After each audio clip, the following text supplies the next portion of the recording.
Так, слушаем. Кто тут хочет сказать что-нибудь? Есть тут эти музмахмедовцы?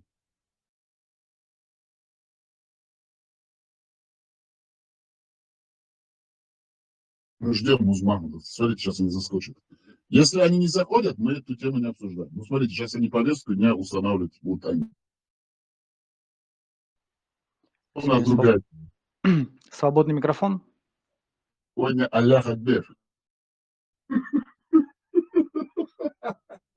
Сегодня будет полный Аллах Акбер. Сегодня здесь будет тоже разговор про армянскую апостольскую церковь, про Византию, про Египет, про все.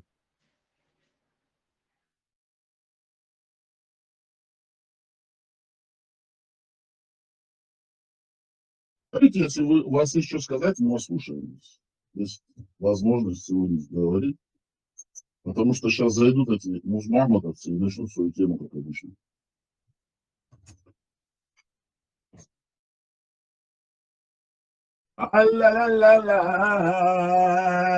Не знаю, нас записывать, поэтому специально вот это. Записывайте. Они ж дураки. Это самое. Как сказать, ущербные, примитивные. Думают, что если они нас записывают, то мы бы, наоборот, мы же об этом не говорим. Записывайте, записывайте, мерзавцы.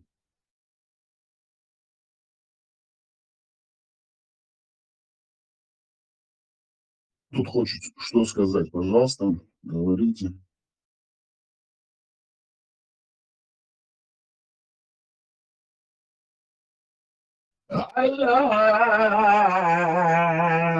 Где музмахмедовцы? Последователи музыка. Они же не оставляют в покое. Везде, куда ни кинься, одни музмахмедовцы по-русски. Саляв, а Ты вы как заходишь, думаете? говори. Вы как думаете, Александр Невзоров может быть агентом ФСБ? 100%. Не то, что может быть, он и есть он.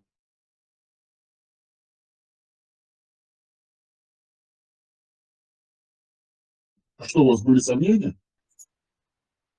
У вас закрадывались смутные сомнения, или у вас были сомнения, или вы вообще не сомневались? Ну, сомнения есть. Ну, сомнений там не должно быть, это же махмедовцы. Вообще, вся Россия это махмедовцы. Там православные махмедовцы, ахлусунные махмедовцы. Все там махмедовцы. Вся Россия это один махмед. Вы знаете, что такое вообще махмед? Муз вообще что знаете? Ну да, я слышал, это, по-моему, половой орган, да? Да, да, совершенно верно. В чеченском. Они зря, кстати, Карен, вы парень умный, я знаю, вы, может быть, даже нас мониторите, но мы с умными людьми можем говорить, даже если они наши враги. Понимаете, русские, они нас долбят, это мы понимаем. Их много, они нас численно превосходят, и как бы они побеждают. Они нас хотят сейчас идеологически. Да, физически они нас подавляют, мы это признаем. Идеологически они хотят сейчас нас просто духовно, культурно, морально, нравственно полностью уничтожить посредством этой дурацкой религии арабской. Но они забыли одно. Они забыли одно. Они столкнулись с чеченцами. И этот их ислам, он потерпит просто сокрушительное поражение. Они терпят поражение, даже если они физически нас доминируют. А их ислам, они сделали так, что он вошел в конфронтацию с чеченцами. А чеченцы свое, поверьте мне, никогда не отдают и не оставят. И сегодня мы работаем в тесном контакте и сотрудничестве с Госдепом, Сенатом и Конгрессом США. Просто бешеные сейчас деньги, средства выделяются для того, чтобы уничтожить ислам, по крайней мере, в чеченской среде. Потому что американцы поняли, благодаря нам, конечно, и нашей помощи, с нашей стороны мы все осведомляли, информировали, что ислам является орудием воздействия террора в руках Русни по всему миру. И что чеченцы являются передовой ударной силой в этом исламском мире. Чеченцы нас используют, потому что чеченцы пассионарные. У нас 35 лет войны, и у нас проблемы психические, психологические у чеченцев. Мы это донесли, американцы поняли, что американские интересы, а также израильские интересы Россия затрагивает. Она делает все, чтобы американские интересы были, также израильские интересы были ущемлены, а также полностью сделать так, чтобы лимитировать американское присутствие на Ближнем Востоке, во всем мире, также вот война сейчас в Украине. Все это цепочки одной вот этой вот русской России, короче, террористического государства, чтобы вы понимали. Но там присутствует везде чеченский след. Видимо, невидимо. И чеченцев используют и в идеологическом плане с позиции их хлама. Мы донесли им, сказали, вот, какие наши братья-евреи, конгрессмены, сенаторы, ваши национальные интересы затрагиваются, они подвергаются опасности. Само существование государства Израиль подвергается опасности, ставится под вопрос, потому что Хезболла, как мы знаем, также это все русские агентурные связи, там в Хизбалле через Иран, это прокси русских через Иран они действуют. И также вот этот вот Хамас и все вот этот палестинские автономии, мы обратно же еще раз четко заявляем, мы ничего против не имеем, против палестинской нации, потому что они имеют право на существование, против арабов тоже мы ничего не имеем. Но тут они нас туда впихнули. Мы это четко донесли, евреи это поняли, а наши братья-евреи, если они раз поняли, то через могущество, силу, финансовую мощь, индустриальную мощь, также технологическую, интеллектуальную мощь Соединенных Штатов, они будут лимитировать действия России по всему миру, так как они делали с Советским Союзом. Россия, не забываем, это не та страна, которая была как Советский Союз и при Советском Союзе. Все-таки она отстает. Да, ее проталкивает Китай.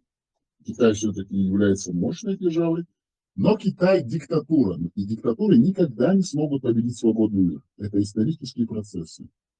История человечества показывает, что свободный мир всегда побеждает. Потому что в свободном мире есть свобода мысли, слова, собственности, передвижения, интеллектуальной собственности.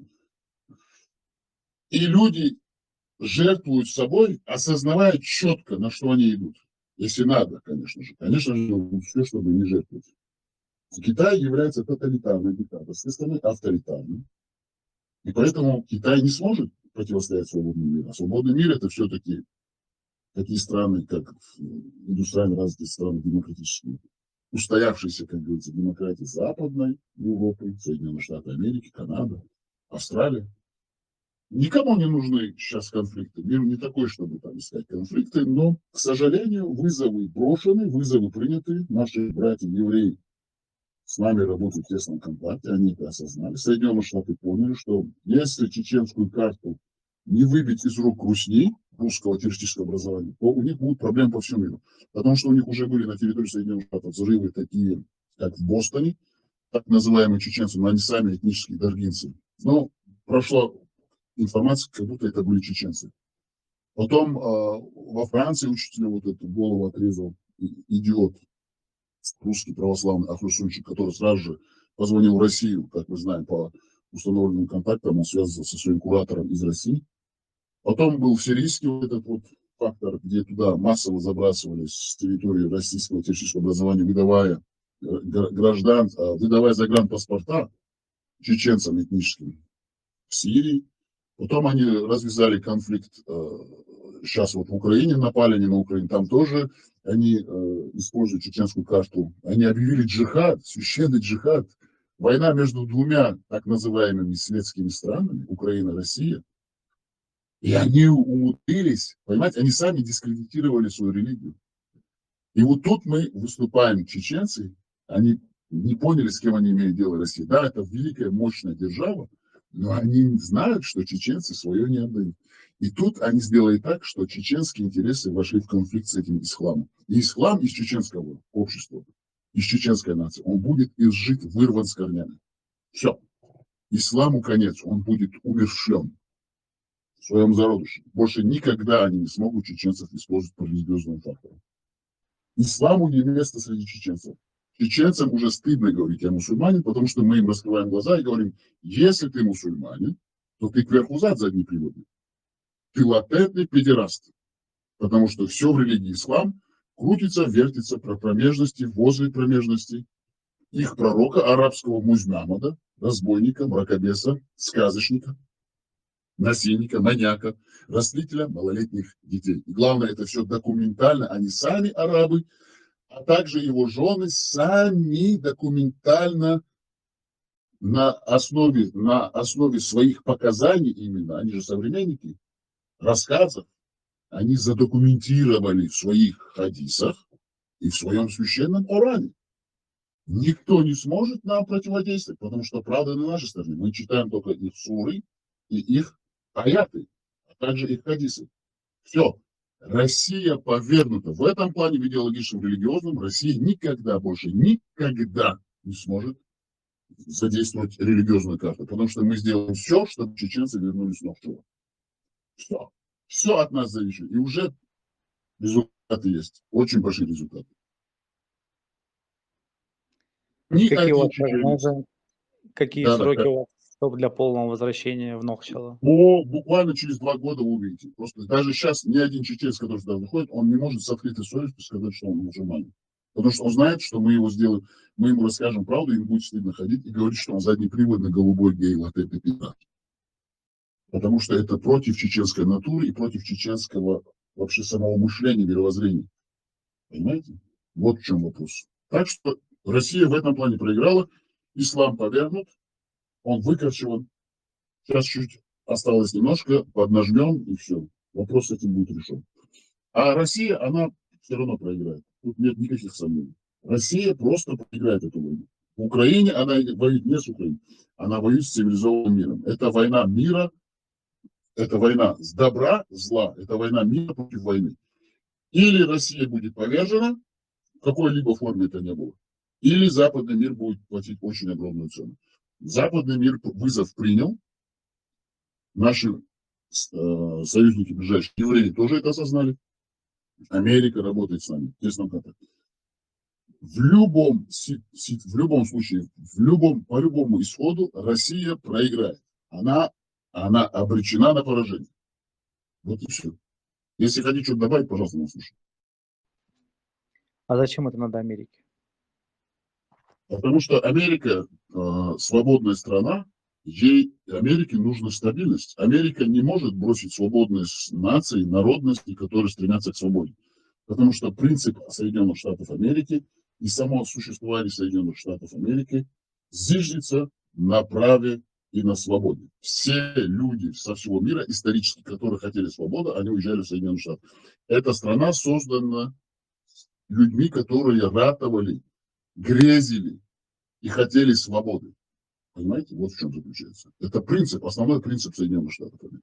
Но вы же знаете то, что религия же это же хороший рычаг для манипуляции людьми, а особенно теми людьми, которые находятся на территории Российской Федерации и являются мусульманами.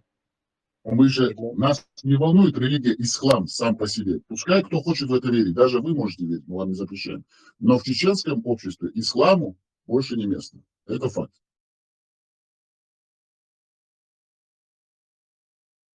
Хочет, пускай верит, пожалуйста. Все, кто хотят, верьте. Никому не запрещаем. Мы не ведем войну против ислама, какую-то борьбу, чтобы искоренить. Нет, мы просто нашему населению, нашему чеченскому населению, этническим чеченцам, именно этническим, чеченоговорящим чеченцам, мы доносим правду, и все. Мы ни с кем не воюем, мы ни за что не призываем, никуда мы не идем. Мы просто говорим о своем, и говоря о своем, мы раскрываем ислам. А когда мы раскрываем ислам, у чеченцев открываются глаза.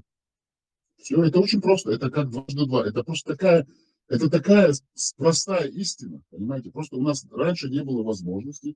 Сейчас благодаря интернету и агенту ФСБ Дурову у нас телеграммы, сейчас YouTube, твиттеры, шмиттеры, инстаграммы, швинстаграммы. Все есть сейчас. Все есть, все доступно. Любой более-менее здравомыслящий человек может за 5 минут найти любую информацию, даже в своем телефоне. План не сможет выдержать 21 век. По крайней мере, в чеченском обществе. Потому что чеченское общество больше 1/3 находится в странах Запада. Это невозможно, чтобы чеченцы сидели под этим гнетом. Это просто невозможно.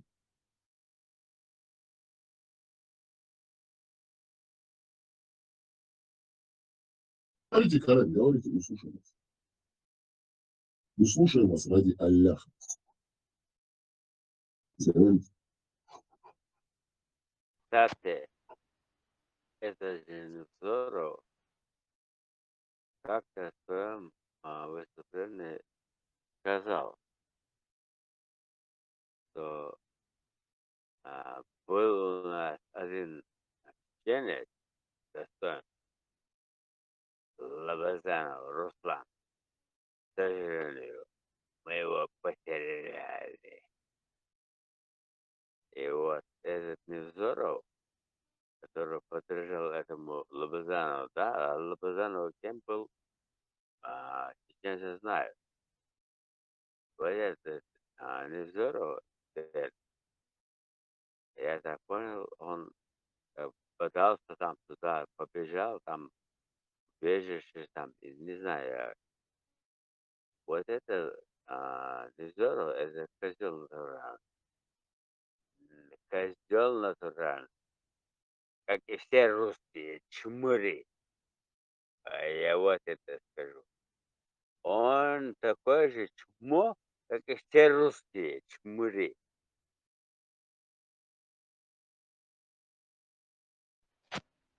Это вы про Невзорова? Да, không hiểu được.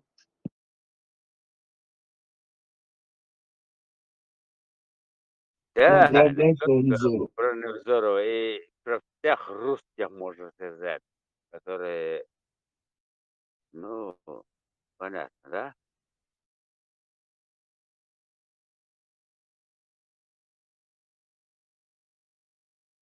Давайте сделаем просто, чтобы было понятно, о чем речь. Аллаху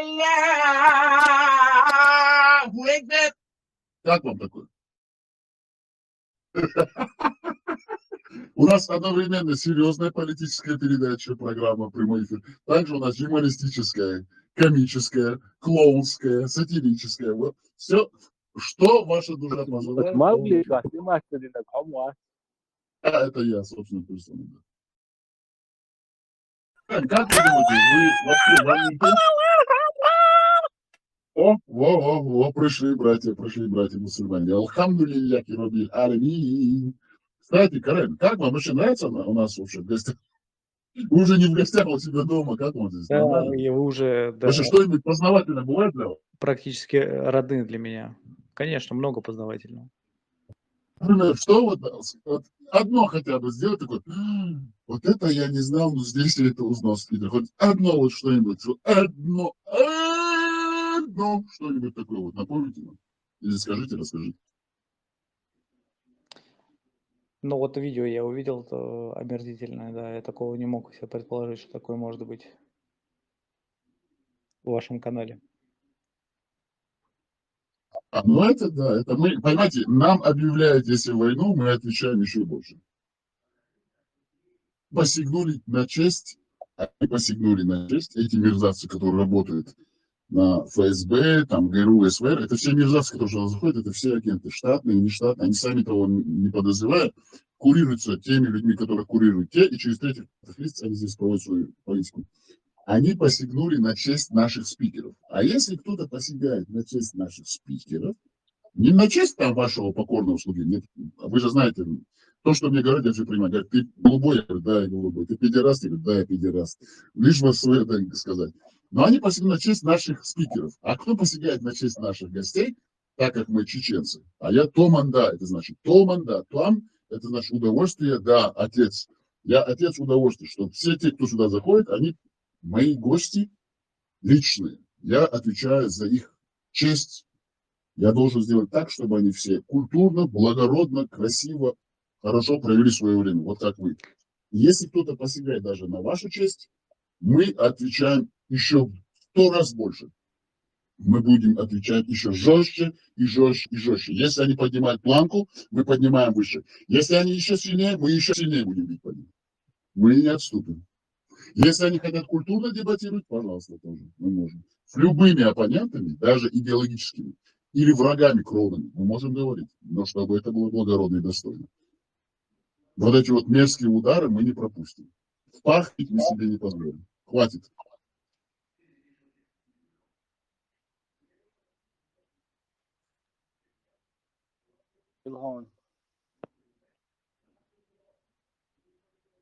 Вы думаете, мы правы или нет? Или вы тоже нас будете как бы не понимать? Мы вас Все слушаем. правильно. У вас Да, конечно же. Мы же ни на что не посягаем. Никогда, ни в одном прямом эфире вы не увидите, не услышите, чтобы мы посягали на чье-либо достоинство, честь, культуру, нацию. Мы только говорим о своем. Мы включаем этот прямой эфир для чеченцев, чтобы чеченцы, а также те, которые с нами хотят дружить, наши гости, могли говорить в хорошей, свободной, чистой, Саня, приятной, такой вопрос к вам. дипломатичной, эстетичной форме. Говорите, слушаю. А вот вы говорите, открываем глаза чеченцам. А обратная связь есть вообще вот лично вам от чеченцев, которые открыли глаза? Великолепная связь. Просто все пишут нам на бот Интересно. обратной связи. Говорят, продолжайте, бейте, пожалуйста, умоляем вас, не останавливайтесь, наращивайте. Они просто просят, наращивайте, говорят, побольше, побольше. К сожалению, денег не хватает.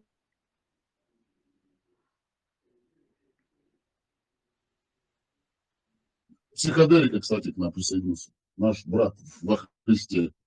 Мусульманин, поклонник Мухаммеда, русский православный, Атушка. Слушай. Кто-то что-то сказал, мы слушаем вас, говорите. Это был СМ.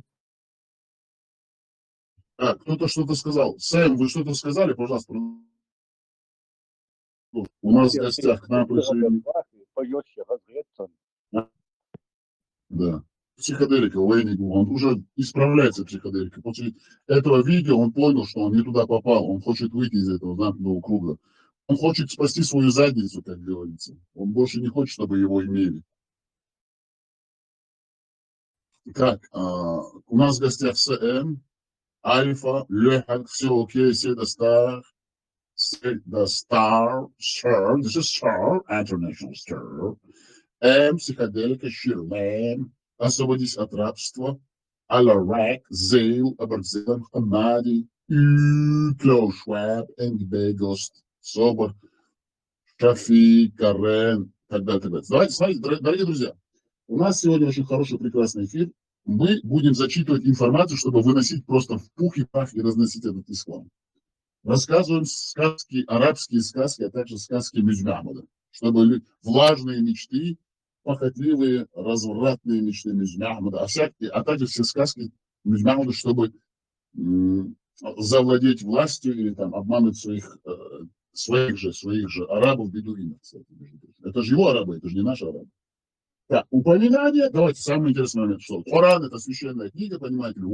Коран – это священная книга, это путеводитель, это все, что нам нужно знать. Вот кроме Корана больше нам ничего не нужно знать. Вот если ты знаешь Коран, вся наука, вся сила, весь свет и вся мудрость в нем. Больше мы ничего не должны изучать, и больше ни о чем мы не должны говорить. Вот такое у них, да, мировоззрение. Вот так они нам навязывают этот ислам, эти русские. А мы говорим, хорошо, если вы говорите, что нам нужен Коран, мы его будем изучать. И мы его изучали, мы будем его и дальше изучать. И поэтому мы рассказываем сказки в Коране. Упоминание о Зулькарнайне в Коране и средневековых арабских источниках. О, это очень интересная тема. Слушайте внимательно. Да. А почему ты не расскажешь про последние события по поводу Ауха? Сейчас мы о Зулькарнайне расскажем. Потом, если надо будет, об Аухе тоже скажем. Так, известно упоминание о Зулькарнайне. Кстати, к нам присоединился вот этот педераст, русский, исламский, психоделика, которого задницу отымели на видео. Опять ты за свое, как всегда. Да. Ну, слушайте, хорошо, вам будет познавать. Я надеюсь, что вы придете в себя, потому что вы же нам сообщили в личной переписке на бот обратной связи, это твое. что вы не хотите, чтобы вас больше имели по исламу, по судье Мюзмямаду, вашу тощую, мерзкую задницу. Да, сейчас мы будем работать над этим, да. Читаем дальше. Упоминание о Зулькарнайне в Коране и средневековых арабских источниках. Ай-я хакбе. Известно, что в Коране, в суре «Пещера» много внимания уделено такой исторической личности, как Зулькарнайн. Зулькарнайн, слушай внимательно, в переводе с арабского означает «обладающий врагами». Ну как такое возможно? Обладающий... А у нас, ладно, хорошо, читаю дальше. Иногда я смеюсь, потому что мне все-таки смешно. Я же тоже человек, я же тоже, как и вы. У меня есть чувства, у меня есть эмоции, поэтому я не могу всегда быть серьезным. Да, тем более, когда такие интересные вещи в Коране. Точное толкование. Кстати, латентный педераст, психоделика, вы можете нас записывать. Мы знаем, что вы нас записываете, какие-то вырезки. А мы, кстати, сообщаем нашим слушателям, что все то, что мы делаем в наших подкастах, на наших прямых эфирах, мы все выкладываем на одноименный канал и на другие каналы. Наши, как это сказать, люди, которые с нами сотрудничают, другие каналы чеченские, свободные, они тоже нас выкладывают. Не надо там какие-то вырезки, что-то стараться записать, как будто вы что-то записали, то, что мы не говорим. Мы то, что говорим, мы можем повторить 100 миллион раз или миллиард раз. Так что у нас секретов нету, понимаете? Это все в открытых источниках доступно. Так что психоделики, вот такие вот латентные педерасты, перестаньте тут что-то стараться записать, сделать какие-то выписки. Мы от кого ничего не скрываем и не скрываемся. Так что давайте, слушайте внимательно, мы вам будем доносить правду. Так, смотрим, кто у нас тут в гостях, потому что это очень интересно. Продолжаем. Если кому-то не интересно о Зулхарнайне, вы можете сказать, у вас все микрофоны отключены. Мы можем отключить эту тему. Вам интересно, кстати? Чахлал. Вам интересно о Зулхарнайне вообще?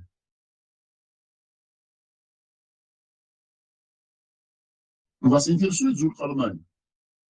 Чахлал. Сейчас. Аллах Акбар. Аллах! О, герой России к нам присоединился. Молодец. Сэм, мы что плохо дышать нормально. Вы духа, да, хашла, сами дегвы сослужишь. Молодец, мы будем говорить только правду. Так, у нас в гостях герой России, кстати. Давайте ему дадим слово. Герой России, поприветствуйте нас. Бюзик Хылмасайри. Дал мюзик, машел. Он хазвис махал. А почему герой России? Потому что я патриот России. Молодец. Значит, на чеченской крови вы стали патриотом России. Ну ладно, поздравляю вас. Что, ладно, продолжим.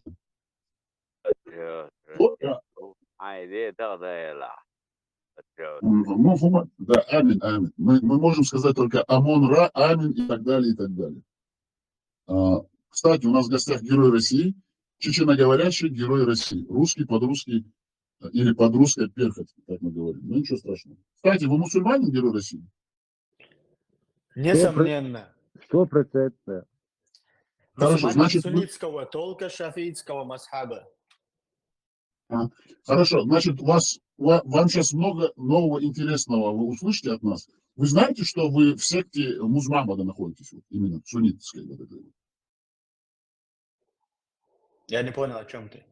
Вы знаете, что вы находитесь в секте Музмамада, вот это, заднеприводных кверху задов? Вы об этом знаете вообще или нет? Я вообще не понял, о чем ты, о каких заднеприводных идет речь. Хорошо. Ладно, оставайтесь среди нас, мы вас благодарим все равно, что вы с нами. Пожалуйста, слушайте, вы многое узнаете полезного для вас. И вы будете оглядываться назад, потому что к вашей заднице будут пристраиваться такие же герои России, как вы, музмамадовцы исламские. Ну ничего страшного, продолжаем. Бисмилляхи-рахмани-рахим. Альхамдулиллахи раббил аламин. Рахмани-рахим. Аллах резуш. Аллахом поедаху, чтобы первый мядышник. Аллаху Акбар. Читаем. Известно, что в Коране в суре Пещера много внимания уделено такой исторической личности, как Зуль-Харнайн. Зуль-Харнайн в переводе с арабского означает «обладающий двумя рогами». Точное толкование имени Зуль-Харнайн неизвестно. Одни называют рогами солнца, восток и запад, другие объясняют это тем, что он владел Румом и Персией. Третий — наличие на его лбу небольших рогов. Согласно некоторым преданиям, имя Зуль-Харнайна было Искандер, из-за чего его нередко отождествляют с Александром Македонским, который к тому же изображался на монетах человеком с двумя рогами. Все комментаторы сходятся в том, что он был великим царем, предполагая, что им могли быть и другие цари древности.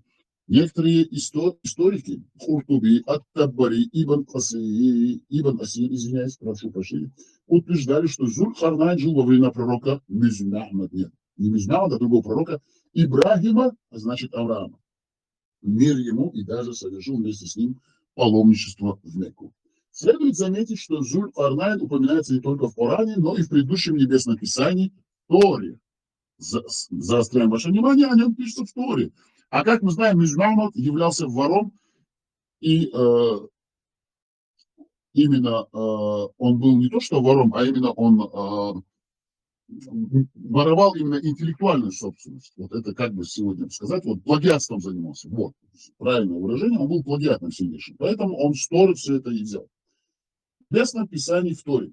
А как мы знаем, Тора, она, Таурат, как говорится по-арабски, Таурат, она была у евреев задолго до прихода пророка, так называемого мракобеса, сказочника Бельзамина.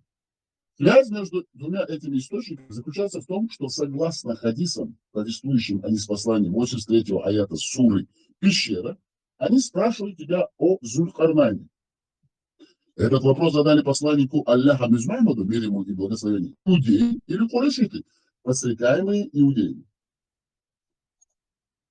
Этим вопросом иудеи хотели поставить посланника Аллаха Мухаммада в затруднительное положение, чтобы у людей появились сомнения в его пророческой миссии. Таким образом, нет сомнений в том, что Зуль-Карнайн, о котором повествуется в священном Коране, является тем самым Зуль-Карнайном, обладателем двух родов, о котором говорится в Торе.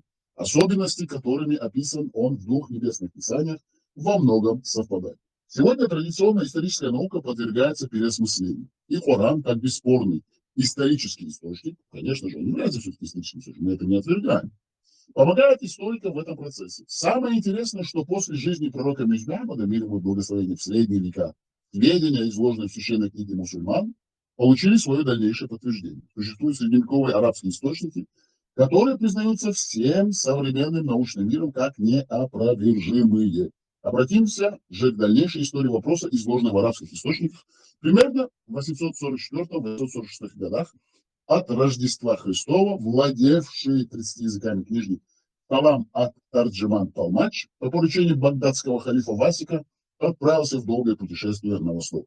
Дело в том, что халиф увидел сон, будто в построенной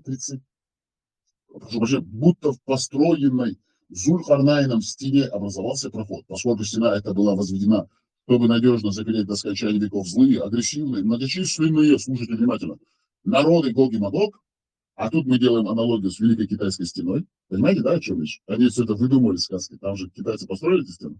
А эти дебилы арабские, увидя узкоглазых, сказали, и как говорят, что такое, у них даже такой, нихау, шау, вот такой. Они говорят, слушайте, внимательно, параллель, связь. Мы сейчас к истине пойдем. Потому что они этими людьми пугали нас все время. Не нас, вашего покорного слугу никто никогда не пугал, потому что мы все это знали с малых лет. Мы стали говорить и осознавать, мы учимся и знаем все это. Но тут нашу нацию пугали, а мы будем бороться за знание, просвещение.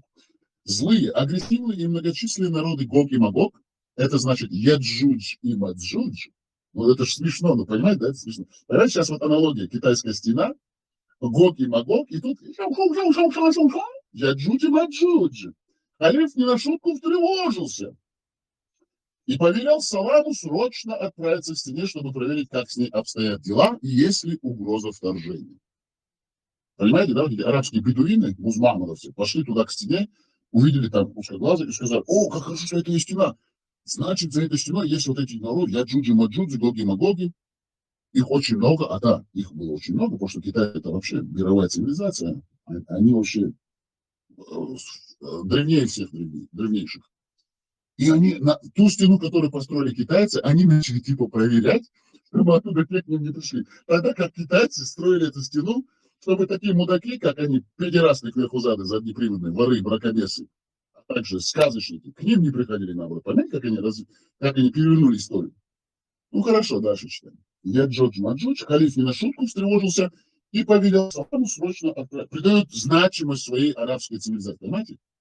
Скоты. Воруют чужую историю и себе приписывают. Халиф не на шутку встревожился и повелел Саламу срочно отправиться к стене, чтобы проверить, как все обстоят дела, или есть ли угроза вторжения. Салам получил охрану из полусотни воинов, крупную сумму на расходы и пустился в путь.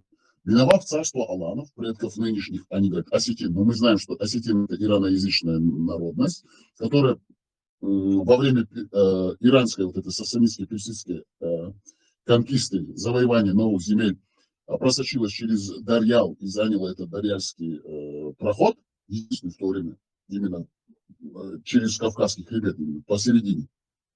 Потому что наши предки их остановили при Дербенте.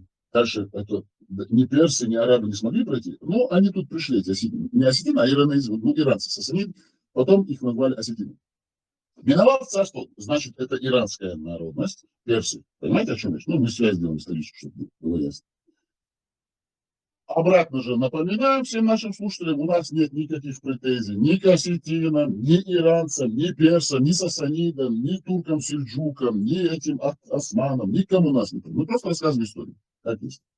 Миновав царство аланов, предков нынешних осетин и хазарий, Салам 26 дней ехал по необитаемым местам. 10 дней по некой местности, где почва была черная, сначала отвратительное зловоние, а потом еще 20 дней по местности, где все селения были разрушены. Нам сказали, что это остатки поселений, которые подверглись нападению Гога и Магога и были совершенно ими опустошены. Это значит монгольские нашествия. Потом поэтому они все выжигали. И, наконец, посланник халифа. Ну, это значит азиатские вот эти вот кочующие племена в то время жили. Вот это Монголия, вот это вот Казахстан, вот это все туда. Вот этот вот иранский Балуджистан, который на границе с Пакистаном. Вот такие вот эти места. Ну, мы приблизительно говорим. Мы не знаем точно, где он прошел, но мы приблизительно знаем это географическое расположение. Так. И это объясняет, почему там были все селения разрушены и куда они дошли. До китайской стены великой. Дошли. И, наконец, посланец халифа. Так, что это был за халиф? Сейчас, подождите, я забыл, что это был за халиф. Сейчас его имя. Это значит его посланник Салам, а халифом в то время был, сейчас забыл его имя, вылетел из головы, что же был за халиф? Васик, халиф Васик. Багдадский халиф Васик. Хорошо, читаем дальше. И, наконец, посланник халифа Васика, Салам.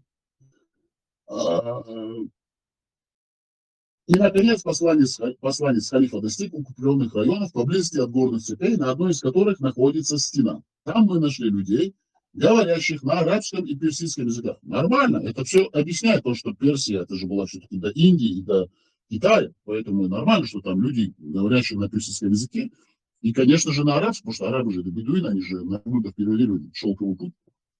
В персидском языке. Они, мусульмане, читают Коран, и у них есть школы, мечети. Ну, это уже от себя говорит сказка. Еще через 3 дня отряд достиг стены. Это стена Гога и Магога. Там находится ущелье, достигающее 150 локтей в ширину, через которые некогда проходили эти племена, совершая опустошительные набеги на страну, пока Зуль-Карнайн не закрыл его. Вот такие вот дела.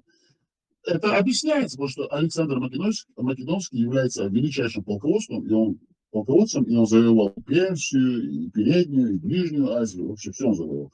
И эту Саудовскую Аравию он завоевал, и он был в Мекке, везде он прошел. Дальше в тексте путешествия нечто интересное. Следует подробное описание стены. Переводчик и комментатор произведения от чего-то посчитал нужным его выбросить. Осталась лишь одна единственная фраза толмача. Общий вид этого сооружения весьма необычен, благодаря чередованию желтых слоев меди и темных слоев железа, пересеченных почти повсюду поперечными полосами. Одну такую металлическую полосу Салам вынул и привез халифу. Где путешествовал Салам Толмач, подлинности записок, в котором ученый мир, повторяю, не сомневается. Поначалу находились исследователи, которые считали, что Толмач увидел эту загадочную стену где-то в Сибири, либо в бассейне реки Аби, либо у реки Иртыш, на юго-западном Алтае. Выдвигались и другие версии: Урал, Тянь-Шань, несколько восточных Средорьи. Однако потом возобладала правильная точка зрения, исходящего из того, что в Дикой Сибири такого укрепления не полагается. Решено было считать, что Салам видел великую китайскую стену по принципу. А что же еще он мог видеть? Между тем, описание города, населенного мусульманами, этому решительно противоречит, как и описание самой стены, ничуть не похоже на великую китайскую, благо в тексте есть точные ориентиры. Зловонные земли — это, несомненно, заволоченные районы к северу от Каспийского и Аральского морей. В то время Аральское море существовало, было большое, потом его Советский Союз русские осушили, сделав канал Амурталинский, Средоринский канал, о которых рассказывали другие путешественники, посещавшие те места. Местность, где все селения... Кстати, в Казахстане очень сильно развита солончаковая степь. когда там дожди что-то происходит, они очень превращаются в такую вязкую грязь, вонючую грязь, потому что это соль. Поэтому это объясняет вонючие зловонные места.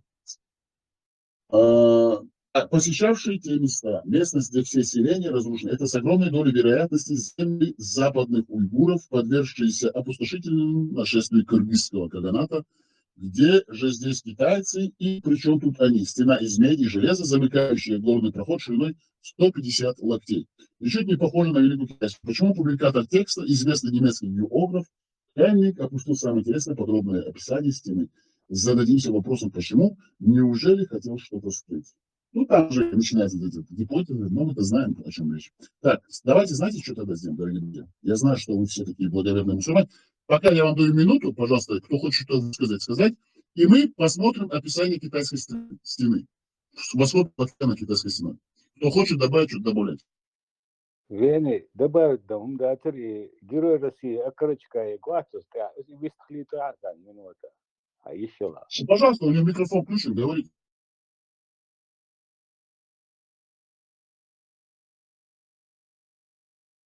Герой России, хайфуя.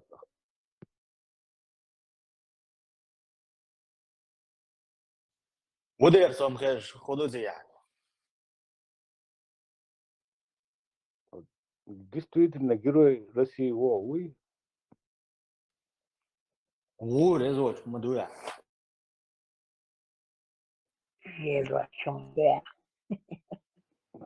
Я корочка, сон, хайчки порумдуйте, я терасам, да, смой, что, хайла хуя, нуйте,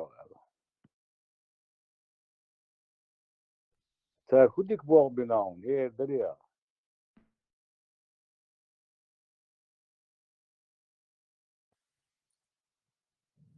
Россия сба.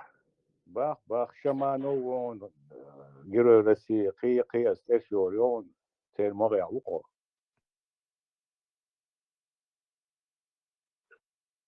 В их клубе прибыло, боя. Цивилизация, лак Россия своим. Да. Деревянный, а что, шбая?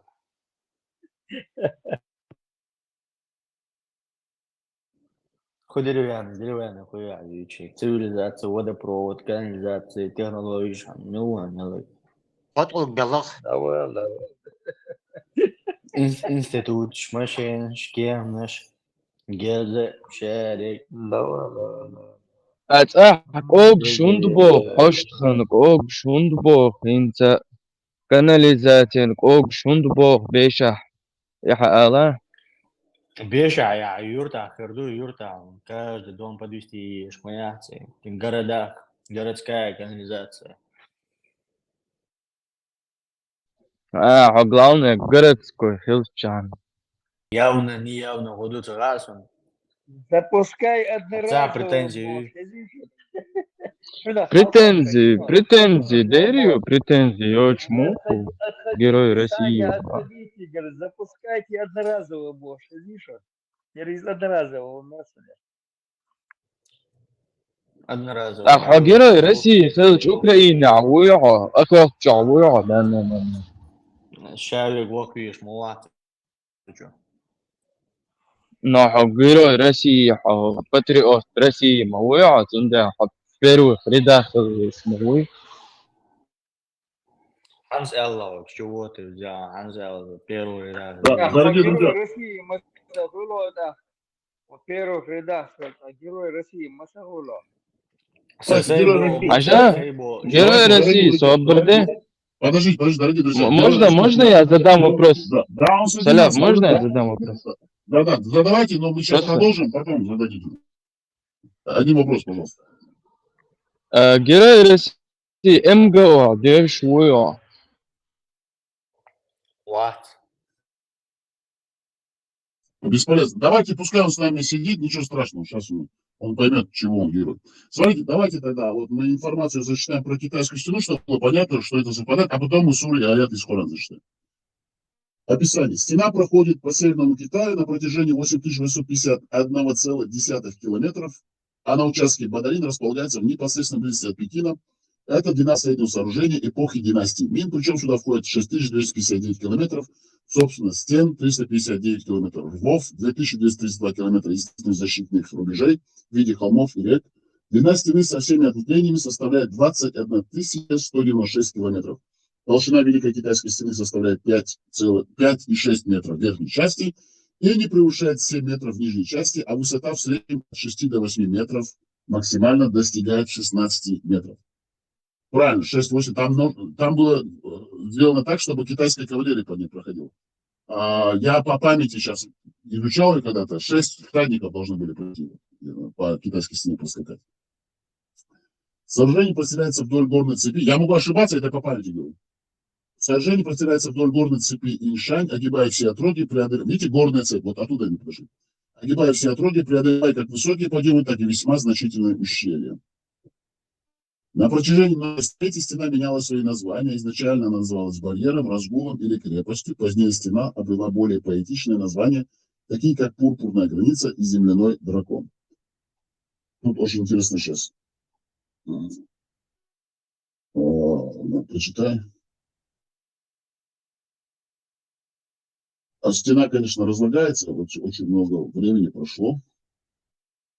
Ее даже с космоса видно невооруженным глазом.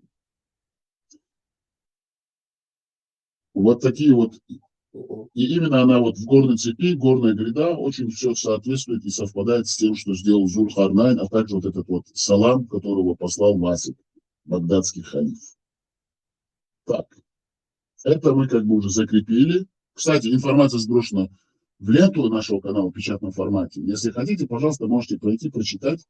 А мы продолжим читать про Зуль-Харнайна, чтобы мы поняли, что Мюзмямад, пророк Мюзмямад, был интеллектуальным плагиатчиком, вором, мерзавцем и лжецом, который приписывал себе чужую историю. Так, читаем дальше. Подождите, сейчас мы читаем. Это сура 18 по памяти. Да, сура 18. В этой суре есть... Сколько у них аятов? В этой суре 18 у нас 114 аятов. 114 аятов Аль-Кахф пещера. 18 сура Аль-Кахф пещера. Первый открывающий Коран. Да, подождите. Сколько тут? Подождите, я, может быть, ошибся. Что-то я, может быть, перепутал. Так, понимаю. Подождите. 3, 4, 5, 6, 7. 114. Сейчас. Прошу прощения, я сейчас точно уточню. Сейчас. Я 110 аятов. Хорошо, мы сейчас зачитаем один аят про Зуль-Харнайна. Зуль-Харнайн. Так, 83-й Аль-Кахф пещера, 83-й аят из 110. 83-й аят из 110. Аль-Кахф пещера. Запоминайте, проверяйте, пожалуйста, проходите. Пишет, они спрашивают тебя о Зуль-Харнейне. Скажи, я прочту вам поучительный рассказ о нем. Это весь аят. И тут же читаем. От Абу Аделя. Тавсир. И спрашивают они многобожники. Это значит, евреи их спросили. Вот то, что рассказывалось там, это евреи спросили у Мюзмямада. Тебя пророк о праведном правителе, потому что он был праведным правителем. Евреи-то помнят о нем. Евреи-то имеют писанную историю. Они-то об этом знают. И эти иранцы, и все вот эти вот другие народности. А Мюзмямад, чтобы сказать, знает, не знает, он смотрит, как сочинит.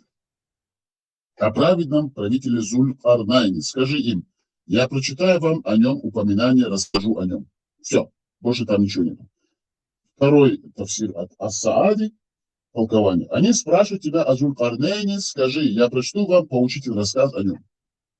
Люди Писания многобожники спросили посланника Аллаха об истории Зуль-Харнайна. И Аллах повелел ему сказать, я расскажу вам о тех удивительных деяниях этого человека, которые станут для вас напоминанием и назиданием. Что же касается прочих событий о его жизни, то я не стану рассказывать вам о них. Ибн Тавсир.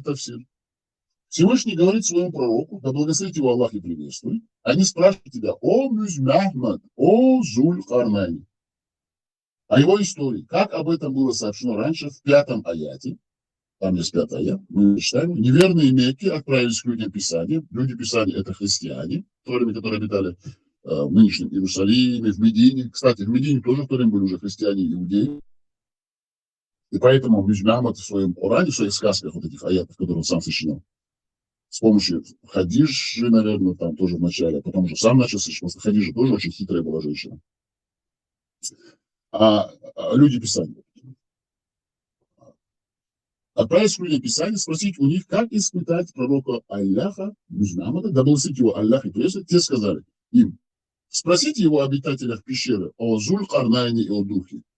Потому что, когда он сказал, я пророк, Мухаммад, он же к ним ходил, к этим христианам, в Медину ходил, там, к этим евреям, и они, чтобы, его протестировать, чтобы понять, его пророк или нет, чтобы рассказывал сказки. А ты о Зуль-Карнайне знаешь, потому что это их писанная история. А он-то об этом не может, это уже бедуин. Но он, мерзавец, видать, уже об этом был наслышан и начал сочинять свои сказки. По этому поводу и была неспослана данная сура. И он суду целую сделал, и там аяты начал лепить. У них в плагиате всю историю Зуль-Карнайна. На арабский перевел из Зуль-Карнайна, уроды. В хадисе от Уфбы ибн Амра со слабым иснадом, иснад, как мы знаем, это цепочка, сообщается, что группа иудеев пришла спросить пророка Мухаммада, да благословит его Аллах и приветствует. Смотрите, вот весь Коран, там иногда вот они много, даже в большинстве случаев, всегда говорят, вот евреев надо убить, уничтожить, но тут же этот Мухаммад всегда про евреев, и на евреев ссылается. Всю их писанную историю он себе забрал, переделал ее, переиначил, и все эти аяты новые налепил, и сделал вот этот весь Коран на еврейских историях, на еврейских сказках историй. И да благословит его Аллах и приветствует о Зуль-Карнайне. Он сообщил им, что Зуль-Карнайн был юношей из греков, который построил Александрию. Вот Мухаммад сам это говорит. Потому что он их историю вычитал, и он им рассказывает их историю, писанную еврейскую. Существуют разные мнения относительно его происхождения. Есть мнение, что Зуль-Карнайн был царем, обладавшим великой властью, и как напомнил Аль-Азрак и другие, что он обошел Каабу, это правда. Этот Зуль-Карнайн, Александр Македонский, он же спустился по всему Саудовскому полуострову, все завоевал. И он в этой Мекке был, в Медине, все прошел. До Йемена дошел, Йемен оккупировал, все он прошел. Вместе с Ибрахимом, а тут этот Мухаммад сочиняет, что он типа с Ибрахимом ходил, с пророком Ибрахимом, с Авраамом. Видимо, когда тот впервые ее построил, он уверовал и следовал ему. Что касается другой вещи, что Зуль-Карнайн был греком Александром, то он был сыном македонского царя Филиппа, который вписал летопись в историю Византийской империи. Его министром был известный философ Аристотель. Македонский жил примерно за 300 лет до рождения Иисуса Христа. Мы уже упомянули значительную часть его истории в книге «Начало и конец», чего более чем достаточно, хвала Алляху, как обычно. Как сказал Вахб ибн Мунаббих, он был царем, которого прозвали Зуль-Карнайн, потому что бока его головы были из меди. Он шлем носил, просто дебилы взяли, переписали его, идиоты. Некоторые люди Писания говорили, что его прозвали так, потому что он был царем персов и ромеев. Еще говорили, что на голове было 2 хохолка в виде рога. Сказал Суфьян ас-Саури от Абу Туфайля. Али, да будет доволен Аллах, спросили о Зуль-Карнайне. Он сказал, он был искренним рабом Аллаха. Тогда как Зуль-Карнайн никогда не был рабом Аллаха. Александр Македонский был просто тоже императором, царем, который жаждал власти и завоевал все, что стояло на его пути, уничтожал все нации, которые ему противостояли. Он вообще ни в чем не верил. Вообще. У них были свои верования по типу зороастрийских. Они поклонялись, там, не знаю, чем солнцу. Это отдельная история, мы не будем сейчас углубляться. И он сказал, он был искренним рабом, как обычно, как всегда, рабом, он всегда раб Аллаха, главное, чтобы был рабом. Все рабы, он все рабы. И искренне призывал свой этот сказ. Но он был тогда пророком, если он призывал. Как это, чтобы Зуль-Карнайн призывал, значит, он делал исламский призыв, и тут они говорят, призывал свой народ к нему. Нигде он к нему не призывал, нигде, никогда. Этот Зуль-Карнайн, Александр Македонский, был просто завоевателем, так же, как и Чингисхан. И ни к чему он не призывал. Просто этот мерзавец, Мухаммад, подонок бедуинский, сказочник, мракобесник, приписал его историю к себе. Так, к нему. За это они ударили его по одному рогу, и он умер. Он умер по своей смерти. Или там где-то, не знаю, я, если честно, сейчас не помню, попаду. Но Аллах, смотрите, от сказки, как обычно, у Мухаммада сказки. И Ису, короче говоря, вот этого пророка еврейского не убили, там другого вместо него. там того там воскресит. И тут тоже такая же сказка у них пошла, как обычно. Но Аллах оживил его, и он снова стал призывать свой народ к Аллаху. Ну это смешно, ну это смешно. Ну как в это можно верить? Ну как в это можно верить, зная настоящую историю? Ну ладно, арабы переписывают историю евреев, а евреи написали свою историю, потому что они были современниками и видели именно вот это завоевание, проход Александра Македонского. И они просто записали себя, его описали и записали то, что он сделал.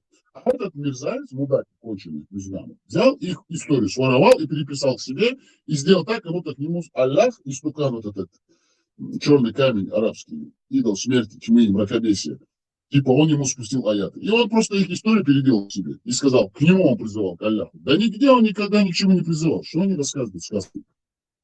И снова стал призывать. И вот смотрите, как обычно сказка, вот эта арабская, бедуинская, 1001 ночь, умер, воскрес. Но Аллах оживил его, и он снова стал призывать свой народ к Аллаху. Они вновь ударили его по рогу.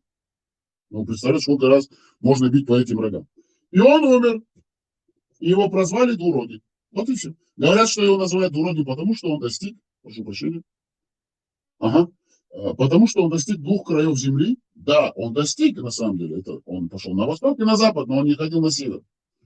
Потому что он достиг 2 краев земли, востока и запада, откуда и куда восходит и заходит солнце. Да, тут это, конечно, правда. Хорошо, давайте тогда, знаете, что сделаем? Мы прочитаем вот этот вот 5-й аят. Хорошо? Потому что на него не ссылается, и нам интересно, что они там хотят о нем рассказать в этом аяте. 5-й аят. Сейчас мы быстренько его зачитаем. Сейчас. Зуль-Карнайн. Так, это 82-й, да, значит, у нас аят. Сейчас, прошу прощения. Мы с вами в прямом эфире, который я вам доношу. Вот я вам показываю, даже вас учу, дорогие наши слушатели, как изучать Коран, куда писать, как ссылаться, как, куда идти. Вот прямой эфир для познания ислама и полное открытие своих вот знаний и познания ислама. 83-й аят, 83-й аят, 83-я сура, 5-й аят, прошу прощения. Так, мы это забиваем сюда. Это очень легко, между прочим. Ислам не требует больших вложений, знаний. Очень легко изучается, все проверяется. Сура. Так, сейчас мы сура. Подождите, прошу прощения, дорогие друзья. Сура 83, аят 1. 83, аят 5. Раньше это было в книжках, надо было там искать, садиться, там, перелистывать. А тут сейчас прямо так. Раз забиваешь, выбиваешь, все выходит, проходит. Читай, наслаждайся. Так, он ссылался на 5-й аят, мы читаем. О, великий день. Все, весь аят. Представляете, весь аят. 83 сура, 5-й аят. Аль-Мутаффифин. Вот так и называется. Аль-Мутаффифин. Обвешивающие. Аль-Мутаффифин. Обвешивающие. Вот это вся святость, чистота, ум и знание Корана. 5-й аят из 36, 83 сура. Лияумин азимин. Азимин. Азимин. Носовой вот этот звук арабский. И читаем перевод. Великий день. Все. Весь аят. Вы представляете, какое знание? Алхамдулиллах, Аллаху Экбер. Просто вот оно. Приведите этого мафульку, или мафульку этого, заднеприводно тоже, он может 10 тысяч раз прочитать этот аят, но тот ничего не изменится, потому что есть только 2 слова здесь. Они будут сочинять, они будут говорить, это ты. Вот кому интересно, мы выкладываем в печатном формате, пожалуйста, зайдите просто сейчас, прочитайте, вы проверите, врет ли благословенный великий многоликий,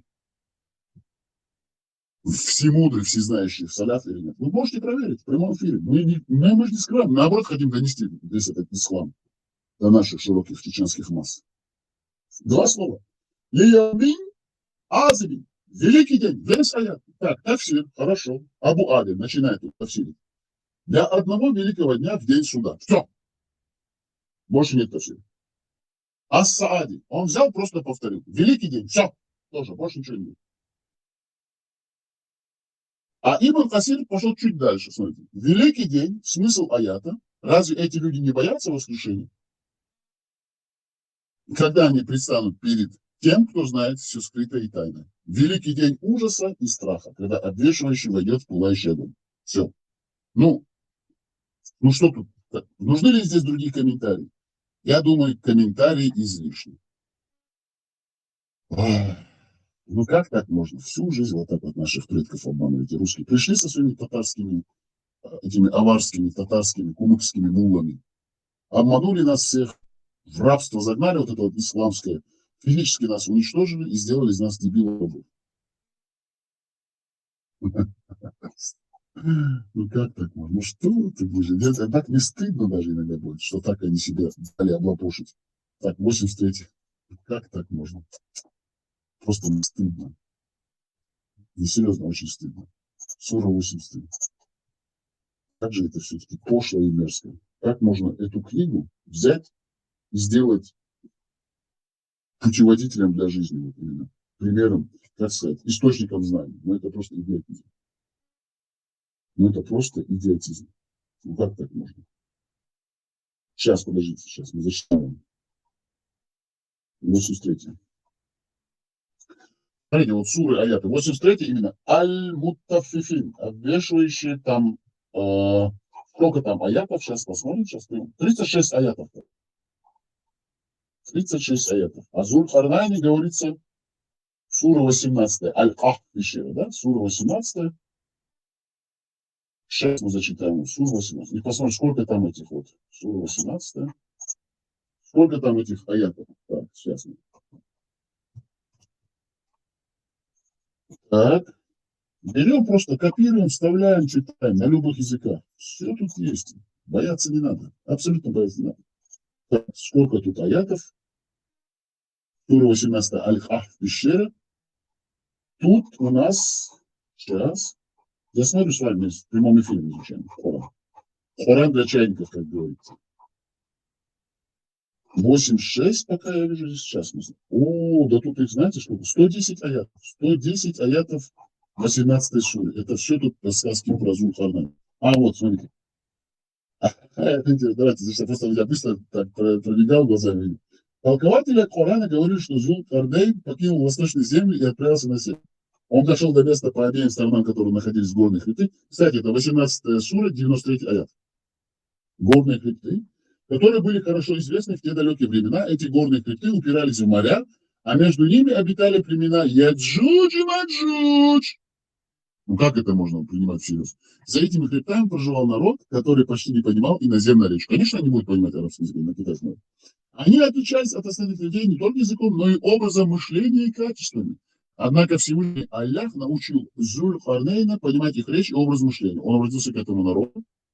Люди стали жаловаться ему на то, что племена Яджудж и Маджудж причиняют окружающим много зла. Эти многочисленные племена также были потомками Адама. Смотрите, как сочетание. Значит, племена Яджудж и Маджудж от Адама не проходили, не происходили от Ноха вот этого, сказки вот эти, аврамические, еврейские. А эти происходили, вот они какие мерзавцы. Они сказали, вот 94-я, ну это просто, вот это вот 18 берите, это просто сказка, 1001 ночь. От 1 до 110 аятов читайте, и вы будете просто вот хохотать и хвататься за живот. И это является источником знаний. Коран.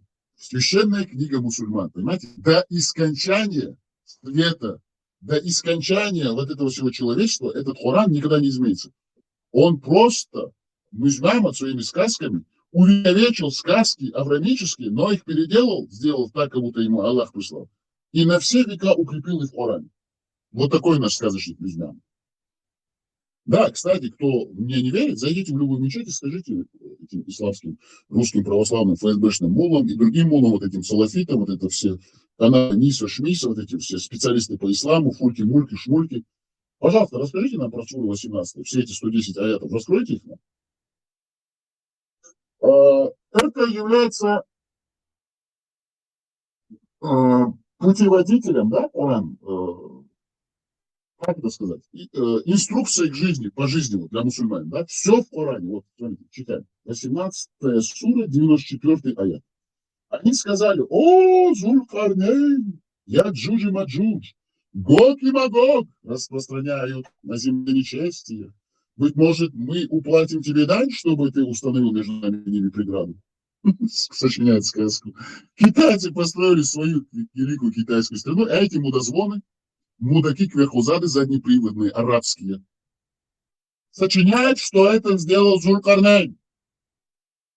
Это делал Мюзмеамад, ваш мерзавец, который обманывает вас на протяжении последних 35 лет, дебилов, и отправляет гурьям, которые не существуют.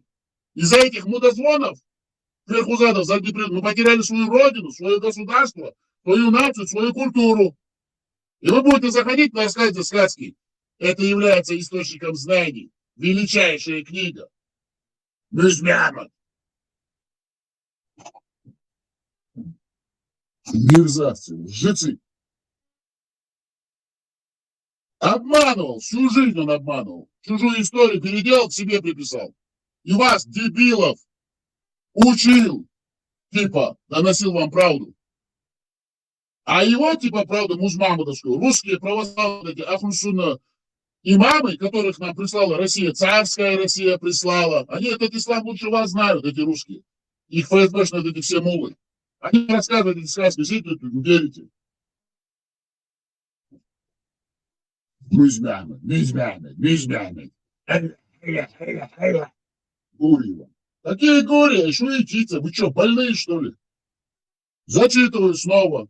Сура 18, аят 94. Берите, читайте.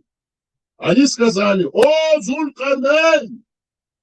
Яджудж и Маджудж, Гог и Магог. Это было бы смешно, если бы это было не так горько, потому что мы потеряли свою нацию. Эй, сам даулиш, мой хам, холки нацуна, холки яжду, инца. Он один, педи, куй, хагоми, куй, бош, кучуляш, и работы, да садите, тут один это сказчиш. Шеш, пидераш. Да, я вам сказал, царбош, халафисен, хаен. Массу ау, хика, мал, юмовши, не лекция, кедадин, а я это люца. Потому что это бывает гомосексуализм в тех обществах и тех странах, где есть сильное разделение между мужчинами и женщинами. Мужчины начинают друг друга удовлетворять. Это нормально, тем более в пустыне. Там температура большая, им жарко. Полуголые ходят, подтираются 3 камешками. И вы это приносите нам как величайшую культуру. Коран, видите ли, священная книга, там все знания. Как это может человек допустить даже? Разумный человек, когда детей в школе не учился, он не может это допустить, чтобы одна единственная книга сказочная какого-то идиота, мракобесного, шизофреника, биполярника, насильника, маньяка, растите малолетних детей, который сочинял сказки вот так вот, на ходу сочинял эти сказки, которые называл аятами от Аллаха, и говорит, что это величайшая книга. Источник для жизни, мудрости, света, инструкция к жизни, путеводитель, видите ли. Как это можно жить в 21 веке, верить эту сказку? Яджудж и Маджудж, Гог и Магог. Это что такое вообще? Вы что, смеетесь, что ли, на нашем интеллекте, на нашей чеченской нации? Вы что, думаете, чеченцы это примут? Никогда они это не принимали и не примут. Вы что, идиоты, что ли? Сура 18, аят 94, читаем. Они сказали: о, Зулькарнейн, Яджудж и Маджудж, Гог и Магог, распространяют на земле нечестие. Быть может, мы уплатим тебе дань, чтобы ты установил между нами и преграду. Эти племена убивают людей, присваивают себе чужое имущество и совершают многие другие злодеяния. О, Зулькарнейн, мы хорошо заплатим тебе, если ты воздвигнешь между нами и ими преграду. Эти слова свидетельствуют о том, что люди были не в состоянии, не в состоянии самостоятельно построить эту преграду. Однако они поняли, что Зулькарнейн сможет справиться с этим. Но это же ложь. Никогда Александр Македонский эту стену не строил, это Зулькарнейн двухрогий, идиот. Мюзмеамад. Вот, я бы сказал, просто сдержуйся. И главное, ему верят, ходят. Мюзмеамад, Мюзмеамад сказки рассказывал таким же идиотам, как вы, своим бедуинам, арабам. Своим рассказывал, арабам, бедуинам, своим. И евреям пошел лгать там, этим христианам, которые жили в Медине. Мерзавец и лжец. Священная книга, видите ли. Сможет справиться с этим. Они предложили ему соответствующее вознаграждение, напомнили ему о том, что Яджудж и Маджудж распространяли на земле нечестие. Нечестие. Хорошо, ладно, что такое нечестие вообще? Объясните мне, что такое нечестие? Что это подразумевает под собой нечестие? Легко так сказать, да? Нечестие, да, все. А что это такое? Что Что там происходит? Нет, нет, объяснения тут, несчастье. Хорошо, ладно. Страхи обратно гонять, жути, мраки. Эта причина обязывала Зуль-Харнейна помочь беззащитным людям. Однако он не стремился к богатству в мирской жизни и не собирался бросать в беде своих подданных. Напротив, оказание помощи людям было его важнейшей целью, и поэтому он согласился сделать доброе дело и помочь людям, отказался от предложенного ему вознаграждения и возблагодарил Аллаха, который наделил его властью и могуществом. Все. Ну, это сказка. Хорошо, смотрите, дорогие друзья, я вам сейчас нашим техническим модераторам скажу, чтобы выложили вам в чатную ленту нашего канала. Пожалуйста, заходите, читайте. Это как вот дважды два. Кто хочет, тот это просто может читать. На любых языках мира. Пожалуйста, переводите. Ну, читайте, пожалуйста. Изучайте этот Коран. Вы просто проснетесь. Для вас много что станет на свои места. Она не может быть, эта книга, источником знаний. Она не может быть предметом для того, чтобы брать пример и жить по этой книге. Это идиотизм полный. Это просто мракобесие. Это болезнь.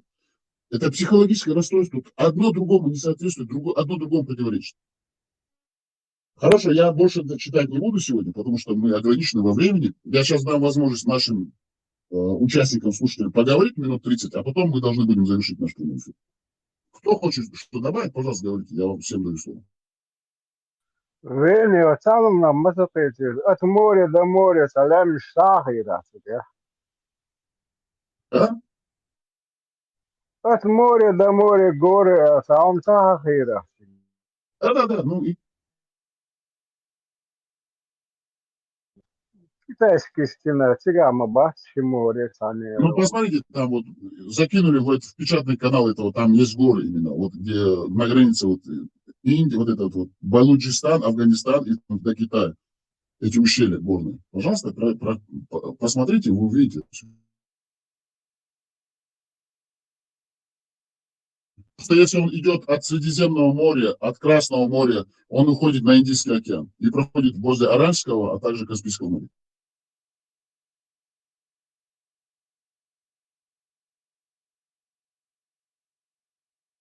Так, кто-нибудь хочет что-нибудь давать? Пожалуйста, говорите, у вас есть возможность.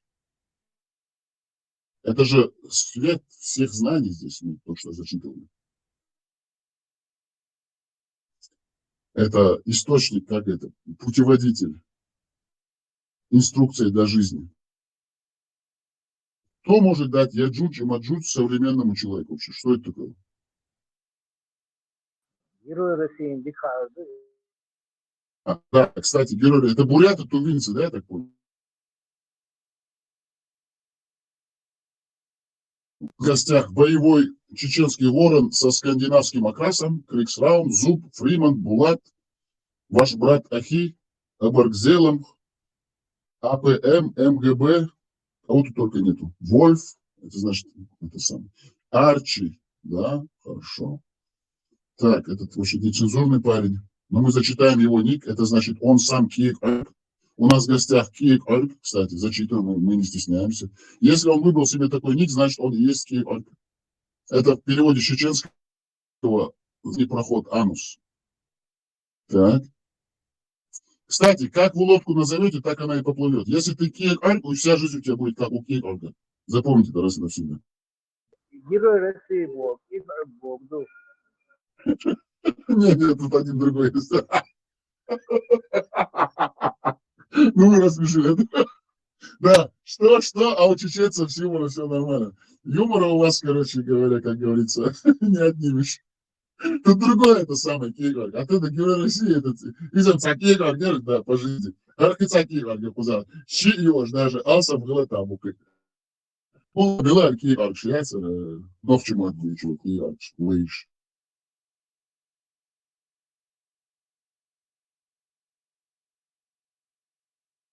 Так, кстати, кто хочет что-то добавить, пожалуйста, говорите, у вас есть возможность, свободный микрофон.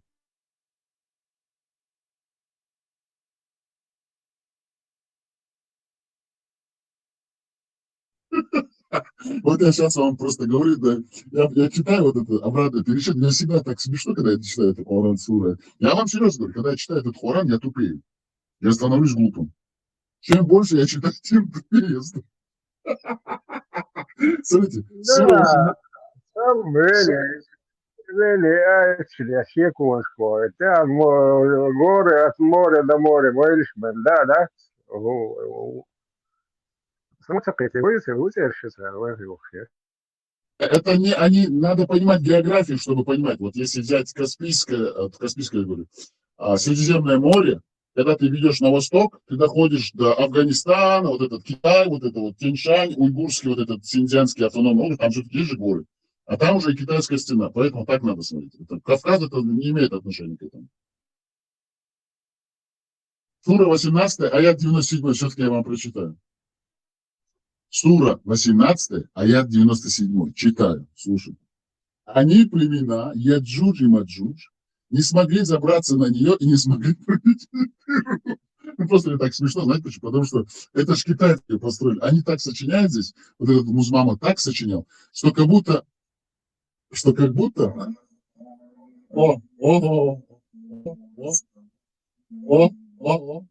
Слышно, да? Сказки. Хорошо, ладно. 1897. Вот он так сочинил, как будто они к ним хотели прийти. На самом деле, они-то эту стену построили, китайцы, для того, чтобы эти мудозвоны к ним не ходили, задние приводы. Хочу сейчас. Эти племена, дальше читаем, не могли преодолеть эту преграду, потому что она была очень высокой, и не могли пробить в ней брешь, потому что она была могучей. Он взял все наоборот, короче, написал. Кэтишу. Он взял то, что те делали против них, он сделал типа они против них. И главное, использует их стену в своих интересах сказочных. Кэтишу. Ее задокументировал. Потому что она была могучей и несокрушимой. Зуль-Карнейн совершил славный, полезный и прекрасный поступок и связал его с милостью и добродетелью своего Всевышнего покровителя. Я просто в шоке. Я серьезно говорю вам, это инструкция для жизни. Герой России, буквы еще будет, да? Конечно, конечно. Конечно. Конечно. Так, кстати, подождите, кто у нас так? Кто тут хотел что-то сказать? Добавляйте, пожалуйста, дорогие, еще кому интересно. Так, кстати, вот этот вот мы стараемся включить его, но у нас не включается. У нас в гостях Кюль. Упорно молчит. Так, кстати, как вы заметили, это сегодня... Мухаммад, нахчите мою, из мухкачете гаду. Не пойму. Если не понял вопрос. Мухаммад, нахчите это, Мухаммад. Как вам не стыдно? Это китайский теж маэта, маджуд, аджуд. Уж мичарушун, а теж мичахай. Абак, ну прекратите троллить. Прекратите троллить музмамадовцев. Да. Им и так тяжело сейчас. Да, Аббас, как вы видите, от моря до моря, ой, видите, ой, а теперь их аджуд, маджуд, муж, да? Вы не удивите, да, хорошо. Так, этому человеку объяснили. Тут говорится, с запада на восток, если брать Средиземное море, до границ Китая, там выходишь на Индийское, потому что арабы дошли до Индии, прошли Персию. Причем тут вообще кавказских ребят. Этот человек специально сейчас провоцирует, специально делает все, чтобы не донесли правду. Кавказ вообще не упоминается, потому что Александр Македонский Кавказом не занимался, он всегда шел на восток, с запада шел на восток, а потом пошел на юг.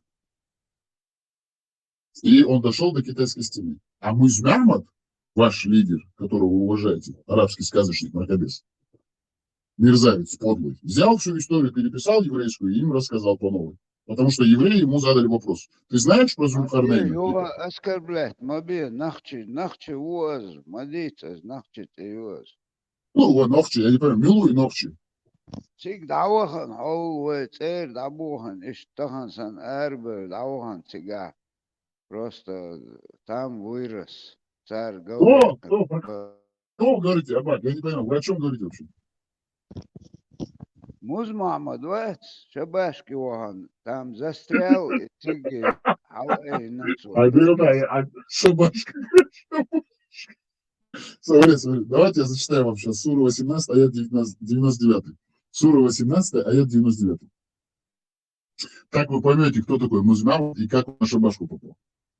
Сура 18, аят 99. В тот день мы позволим им, племенам Яджудж и Маджудж, хлынуть друг на друга и затрубят в рог, и мы соберем их творения всех вместе. Существует мнение, что в этом откровении говорится о племенах Яджудж и Маджудж, которые прорвутся через преграду и благодаря своей многочисленности заполняют всю землю и перемешаются друг с другом. Всевышний также сказал: запрет лежит на селениях, которые мы погубили, и они не вернутся, пока Яджудж и Маджудж, Гог и Магог, не будут выпущены и не устремятся вниз с каждой возвышенности. Можно пройти по суке сура 21, аят 95-96. Согласно другому толкованию, речь идет о творениях, которые будут толпиться на аресталище судного дня. Бесчисленные творения Аллаха будут собраны вместе и будут толкаться, потому что в сердце каждого из них будут царить тревога и ужасный страх. В пользу этого толкования свидетельствуют следующие далее слова Всевышнего.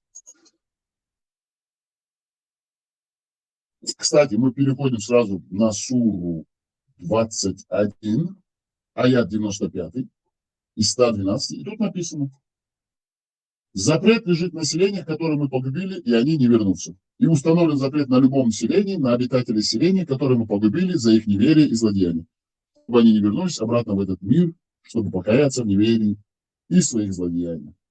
Ну, как обычно сказки. Сказка на сказке. Ну, что ты будешь делать? Ну, как это все можно читать? Я просто не знаю. Хорошо, ладно.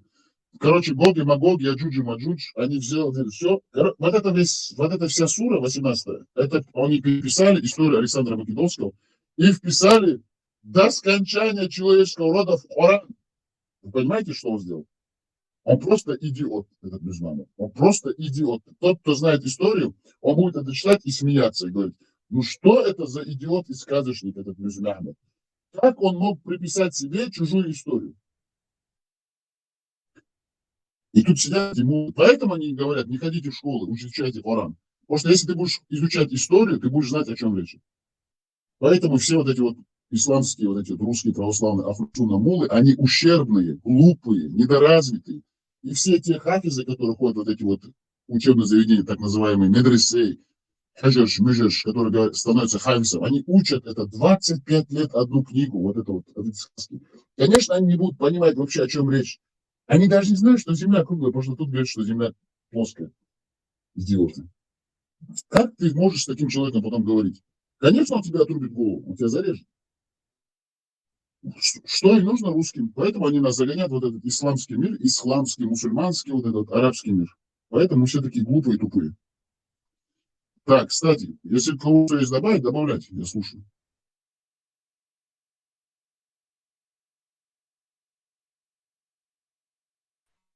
Короче, Рейни, получается просто... Меги. Mesela dünyanın garıyalı Çingiz Han boğuştun, Rim boğuştun, Timujin Khilihak mesela, ve matta tanşin kan khilakı. Çengiz boğ, Çingiz Han, Çengiz, Bargaz, Kügaz, tamamı o çoğulta guy için idu ve matta. Çenik tağılı ve varsta versin, kanoşi, olan mukvel ve Çenik tağılı Çengiz sünder oğuşalı tına. Кстати, к нам присоединился Музмамад правоверный.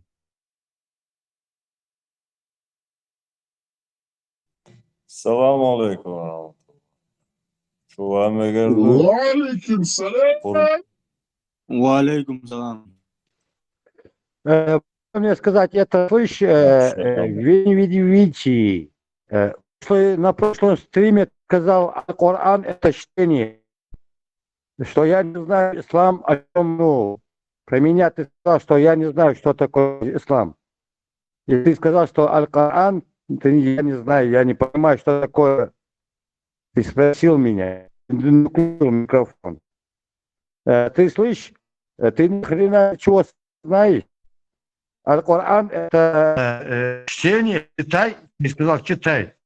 Читай, это икра. А икра. Первый аят, первое слово, икра. Бисми раббикаль. Аллах. Сказки, ваши сказки, вот эти сказочники, Бакиян, которые Вообще не понимаю, сказки, что говоришь. сочиняют, да, походу. Тисаян, Аминка Тисаянка. Алло, Мухаммад, вообще непонятно. Вообще не могу понять. У меня Не можешь, по ислама не знаешь, по какой паш? Азаматьяна не знаешь, Амин Матьян? Китаянку не знаешь, Янку? Бакаева Бакяна знаешь, ваши Ванка? историки, не историки, Жанка? сказочник, писульщик, писари. Вообще непонятно, Ну, субханаллах. понятно, потому Ну, что что вы говоришь? лохчи. Потому что вы лохчи. О, правоверно, Мухаммед, О, правоверный. Объясни четко, можешь объяснить? А то Объясняю ты четко, так я этому, скачешь, вы не скачешь. видите. Это все нам... Нам тоже вообще объясни, непонятно, не нам слышно. объясни, не ему, Мухаммад. нам надо Ей я объяснить. объяснил. В прошлом стриме она микрофон замьютила. И за меня, да, перед всеми да, сказала, что это я не знаю сам. А он начал тут умничать, Сказал, не да? умница. Что сказал? Дурочка. Жена мужеподобная дурочка, да, шлюшка, да, беженка, О, да. Ну, жаль, ну, Пошел сказали, нахуй, Шлюшка, ебаный, да. Хаси, хадисы, блин. Рот свой закрой, блин, а. Урод поганый, блин. Аркуасиши буду. Вот она там вчера, это было позавчера, по-моему, да, позавчера. Да? В прошлом Серьезно, стриме, что ли? позавчера. Кстати, Мухаммад, для наших друзей напоминаем, его имя Сказал, Мюзнамат что я правоверный. ислам не Он, понимаю, ислам, знаете, что как такое да, разговаривает? ислам. Он Будучи разговаривает мусульманином, Мюзнамат. я. Мюзнамат. Мы Да? вас не Ты перебиваем. сказал, Ну выключи микрофон, подождите, сказал, да, говорил, подождите, дайте тут сказать. Ну Ты подождите, тут дайте сказать. убеждал, Мюзнамат. Вы что вынуждаете меня Коран даже говорить. это Коран читай. Мюзнамат. Вы вынуждаете выключать вашу... Послушайте, дайте сказать. Вот этот наш гость, Мюзнамат, правоверный. Вот какой Ты ересь плюс он еще ты несет, говорил, что я старый, мы я не даем старый, ему мне 40 лет, возможность только высказаться. 41 Давайте лет. послушаем его. Давайте, Так Мюзнамат. что ты это, шлюха, старая шлюха, Мара, беженца. Учи, да, это ты еще говорил, что я там под русский, как там, ФСБшный, какая это палата? ты, Масадовский, Номер палаты ЦРУшный, назови. Мухаммад, ЦРУца, на номер привязи, да, палаты назови, нештатная брат. личница, Я приду к тебе. стукачка, ну, ты не занимаешь должность, у тебя не мешай, как говорится. Да, ты Правильно говоришь, очень правильно. И Не сама мешай говорит тебе. постоянно, когда интервью берешь, что тебя снабжают, да, тебя финансируют, ЦРУ, Моссад, Спонсирует, да. конгрессмен, жидомасоны тебя, вас вернее. Они будут гореть в аду, субханаллах, мой брат. Ну, они горят и здесь, и в мире горят. За что Мухаммад, боролись какое у тебя демократы? образование? Хренкирийские, лохчийские, да, демократы, да, нет жизни, да. За что боролись на то на тех.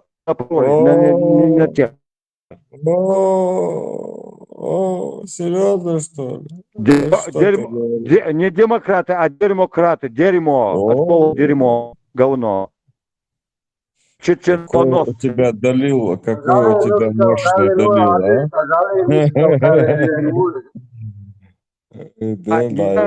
Я не по-русски, я не обрубил. То сайхан сайхан и да, я военный, да, я сколько у вас желчи и яда, невозможно просто описать. Вообще ни во что не верите. Отряд У вас специального назначения. накопилось вот это все есть, и нам надо... Первые, которые, да, из гор вышли, да, и вернули обратно территорию, да, равнину, да, это и Уарстхо, я Уарстхо, из рода Уарстхо, народа Галга, благородного. Из гора вышли, да, Уарстхо. Межнациональный вопрос. Они заняли дядьки. Территорию границы, да, до отцов. Даймов. Devu, alhamdulillah. الحمد لله الذي بنعمته تتم الصالحات. يا Boa, ô boa. دي تعو بيمر قبو بيمر انت كشي غادي كنت حاجي قبو Da Haji Loft mau, Loft, a لوكشي prisoner mau. وات لوكشي portanto Loft Watsis. هاي اقزع من لوكشي اليدع لوكشي التحديث يزع документ царскую охранку возьмут тихо 75-76 из них просто алым женщины лжев-шейх, лжеученый. Тогда не было слова ваххабист. 200 лет назад не было слова ваххабист. В 90-х годах кого термин ваххабист пошел. Но эти ваххабисты сегодняшние были тогда 70 чем-то человек, написали, да, их председателем был вашего хозяина Гондоныча Кадырова, да, предок его, Абдулкадир. Хамад, председатель Выражайтесь, Алимов, пожалуйста. который написал царскую охранку нынешней КГБ. Придерживайтесь внутреннего регламента. عوض كوحتو مديتو سو اسو Вы же акки, кляузники. Забери этого лжешейха, да, араба, этого его арестовали, шли, да, его таблеткамали, давиш, даволо.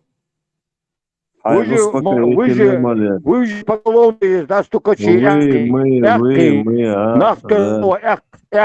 стукач. Да, маршал, да, Ну, да, чан маршал. Душу. Абеху мелочь, мелочь бог чари, физик вал. Геште дихат, код Top dila, hazličanići, svi su na flamazde, top da dizona, за что до то напоролись? Музмамат,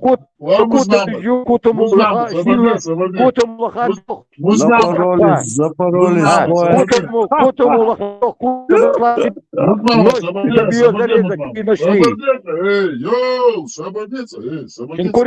Шинкурятник.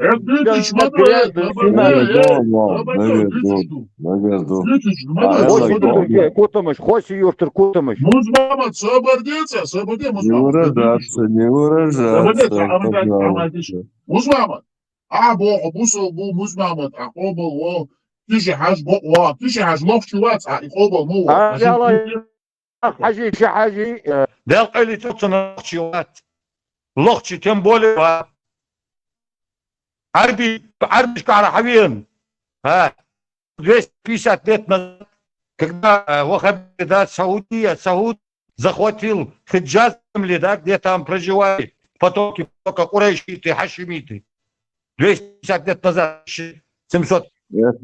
Это во времена динозавров. Переселились туда, на Кавказ, разъехали по всему миру. И вот 300 тысяч лет назад.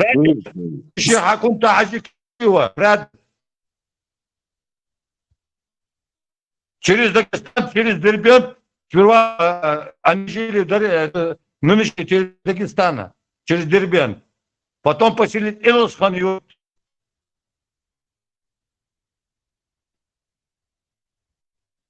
Он просто того, что... Вас плохо слышно, Музмамат, пожалуйста, наладьте связь, Музмамат. Даже микрофон отказывается его. Микрофон, да, отказывается. Настройте связь, Музмамат, пожалуйста. أدلنا تعبيرات يسون أو دكم هو تختار التجوج مجوج لكن خميان فيها. Может, он хочет, чтобы мы у него взяли интервью, он на интервью напрашивается. Мубарак, таджуж, маджуж, баря. اوش حباش كان تيجي حقات جماعت دياز بارسم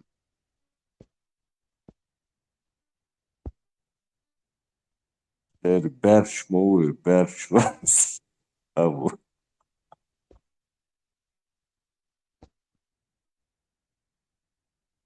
А вы? ايش А вы? واتهم Дорогие А друзья, вы дорогие кто? друзья, сейчас, 10 секунд. Вот этот вот Музбамов правоверный, наш брат с Ингушетии, он говорит, что Кишиадзе не чеченец. Об этом знаете его последовательно? Он скажет, что он араб. Может, ему задницу его, Музбамовскую, вот этого правоверного, на британский флаг они разорвут, потому что он сказал, что он араб. Вообще, вы вообще осознаете те риски, которые вы себя подвергаете сейчас, Музбамов? Вас же там в Ингушетии найдут поклонники Кишиадзе. Как его? Хаджи, Кишихаджи, ну, Кишиева. Кишихаджи Кишиева. Они же вас разорвут на запчасти. Вы что тут творите? Зачем вы это сейчас сочиняете сказки? Вот, вы говорите, что он араб пришел через Дербент. Вообще вы себя осознаете вообще, откуда вы это все, откуда вы это все высосали? Из пальца или откуда-то вот у вас какие-то сведения? Может, в Коране тоже про него написано? Мизмамов. Говорите, ваш микрофон включен. Да, Мизмамов, кажется, напился там русской водки. Он же там в российских структурах работает. Он же сам говорит, я воин. Я в структурах там работаю. Алкаш. Алкоголик. Русский алкоголик. суррогат мелчо тердуцу да. Да. Вообще какой-то больной, у него какие-то больные фантазии. Главное, мы специально ему даем высказаться. Уже люди понимали, с кем имеют. Вы понимаете, какие они сказки рассказывают друг другу? Это идиотские сказки. Это же просто мракобесие. Салям. حمود وصل يسافر واتساب اكريستي تنبارتوشا حوقتو بيحكي وشك احوالتن. Я ему сказал, что он мракобес, не знает Коран. Он не читал ни Коран, ни хадисы, ничего не читал. Он Топ идиот. дис, Салям, топ дис. Карлдак дис, Дин.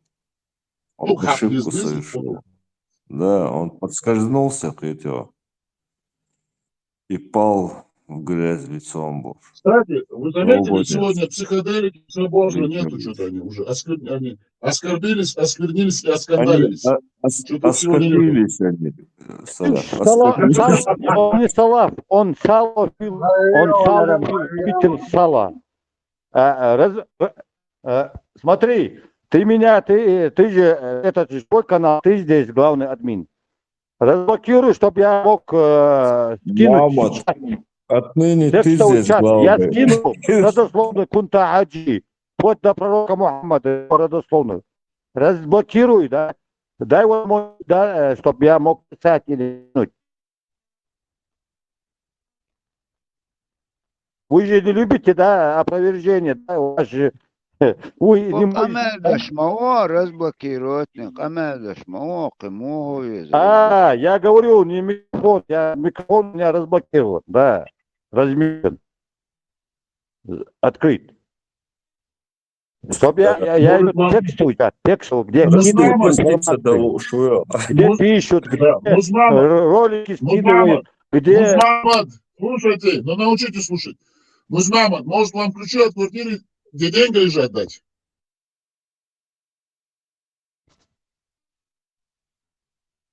Что ты, чего, я не расслышал. Может вам ключи от квартиры, где деньги лежат, дать еще, чтобы вы Надо разблокировали? мне, у тебя нету квартиры своей, у тебя дома нету, то у родины без родины, в бегах, в бегах. Своего у тебя не было и не будет, и нету и не будет. Мама, Просто я говорю, я кладу свои, то, что я сказал про Кунта Хаджи, что подтвердил слова, понятно, мое слово уноха, да, правдивое слово уноха мое, понятно, со мной понятно, мое слово, да, как банковский,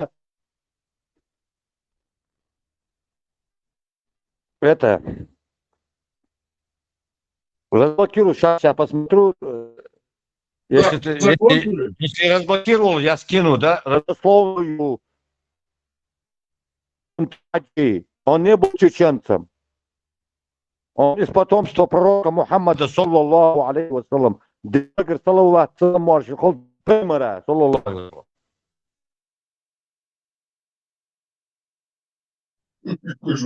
Какой же все-таки больной человек, Музмамад. А то, чтобы зубу, ты тогда пропел, ну, чуть-чуть, ну, то есть чуть поносит, начал поносить. меня. Позвольте ему скинуть это Что доказательство. типа я не Скидывай. знаю ислам, что я не знаю Коран, знаю хадисы, не знаю. Маму, Я типа стукач там, ну, под-русски там, всё. маму, Я не под-русски. маму. Quraysh цина убаря. Бах, Аллахи, бах, бах, ахы. Сегодня палата номер 6. А че я тут? Далил, да, Я от Далил, себя, да, не от себя говорю, я это придумал. Даже Далил, я с 80-х годов в Аджимуду сидел, он Кошмака, да, 3 года назад только мой дедушка умер. Ну, мама, прекращайте. Хаджи да, был и он с 80-х годов, он с ним вместе, я ходил по всему, да, к Кавказу, Чечню, Ингушетию, да, Зерти. Кара, цага жеря. 100 раз был Эльхабути.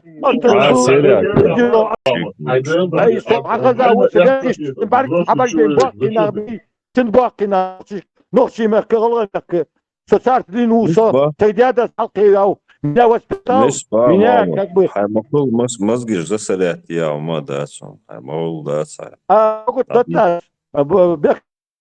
Бек мобил, что именно национальных лара.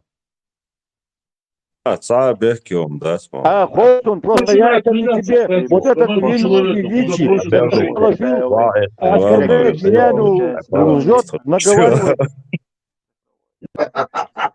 Уже начинает приходить в себя, уже извиняется, молодец. Я с прошлого раза, да, сегодня почему? В прошлый раз он не дал мне ответить, не включил микрофон, потом.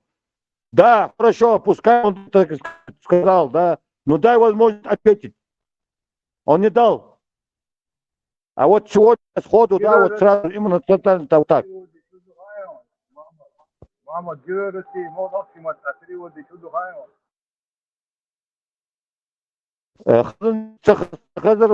чуть погромче. Хазандерсон, вопрос был или что? Мухаммад, герой Дарем.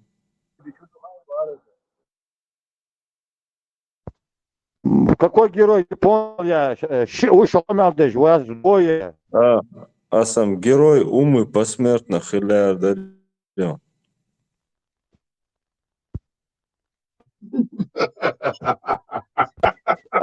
Что не за герой России есть, герой Чечни есть, герой Ингушетии есть, герой Халгартиват, Сейну герой.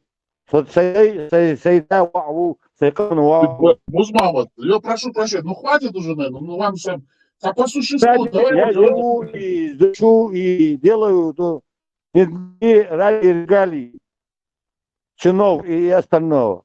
Хорошо, Музмамад, вы за Россию. А так, герой, я не герой, это будет решать Аллах и мой народ.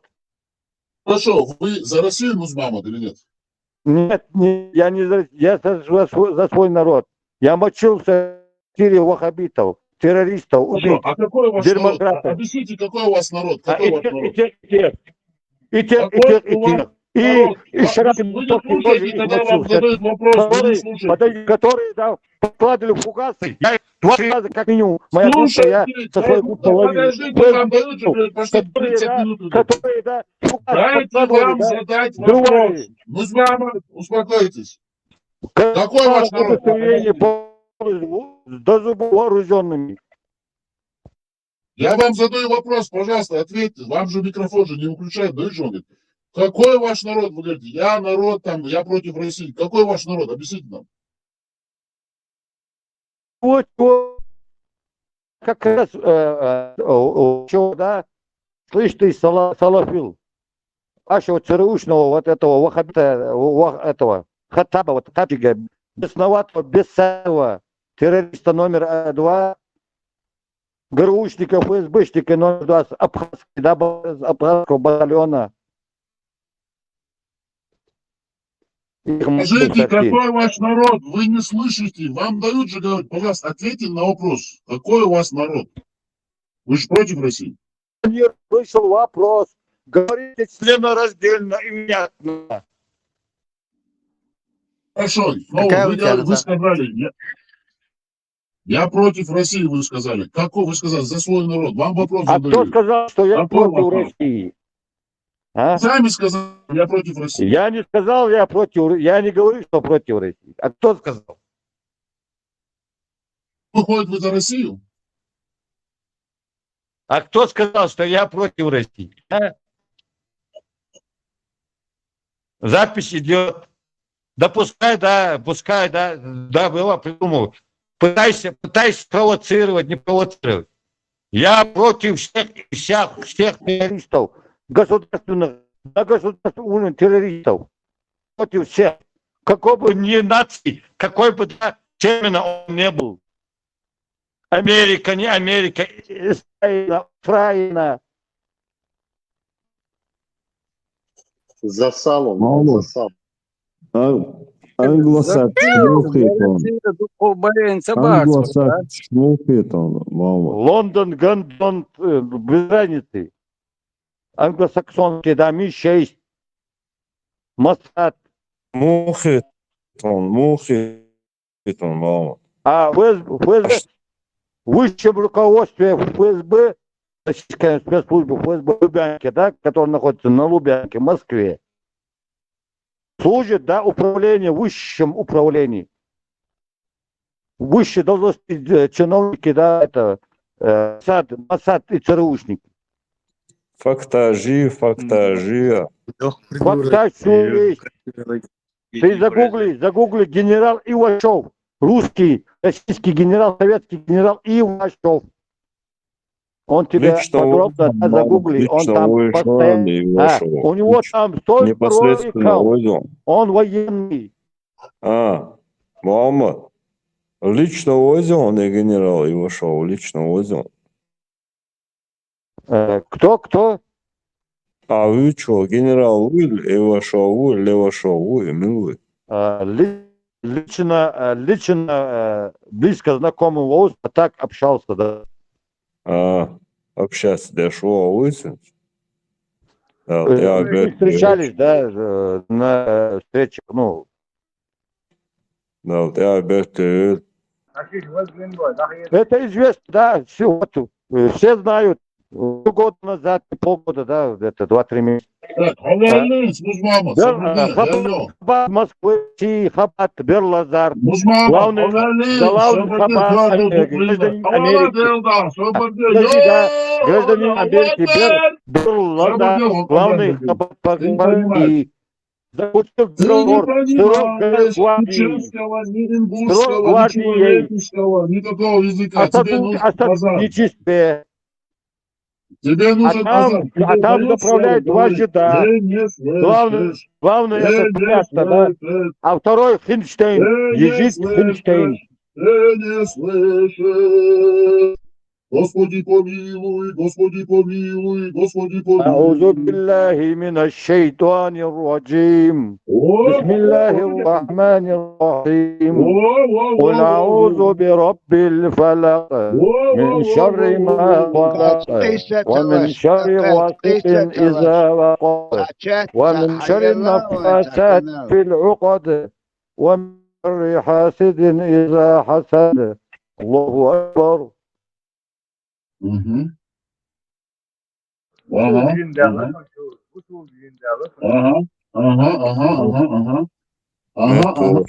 Слышь ты, салафил, ты говоришь, что я не знаю Коран, там то все. Я больше половины Корана, я почти хафиз. Дальше продолжай. Нормально, وفون ليلدا ميلدك حيتان ولا دعدا والله داس دالو انا دالو احيهم بيه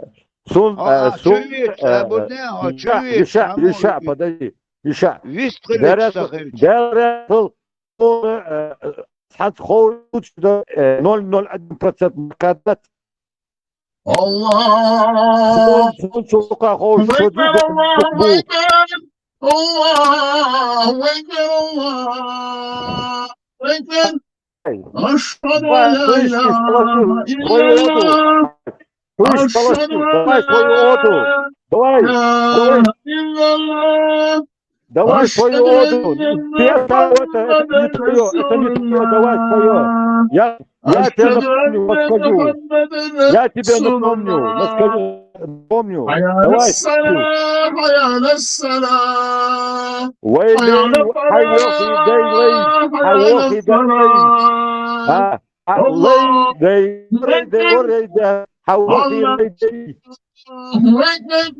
La ilahe illallah.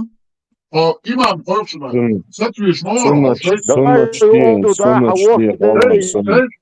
mērķu un iecēni. Šeit nu un čā. O neto švacu. Pazēm biće neco. Hold on, шейди.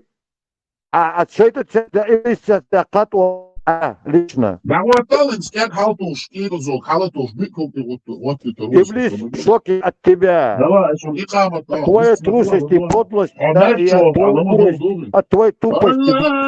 Allahu Ekber. Allahu Ekber.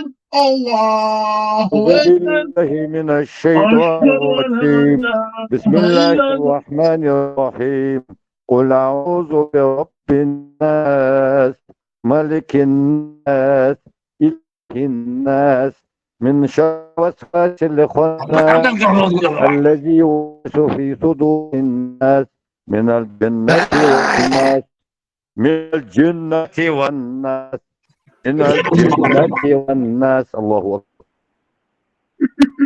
نسوى أعوذ بكلمات الله التامات من شر ما خلق شامل مالك ودقواتي بسم الله الرحمن الرحيم الله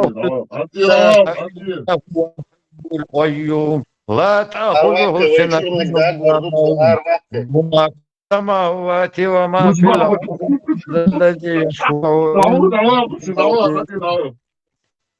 يعلم ما بين أيديهم وما خلفهم ولا يحيطون بشيء من علمه إلا بما شاء وسع كرسيه السماوات والأرض ويؤوده حفظهما وهو العلي العظيم صدق الله العلي العظيم الله أكبر. Давай, Сатык. Бузма, ховели? Ховели? حيواش успокойте, успокойте. Barkal deriz kolunu. Çigur, genezis uven, hoşolun. Çigur, vistal işela, vistala okşahar. Muzmama, soçuatsi. Ходишь, ударишь, би. Я его переименовал. Вы его называете как а он не соль, он салофил. От русского слова салофил, любитель фил, любитель. Хорошо, понятно. Хорошо, принимаем, Виктор, хорошо, все, спасибо, достаточно. Чигур, генезис, машол, хай, нищела, вистала. Ты не справляешься. Хорошо, ладно, я справился, а ты не справляешься, вижу. Давайте, музмама, дадим другим тоже слово. Мы же вам дали слово, мы же вам дали вашу минуту, даже час славы. Давай другие тоже поговорят. Да, хорошо.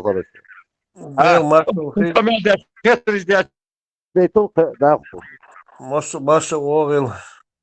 Вени, ты давай, громи там, руби шашкой. Классно, с плеча руби. Лучше паракма, голгазди, шалт, и дедовский шалт. Паракма метровый. Громить моба, эштернах, кучухевича, он целых вам совестия рубить твое. Кракас путаете, кертыш, шалца, кертыш, будем от одного тела отрезать, да? Дурные. Давай же неадекватный, дед Кудюнай уже неадекватный. Неадекватный еще даже. Неадекватный дьявола, да? Смотри, герой России. Он же такой же герой России, как и ты. Почему он вам мешает? Объясните нам вашу позицию. Вы же герой России, и вы же говорите, выключите его. Он же такой же россиянин, русский, православный, Ахлю-Сунна Музмамад. И он вам мешает, я так понял. Говорите.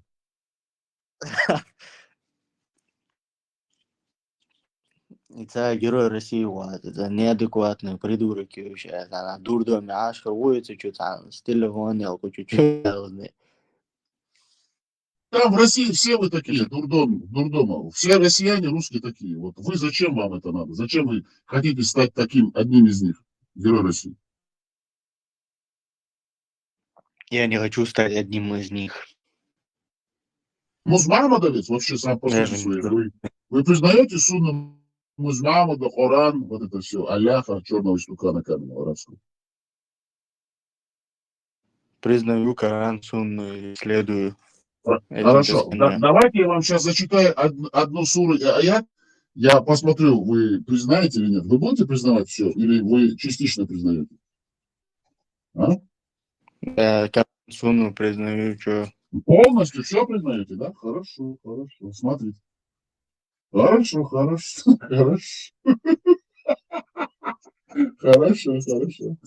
Кстати, вы вообще сам по себе чеченец или вы какой-то афганец чеченского происхождения? Ну, мне интересно, с кем я имею дело. Вы чеченец или вы афганец чеченоязычный? Да? Хорошо. Хорошо, давайте я читаю вам. Если хотите, можете проверять.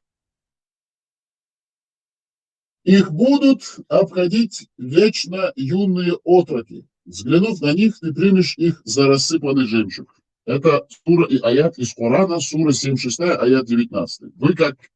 Вы, являющийся правоверным, заднеприводным, кверху задом исламским последователем Исляма, вы признаете это или нет? Заднеприводный, я приписывать, я это вижу. Хорошо, объясняю тогда. Их будут, это аят. وَيَطُوفُ عَلَيْهِمْ وِلْدَانٌ مُّخَلَّدُونَ إِذْ حَسِبْتَهُمْ لُؤْلُؤًا مَّنثُورًا. Их будут обходить, это аят, вечно юные отроки. Взглянув на них, ты примешь их за рассыпанный жемчуг. Вы понимаете, о чем речь? Смотрите, слушайте. Да,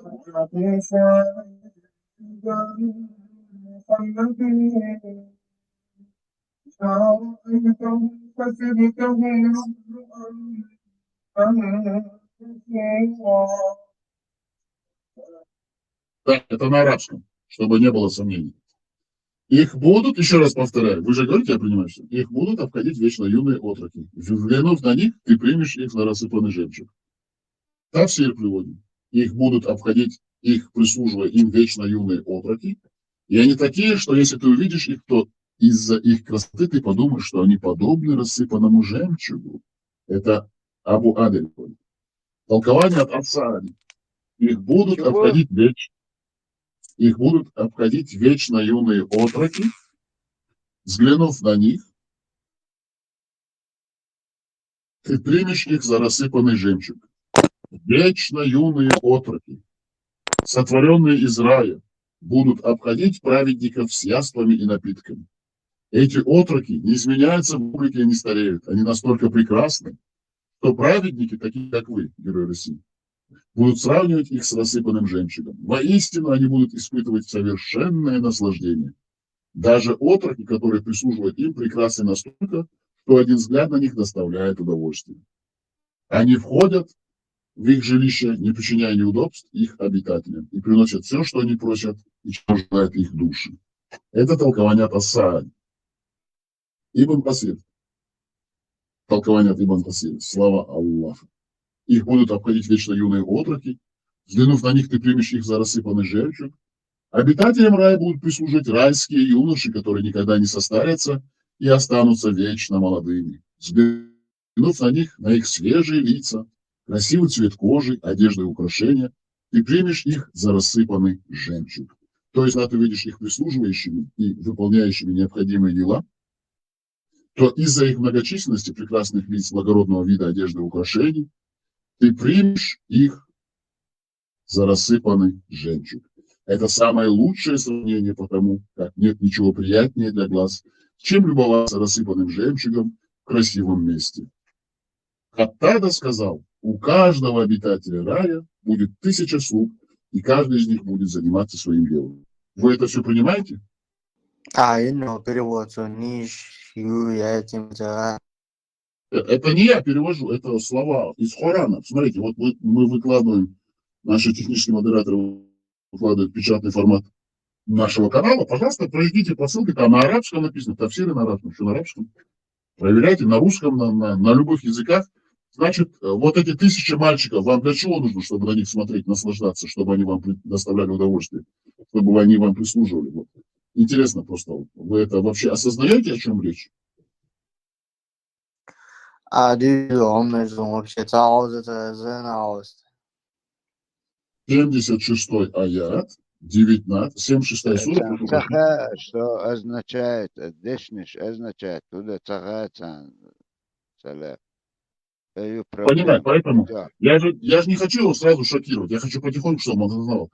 76 сура, аят 19. Вот вы, мужчина, молодой человек, попали в рай, шахид, ради России, на территории Украины, ради России, матушки, ваш великий халиф Путин, умерли, вы идете в рай, и там вас 1000 мальчиков. И вы туда заходите и начинаете вот этим делами заниматься. Вы, значит, вообще, вам мальчики нравятся, да? Вы, значит, по мальчикам, что ли, специалист? Мальчики, да. Мел кичдек диета, еша этодек. Думаете, у него не хватает интеллекта понять, о чем речь, да? Я так понял вас, да? Он не понимает, да? Вы хотите сказать, что он глупый? 99%. Да, он Я глупый, думаю, да? у него вообще интеллекта нет. Хорошо, смотрите, давайте.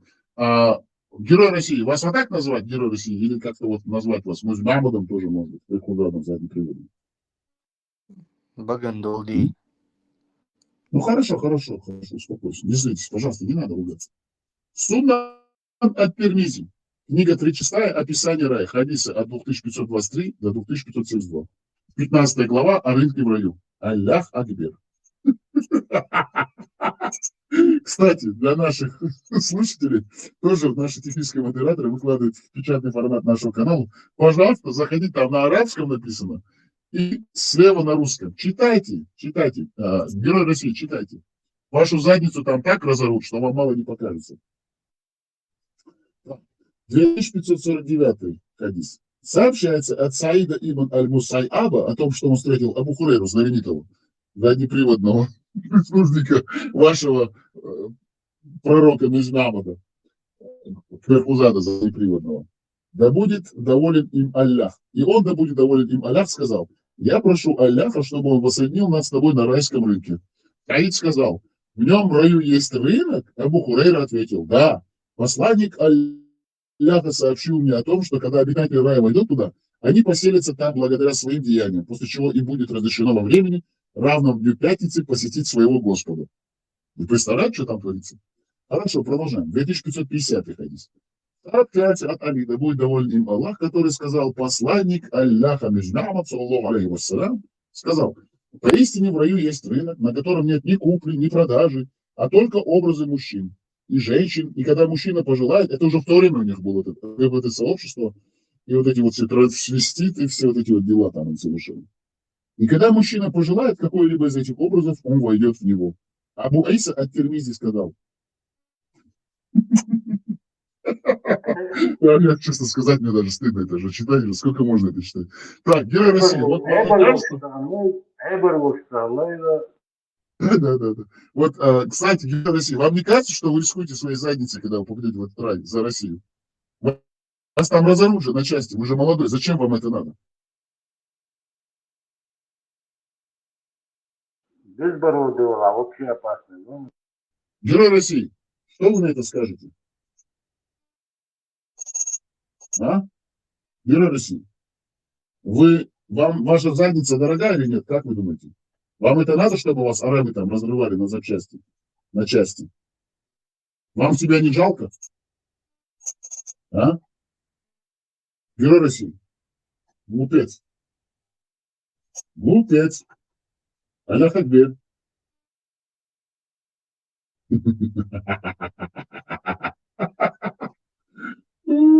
какой вы глупый. Все-таки какой вы же глупый. Какой же вы глупый, примитивный все-таки, герой России.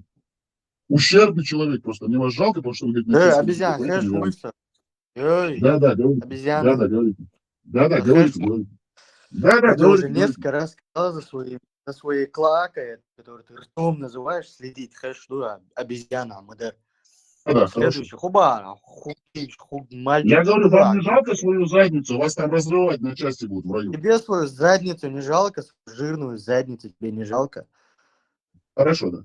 Хорошо, ладно, хорошо. Давайте я вам зачитаю дальше. Тебе не жалко свою жирную задницу. Хорошо, вы же поклонник Мюзмамада, ради Мюзмамада Россия Подкладывать готова под жить. западного американского капиталиста Джона с огромной Да, сигарой да, ради его да. демократии. Тебе не жалко Да, подкладывать? не жалко, Под нет, не Форреста, жалко. под Да, Джорджа не жалко, Форреста да. подкладывать. Да, Под не жалко. ЛГБТ Но я же не за ислам, я под же не за ислам Эпштейна, это под делаю. Джеффри Эпштейна подкладывать Да, свою я же задницу. не под за Джеффри ислам это Эпштейна, делаю. Я твоего осознанно, мира у меня голова идеологического. работает.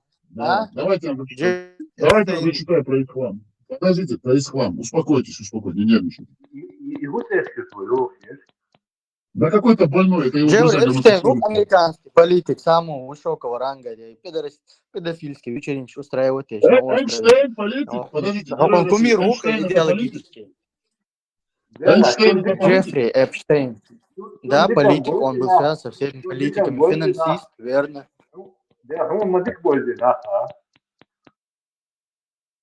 Политики разбираться, отвечаем. Самые известные события йока западной политики. Ахлил.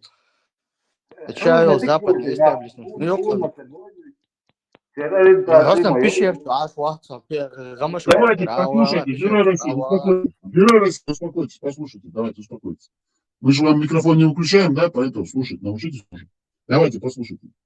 Может, вы станете человеком или человекоподобной обезьяне гамадрилой.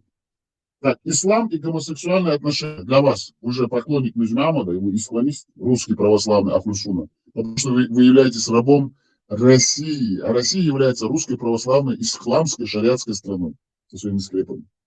Так, ислам и гомосексуальные в отношения. таком месте. Ну, слушайте, Победите, ну, успокойтесь вы. Ну, успокойтесь, за каждое слово не цепляйтесь, вам дадут слово. Ну, что тут, успокойтесь. При слове «ислам» представляются глухо закрытые лица женщин-мусульманок, строгие длинные бороды духовных лиц, мужчины одеты также довольно закрыто. Ислам принято считать религией наиболее жестко относящейся к проявлению сексуальности. За поцелуй между неженатыми и взрослыми людьми женщину может ожидать публичная порка, а мужчину религиозное наказание. За супружескую измену смертная казнь через побивание камнями.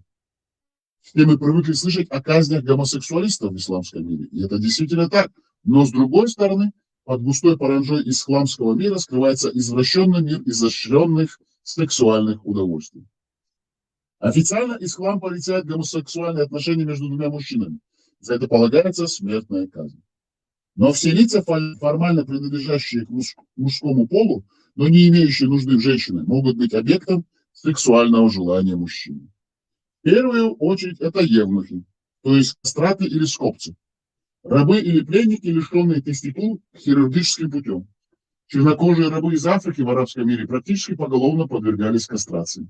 В Саудовской Аравии, образце исламского общества, рабство было отменено только в 1962 году под нажимом США. Именно кастрация рабов привела к тому, что в арабском мире практически нет потомков чернокожих рабов, в отличие от США. Сексуальная эксплуатация кастрированных рабов не считалась и не считается в исламском мире греховной. Евнухи, кроме прочего, служили щитом против гомосексуальной похоти. Они сами формировали цель той похоти, отклоняя таким образом ее от молодняка.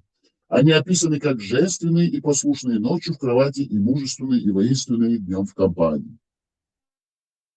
Вам исламский труд нужен, да? From Абу Мансур Аль-Талиби, читайте, это англоязычная версия. Причем кастраты делились на две категории хисван, должны были работать слугами в гаремах, а гилван, прошу прощения, сами были жителями особых гаремов. Это были юноши, которых богато содержали специально для удовлетворения гомосексуальных запросов хозяина. Вторые евнухи, или как их называет Коран, естественные евнухи, мужчины, не имеющие влечения к женщинам, то есть пассивные гомосексуалисты. Такие, как вы, герой России. Вы же тоже пассивный гомосексуалист. Или латентный. А может быть и активный. Черт, надо будет разобраться. Пассивные, тут у нас было 3 гомосексуалиста, но они что-то сегодня не пришли. Тоже русские православные, ахрусунна мусульмане, гомосексуалисты. Музмахмад одного имя было, другой был психоделика, а другой чекист. Кстати, если вы нас слышите, мы вам всем передаем привет. Пассивные гомосексуалисты и асексуал. Их называли маханад. Их называли маханад в честь Музмахмада. Как правило, они подражали женщинам в поведении, растили длинные волосы, украшали руки рисунком из хлы. Иногда по решению особо благочестивых султанов и халифов их подвергали кастрации. Кстати, вас скоро ожидает эта операция. Вас кастрируют, потому что вы герой России.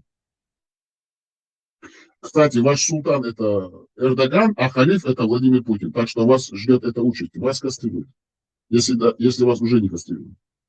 По решению особо благочестивых султанов и халифов их подвергали кастрации. Цундель олшмадушук новчумата. Я ангезли, хачи элмиш, я скачи элмиш. Я ангезли волкуду, я скачи элмиш. Я шейдамиш долго, еще долго еще. Лей амаля, лейш, цундель олшмадушук, я олшмадаци новчумата. Подвергали кастрации. Я ангазию, хокету, хогиру Россия, я ангазию. Оцехельча и лилурия царицы. Яс хачеэл. Ишт мохик хачеэл, ясный или члишу хачеэл. И, наконец, мальчики. В исламе мальчики не считаются мужчинами. Слушай внимательно. Если ты молодой и у тебя нет усов, берегись, тебя в задницу там отымеют. В ваших войсках русских православных. Смотри, это поэтому не дедовщина по исламу, по шариату. И, наконец, мальчики. В исламе мальчики не считаются мужчинами. И можно видеть обнаженных женщин. Они моются в бане вместе с матерями и сестрами. Отсутствие у них влечения к женщинам считается оправдывающим их гомосексуальную эксплуатацию. Понимаешь, да? Коран обещает мальчиков праведникам в раю. Слушай внимательно. Обходят их мальчики вечно юные с чашами, сосудами и кубками, черноокие, большеглазые, подобные жемчугу хранимому. Не услышали они там пустословия и укоров в грехе. Коран, 56 сура, 17-24 аят. Сура 76, аят 19, Аллах, это вот черный истукан, камень арабский, обещает мусульманским мужчинам вечно юных отроков. Почему он обещает? Потому что Мусмахмад это обещает. Он прикрывается Аллахом, черным камнем, истуканом, а сам свои влажные, похотливые, развратные влечения и свою похоть через так называемые аяты, которые он сам сочинял, говорю, что они вам доступны, они дозволены. Аллах обещает мусульманским мужчинам вечно юных отроков. И обходят, вы представляете, дорогие друзья, чеченцы, нохчи, вам в так называемом раю, нохчи будет, а около, может, вообще, нохчи, сабаниш, лишно. Салаллаху алейхи мама твоему, салаллаху алейхи, вай эльчу эла, мама твоему, сала Аллах, Аллах, Allah başkoyar nešto. I ja ću mi šac haći elmiš. Car naj tigi kentri firmu moguši. Ja sam li cig bagaš mušum šusmi. Tigi kentri buj can kijek da bioš mukuš dostiš madarbiš. Emu ediš. Işık muha eçişi piç net. Tünder şamadar da sayar sa dolgo. Şu tigi beş tiyaş tehliç büyükhum şu madarbiş. Şu nah ya şu madarbiş. Ja haći elmiš şu. Ему ediş. Ладно, что, hala выдушил. Hala. Выдушил, hala. Салях, у меня вопрос. Чтобы ответить. Быстро. Да, говори, слушай. Вот можешь вернуться обратно, чуть-чуть недалеко, где ты сказал, это оправдывает. Что это оправдывает? Гомосексуализм, типа врожденный? И Бог царь оправдывает. Да, я понял. Смотри, слушайте. И, наконец, мальчики, они говорят. И тут пишется. В исламе мальчики не считаются мужчинами. Им можно, смотрите, как они объясняют, вот арабы как они объясняют, мусульмане как это объясняют. Им можно видеть обнаженных женщин, но это значит несовершеннолетние мальчики до первой полюции. Пока они еще не имели первую полюцию, это значит семяизвержение. Они же маленькие дети, не понимают, что происходит. Им можно видеть обнаженных женщин. Они говорят, в арабском мире это называют термин, балиг. Он когда балигом встает, уже он становится типа более-менее мужчиной, потому что у него уже семяизвержение пошло, ну там пубертат и все пошло. Но так, пока у нее это не произошло, считается вот таким вот. Им можно, как растение, короче говоря. Им можно видеть обнаженных женщин. Они моются в бане вместе с матерями и сестрами. Отсутствие у них влечения к женщинам считается для арабов, а поэтому они оправдывают, оправдывающим их гомосексуальную эксплуатацию. Значит, если мальчика, у него не было пубертата, у него не было семизвержения первого, это называется полюция, такой термин медицинский, по-арабски жуз. Если у него это влечение, маленький ребенок там, до 12 лет, там, до 13, значит, он считается, это считается оправданным, чтобы его иметь в задницу, как сексуальный объект. У арабов это считается нормально. В исламе это признано. Это мама так сказала, не я говорю. Это не от себя я говорю, вообще абсолютно. Здесь ссылки на Коран же идут. Так, тут хотел кто-то что-то сказать, мы слушаем. Да, говорите. Хорошо тогда. Я ответил на ваш вопрос? Да, спасибо, ты ответил. Короче, это предельно ясно. Короче, если мальчик еще физиологически он не дошел мужского возраста, значит, его до этого времени можно иметь. Да. Его имеет, задний проход. Кстати, обратно же напоминаем нашим слушателям, тем, кто нас будет слушать, все наши муллы, которые в раннем молодом возрасте, мальчики, которых отправляли в Сирию, в Египет, Пакистан, в Сирию, Ирак, вот этот Египет, Аль-Асхар, Ливию, Тунис, все эти люди, которые учатся, ездили чеченского происхождения, чеченцы, молодые, которые, когда их молодым до 12 лет отправляют же, чтобы они учились, их всех пропустили через задний проход. Потому что там все эти муллы их имеют, на самом деле. Это факт. Это не я говорю, это документально подтвержденный факт. Все муллы, которые сейчас на телевидении, которые вот сидят, рассказывают в мечетях, которые там учились на Ближнем Востоке, в Турции, там, в Египте, Аль-Асхаре, в Сирии, в Дамаске, всех их отымели задний проход, потому что тут это оправдывает их использование в этих целях гомосексуальной эксплуатации. Так, продолжаем. Так, кстати, была ремарка из... Пробитый будешь? Всех отымели, да, всех, практически всех. Если кто-то там и выжил, то это случайность. Большая случайность. Вот я на своем, контакте, общении с этими людьми, я вот сам лично около 10 тех муэдзинов или мувахидов, которые ездят туда, они рассказывали, что их нахвосты, которые друзья, их отымели. Но они никогда не говорят, что их отымели. А значит, если они говорят про тех, их 100% их тоже отымели. Поэтому их всех там отымели. Все вот эти вот муллы, Шахидовы, Шмахидовы, вот это вот Басханы, Шмасханы, все вокруг Джамбулата, Мулла, Заки Аман, всех их через задний проход там пропустили. Вот такие вот там истории. Это по исламу оправдано. Есть еще вопросы? Извините, ассаламу алейкум. Я с вами не могу согласиться, что это оправдано по исламу. Вы можете не соглашаться, но тут у нас ссылки на Коран. Хорошо, вы не соглашаетесь, хорошо. Это ваше право. Мы вас не заставляем соглашаться. Да, конечно, я понимаю. Но, простите, на самом деле в Коране нет на это ссылок. Коран запрещает. Хорошо, 76-я сура, аят 19. Знаете, я хотел бы сказать, что вы рассказываете, это все муллы, вот эти все люди, это же каббалисты. Подождите. Это очень интересно. У нас хороший собеседник. Брюс Уайт, смотрите, слушайте.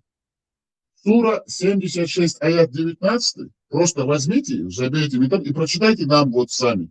А потом зайдите в суру 56, аят 17-24. Потом я вам дам еще 5105 хадис Аль-Бухари. Потом я вам еще дам 15 глава, 2549-2550 хадисы. Коран, через 5 минут я к Корану вернусь и попрошу вас вот эти ссылки, а хадисы я не воспринимаю. Хорошо, 76-й аят, смотрите, 76-й аят, 19-я, скажи, 76-я сура, прошу прощения, аят 19. Зачем дальше что-то ходить объяснять? Тут так все написано. 76-19, я сейчас посмотрю, дайте мне время, пожалуйста. Пожалуйста, мы не спешим никуда. Кстати, вы, я вижу, не чеченец, вы русскоговорящий мусульманин, поклонник Мухаммада, да? Квепузат заднеприводный. Я из казах, России. я казах, я казах. Хорошо, вы казахский Квепузат заднеприводный, ладно. Приятно Что, познакомиться. простите? Ну, казахский Квепузат заднеприводный, поклонник Мухаммада. Это ваше право, я с вами спорить не собираюсь. Брат, я не Можете верить в поклонник Аллаха. ислама. Я не поклонник ислама. Хорошо, можете верить в Аллаха. Я хочу вам сказать, казахша білмейді? Қазақша сөйлейміз ба? Қазақша сөйлейміз ба? Қалқалай. Жақсы, рахмет. Қалқалай. Жақсы, рахмет. Рахмет, жақсы. Смотри, бала, слушай. Маған Я 6 жыл. Да, брат. я не собираюсь с вами, с казахом, спорить, чтобы вам доказывать, что в исламе так или не так. Нас казахи в исламе не интересуют, но как Брат, казаха, я с вами я вам тоже не говорю. спорю. Хорошо, дайте досказать. Вот как казаха, я вас приветствую, потому что мы любим казахов, уважаем, ценим. Пожалуйста, приходите, слушайте. Если вы верите в Аллаха и вы любите Мухаммада, пожалуйста, поклоняйтесь ему, верьте. Я лично с вами спорить на эту тему не собираюсь и ничего вам доказывать не буду, потому что это ваше суверенное право. Но я вещаю на чеченоговорящую аудиторию и чеченцев, потому что чеченцы, они обязаны, и они к этому потихоньку приходят, чтобы из хлама больше в Чечне не было среди чеченцев. А вы можете верить, пожалуйста. Ваши религиозные чувства мы затрагивать не будем. Наоборот, я вам куплю Коран, я вам куплю лично Коран и перешлю по почте, если он вам нужен. И все хадисы. Я даже вас буду укреплять в вашей вере. Хорошо? Вы сказали 76-19 же?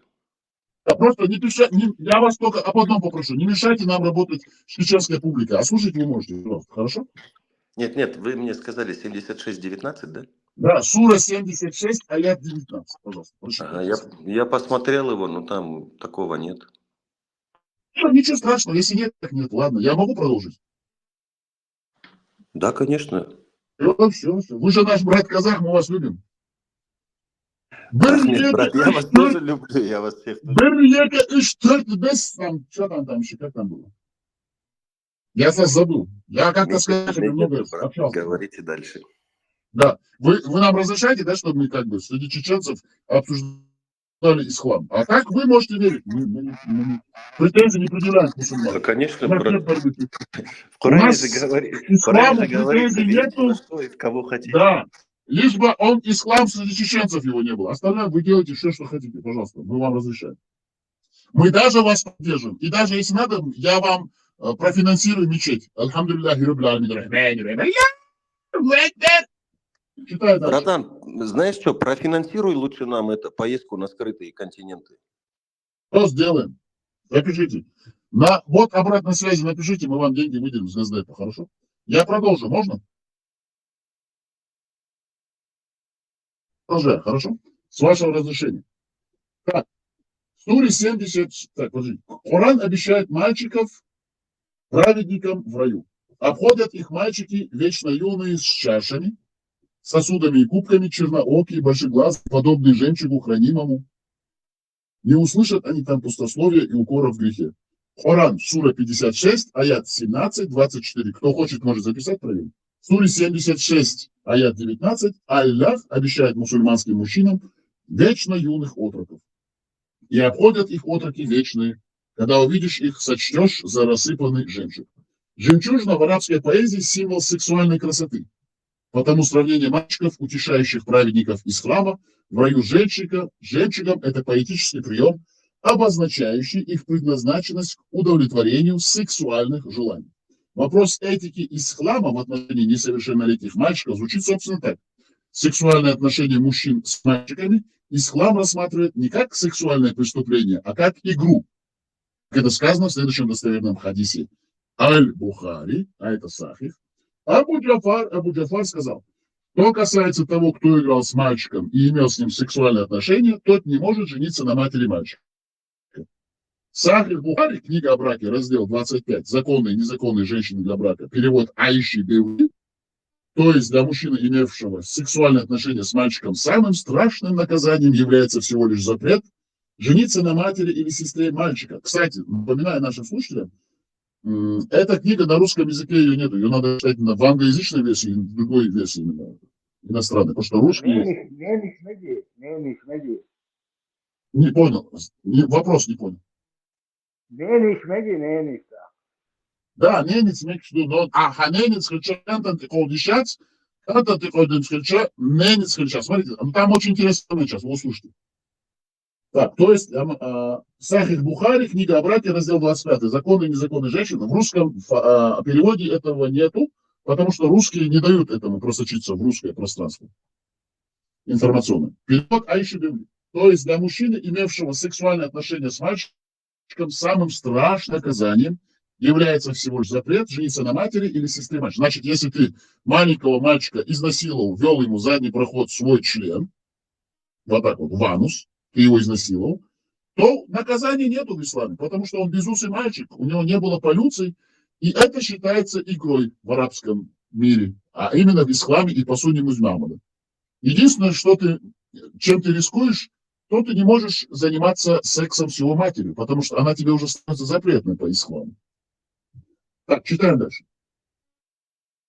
То есть для мужчины, имевшего сексуальные отношения с мальчиком, самым страшным наказанием является всего лишь запрет жениться на матери или сестре мальчика. В то время как обычного гомосексуала в исламе ждет смертная казнь. Вот видите, как там у них все противоречиво. При этом сексуальная эксплуатация детей в исламском мире имеет давнюю традицию. Султан Мухаммед Фатих, победоносный, имел гарем из мальчиков. Смотрите, султан Мухаммед, значит, Мухаммед Фатих, победоносный, имел гарем из мальчиков. Педофилическая культура была развита при дворе знаменитого халифа Харун аль-Рашида, в окружении которого творил поэт Муханад, значит, Музанад. Мужчина-проститутка. Абу Нуфас. Тут так и написано. Муханад. Мужчина-проститутка. В скобках Абу Нуфас. Гаремы из мальчиков имели также многие высшие духовные лица ислама. Например, знаток шариата Кади Ягна Ибн Аптам из Бассоры, имевший гарем из 400 мальчиков. Тиллак, мальчики-рабы в турецких банях, в их обязанности числился не только массаж клиентов, но и их сексуальное удовлетворение. Исчезли только после реформ, слушайте внимательно, прошу прощения, исчезли только после реформ Ататюрка в 20 веке. Но в турецком языке словосочетание «хамам оглани» – банный мальчик до сих пор обозначает гомосексуалиста. Кучек 16-25 лет юноши танцоры в женской одежде. Бача 8-16 лет мальчики-исполнители женских эротических танцев. Оба вида мальчиков подвергались сексуальной эксплуатации без всякого ущерба для растителя. Запрещая сексуальные отношения между взрослыми мужчинами, ислам видит выход в самой отвратительной форме сексуального извращения педофилии.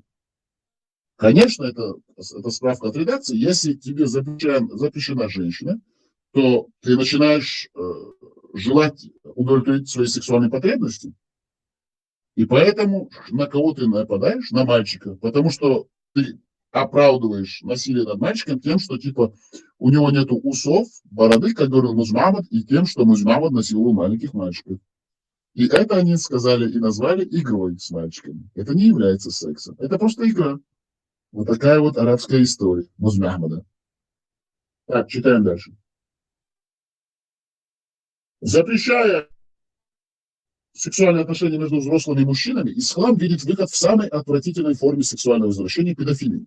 Именно из-за жестокого запрета на добрачные сексуальные отношения в странах ислама процветает детская проституция, когда доведенные голодом до отчаяния люди приводят своих детей, мальчиков и девочек для удовлетворения сексуальных запросов молодых неженатых мужчин. Официально запрещенные под страхом смерти сексуальные отношения между мужчинами оказываются допустимыми самыми незащищенными представителями общества, детьми, невольниками, евнухами. Такова цена исламского целомудрия, которая является веревкой и ножом. Смерть для прелюбодеев, любой внебрачный секс карается смертью. И развитая индустрия педофилии, дозволенная пророком Мухаммадом, который сам в 60-летнем возрасте женился на 9-летней девочке. Я когда читал, пожалуйста, кто хочет, может опровергнуть. Кстати, у нас в гостях сейчас Чак Эз. Это один из последователей Мухаммада. Дадим ему слово, пожалуйста, пускай говорит. Нам не жалко. Мы всем даем слово. Пускай опровергают. А говорит.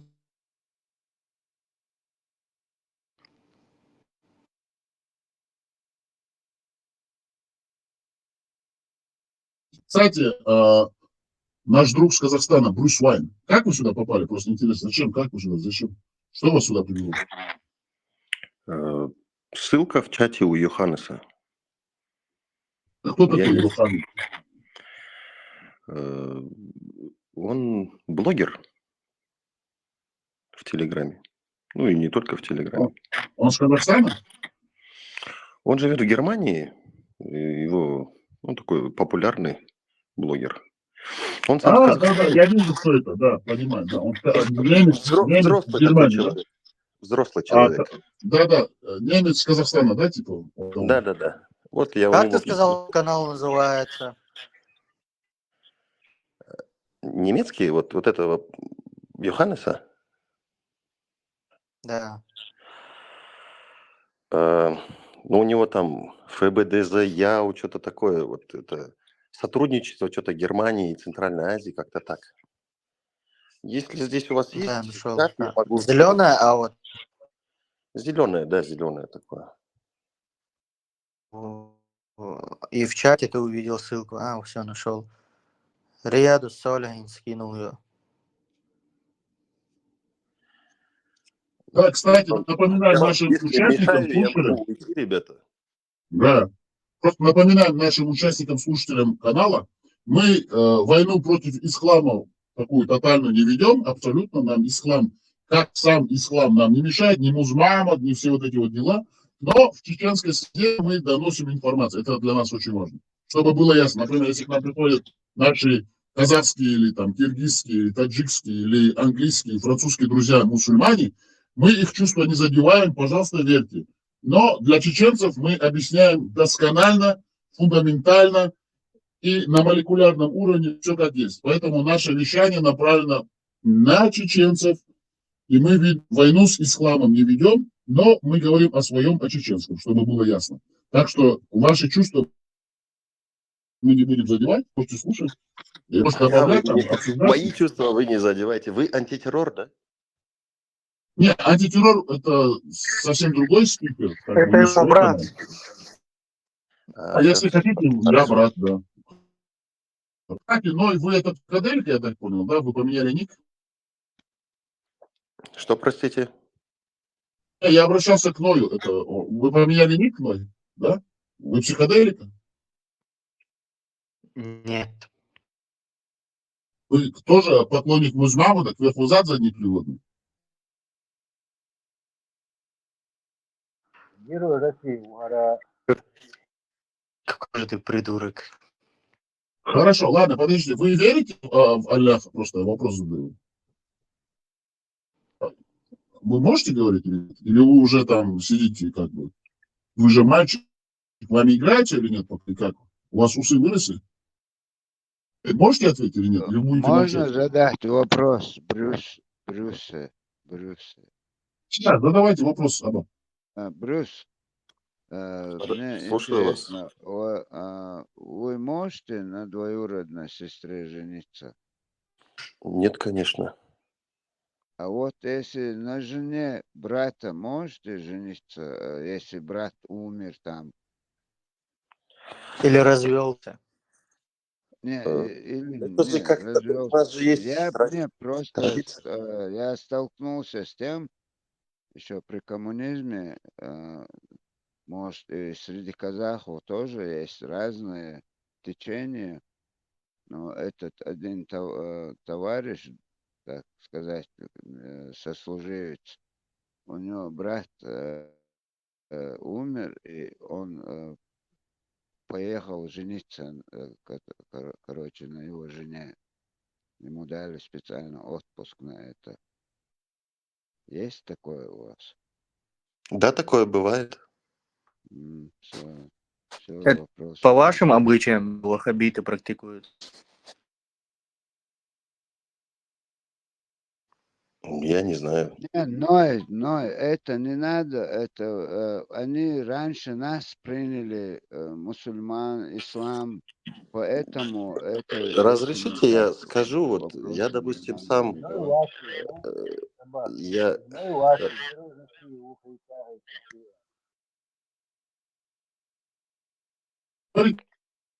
разрешите, да, я скажу, договорю тогда, раз вопрос был.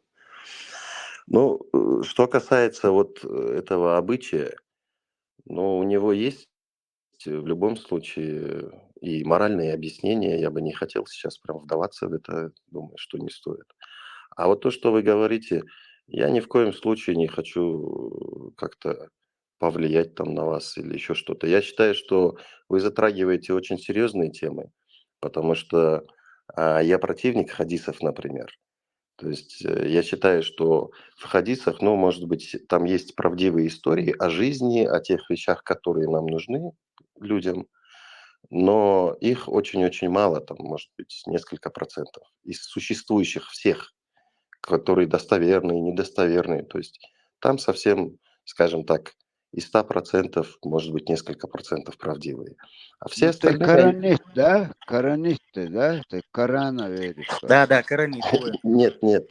Брюс, Простите, можно я договорю? Я не коранит, я считаю себя мусульманином. А, ну как, надеюсь, что я такой, может быть, человек. Но поймите, в Коране же нету разделения. То есть там есть только верующие и неверующие люди. А все остальные течения, которые мы знаем и видим, их нету. Это же все придумано.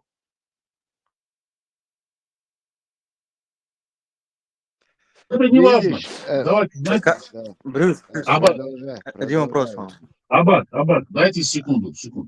Ной, пожалуйста, вам задали вопрос, вы не ответили, оставьте нашего гостя. Нам не важно, верит он, не верит, это наш казахский брат, оставьте его в покое, не лезьте к нему. Я его привечаю, я ему говорю, ты хороший наш брат, мусульманин, казах, пожалуйста, сиди, слушай, можешь там что-то говорить, но мы с тобой не спорим. Но я хочу сказать, вы русский православный Ахлусуна Ва'аль-Джамаа Кверхузат заднеприводный, так что послушайте, вам будет полезно. Хорошо? Не вмешивайтесь. Когда мужчина разговаривает, не вмешивайтесь. Вы ребенок, вы безусый. Хорошо. Тогда я вам задаю вопрос. Вы можете ответить? Нет. Но если не можете ответить, тогда сидите, сопите в дырки, засуньте свой язык в вашу задницу и сидите, слушайте.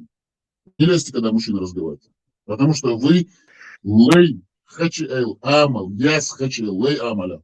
Яс хачиэл, да? Хай цогца дойш, кучалар дойш, и дуй, хайдахты цогца дойш, любится ляуш. Понял? Так, давай, шнырь, молчи, шнырь, остановись, шнырь, лей амаля, шнырь. Дайстать, шнырь, голоси, газ, амаэлю, шнырь. Сиди, слушай, сопи в две дырки. Говнюк. Боршня, канал Декрена, он лёгкий там. Да, совершенно верно, я полностью поддерживаю. Что?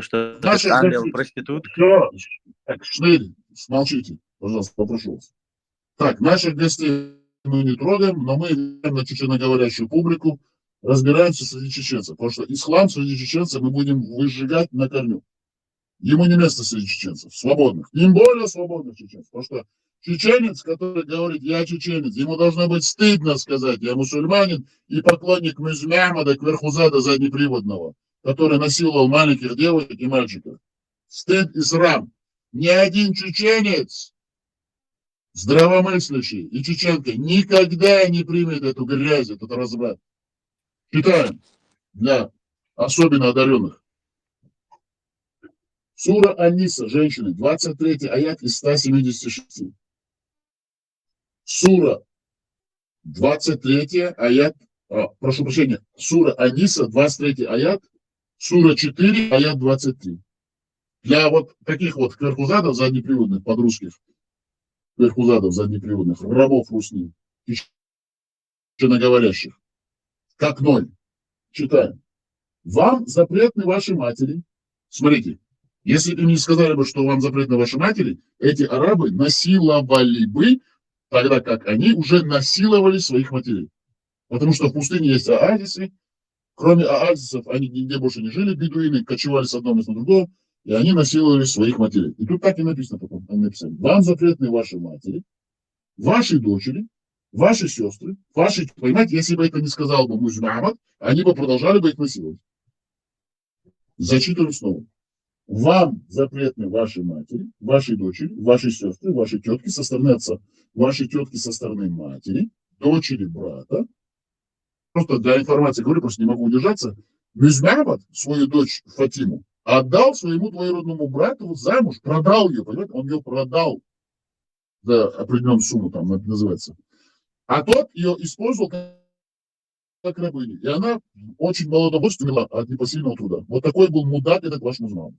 Насильник и маньяк. Он свою дочь любимой своей жены Айши, Фатиму, взял и продал, потому что он мудак конченый, убийца, террорист, насильник и маньяк, педофил. Потому что он сам этим не занимался. Он свою дочку родную продал. Вы знаете, что он еще делал? Он целовал свою родную дочку от своей любимой женщины Фатимы. Он же свою родную дочку насиловал, дерзается. Вени, извините, а можно я вот в отношении того, что вы сейчас говорили про 23-й аят суры Ан-Ниса? 44, аят 23. Да, а там же написано, что эти запрещены все вещи. Вот поэтому он и сказал, что это типа запрещено, потому что они этим занимаются. Смотрите, читаем дальше. Вам запретны вашей матери, вашей дочери, вашей сестры, вашей тетки со стороны отца, вашей тетки со стороны матери, дочери, брата, дочери, сестры вашей матери, скормившие вас молоком ваши молочные сестры, матери ваших жен, ваши падчерицы, находящиеся под вашим покровительством, с матерями которых вы имели близость, но если вы не имели близости с ними, то на вас не будет греха. А также жены ваших сыновей, которые произошли из ваших чресел. Чресл — это значит из вашего полового органа, тазобедренный сустав, где есть член. Вам запретно жениться, это древнерусское, древнеславянское слово. Специально этот мудак переводил этот Эльмир Кулиев, ФСБшный агент, так, чтобы люди не понимали, о чем речь. Но мы это знаем, русский язык, мы им владеем, так же, как и казахским, так же и какутским, афганским, индо-пакистанским. Мы же интеллектуалы, Брюс Уэйн, нам все подвластно, мы владеем информацией, в отличие от этого русского вот это вот подрусское перхоть, чеченоговорящее. Шнырь. Раб русни. Так, читаем дальше. Если из ваших чресел вам запретно жениться одновременно на двух сестрах, если только это не произошло. Например, вы познакомились... Да. Спасибо. Ему уже сделали проход. Ему уже загнали. Какой же вы глупый, какой же вы ущербный. Да, это Ной. Это, кстати, Ной кричал. Ему сделали вход сделали. Мерзавец. Так, читаем дальше. Значит, смотрите, здесь очень интересный момент. Запретно жениться одновременно на двух сестрах. Это значит, например, вы встречаете Наташку и Оксанку, они две сестры. Вы взяли на них, женились и сделали так, что они приняли ислам. Они вам уже нормально. Это халяль. Понимаете? А так они вам... Если они допустить ситуацию, что они были сиротами и разлучены с детства, и вы вдруг встретили сначала одну, они даже друг друга не знают. А да, если так? Можно, да, нормально. Смотрите, поэтому они говорят, запретно жениться одновременно на двух сестрах, если только это не произошло прежде чем они приняли ислам. Вот они они не мусульманские, они не делают шахаду, ла иля илля Мухаммад Расул, они сказали, а вы раз на них женились, взяли, сестра там, Оксанка, Светка, вы, допустим, живете в Усть-Каменогорске, Северный Казахстан. Там же много белорусов, украинцев, немцев, русских, там, всяких там, корейцев. Вы раз женились на тувинке, там, не знаю, которая не мусульманка, на двух сестрах. А вы раз вы говорите, все, пошли в мечеть, я из вас делаю мусульманок. И раз вы им говорите, все шахады делаете, и они вам дозволены. Вы с двумя сестрами одновременно. Понимаете, Брюс Уэйн? Вот так вот ислам все дозволяет. Нет, я вас тоже понимаю, конечно же. Но вы знаете, вот, допустим, по-моему, даже в этой главе идет речь. Я, насколько понимаю, если честно, в Коране говорится о том, что мужчины не особо-то и прав там на 4 жены, вот это все есть. Там, по-моему, говорится о том, что люди имеют право 4 раза жениться, то есть как мужчины, так и женщины. Я так это понимаю. Нет, я понимаю. Вы можете это понимать, как хотите. Я же вам не запрещаю. Но у мусульман было 1 жен, и дозволено 4 жены в Коране. Хорошо? Я продолжу? Да, конечно. Если только это не произошло прежде. Воистину, Аллах! А надо это говорить. Аллах! Прощающий, милосердный. Я даже тафсиры читать не буду. Нету и смысла это читать, потому что они тут объясняют тафсиры. Просто тут все ясно, понятно. Что вас интересует? Есть вопросы из зала, из мечети, потому что это у нас хутба идет в прямом эфире. Я на минбаре стою, саляф, или как вы называете, лауреат, не знаю, как вы там называете. Пидорас. Да, пидорас тоже можете называть, никаких проблем нет. Кто это сказал, кстати? Кто это сказал? Кто сказал? У вас есть смелость сказать, кто сказал? Кто это крикнул из мечети? حلال плейлист خليتيش ناوا. Да, а кто это сказал? Просто интересно, кто это сказал? Сейчас я хочу знать. Вот кто тут в мечети вот такие вещи говорит? Я на минбаре, допустим. Кто сказал, что я такой? Пожалуйста, скажите, кто вы?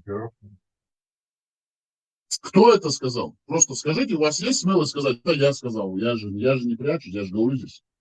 Кто это сказал? Скажите, кто сказал? Брат, может быть, вам не обращать внимания. Лучше продолжайте. Не, надо, это важно. Вот если это сказал бы кто-нибудь другой, не чеченец, мне бы было по барабану. А если чеченец сказал, я хочу знать, это чеченец или нет? Так, кто сказал это? Пожалуйста, скажите, кто это сказал? Ну скажите, А что вы боитесь? Это, наверное, трус, он не скажет теперь. Да, мерзавец. Да. Боится. Хорошо, ладно, проблем нет. Тогда, ладно, пускай идет. Так, Леонид, если кто... простите, а можно вам тогда один вопрос я задам? Только вот один еще. Давайте хоть 10. Нам не жалко, задавайте вопросы. Кстати, Фудзияма. Сейчас, секунду. Фудзияма, ваш микрофон включается? Он не включается. Просто зайдите, выйдите, ваш микрофон включен. Иногда бывают проблемы с системой. Если хотите просто участвовать, вы сможете участвовать. Ваш микрофон включен. Просто зайдите, выйдите и зайдите. Да, говорите, Брюс. Вени, скажите, пожалуйста, вот как по вашей теории, гипотезе или по вашему убеждению мы вообще как произошли, люди? Это вопрос меня абсолютно не интересует. Я сейчас, смотрите, я не стараюсь там что-то там, какие-то теории там, как мы произошли, не произошли. Мне абсолютно наплевать, как мы произошли, как мы не произошли. Это вопрос меня, вот лично, как вашего покорного слугу, Тамады, Томан, да, значит, по-чешски Томан, делающий приятный, да, это значит отец приятного, я являюсь этим тамадой сегодня на этой площадке, которую создали, кстати, напоминаем, свободные люди для свободных людей, для свободного волеизъявления, с помощью Госдепа, Сената и Конгресса США. Напоминаем тем, кто не знает, и кто у нас впервые в гостях, мы вещаем из Вашингтона, округ Колумбия, частично финансируемся Госдепом, Сенатом и Конгрессом США, а также нашими спонсорами. Одновременно благодарим всех наших технических модераторов, которые работают не покладая рук, отбивают все ДОС и вирусные атаки русского террористического образования под названием «Русня Россия», Российская Федерация, и которые нам дают возможность вещать на свободную и свободно именно в плане свободной мысли чеченскую общественность. Насчет вот вашего вопроса, там, как мы произошли, это уже такой, знаете, философский зрительский вопрос, это не является сюжетом для нас, для обсуждения, потому что наша цель – донести истину для чеченцев, чтобы раскрыть все сказки Мухаммада и всю вот эту вот несвятость Корана. А там как произошли люди, почему они произошли, есть ли Бог, нету Бога, это нам не интересно. Вы, кто хочет, пожалуйста, верьте во всех богов, как хотите верьте, кто хочет раком вставать и на четверенько, на двух ногах, на голове стоите, стойте на ушах, это вы делаете все, что хотите. Но у нас четкая позиция, Госдеп нам дал задание, выносите ислам на корню из чеченского общества, потому что это является орудием труда, орудием, инструментом воздействия, использования чеченцев для российского террористического образования. Этим, посредством ислама, религии ислам, они используют чеченцев во всех своих именно целях по всему миру. И поэтому наша борьба, именно борьба за умы чеченцев, очистить чеченскую нацию от исламского вот этого засилия и от этого Мухаммада. А там, например, приходят ингуши, хотят верить, пожалуйста, верьте, мы ингушам разрешаем, наоборот, мы их поддерживаем. Приходят нам другие мусульмане, аварцы, даргицы, лакцы, арабы, турки, мескетинцы, калмыки, кумыки, казахи, киргизы, узбеки, таджики. Мы им всегда говорим, наоборот, верьте, пожалуйста, мы даже им Кораны покупаем. Мы им покупаем Кораны в переводе Кулиева, Прохорова, кто там еще, Крачковского, пожалуйста, мы вам поможем, даже если на мечети понастроим. Просто чеченцам не надо лазить с этим исламом. А для чеченцев мы будем жестко, четко, шокирующими даже, где надо, методами доносить, что ислам является идеологией сказочного, мракобесного, похотливого, развратного, бедуинского араба Мухаммада, разбойника, к тому же насильника, педофила, насильника малолетних детей, растлителя малолетних детей, девочек и мальчиков, лжеца, что самое главное, плагиатчика. Вот. И что вся эта святая книга является выдуманной историей именно его, а также то, что он переписал к себе. И это мы доказываем. Сура 19, например, возьмем Марьям, там все взято из Евангелия, потому что это единственная женщина, которая в Коране уважается. Остальные все женщины – это рабыни, там вообще не имеют слова, там их надо убивать, резать, там, чтобы что-то они могли свидетельство какое-то сделать, нужно две женщины против одного мужчины. Ну, там много чего есть, там Зулкарней, Мулкарней, там всякие дела, там монеты всякие, ну, это Исаак Пайхамар, там все, Джибраил, вообще все эти сказки. Мы просто как вот методично работаем. А так, кто хочет верить, там, пускай верит, как люди произошли, зачем произошли, откуда они пришли, зачем они пришли, откуда они ушли. Это же нам не интересно. У нас проблема, нашу нацию убивает Россия. Один вопрос. И чем они нас убивают? Религия ислам. Вот единственное, что мы говорим. Да, слушай. Плюс, ты знаешь историю до принятия ислама казахи, как жили? Да, знаю, я официальную историю хорошо знаю.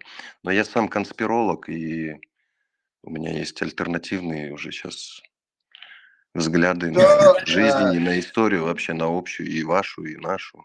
Земля плоская, да? Земля плоская, думаешь?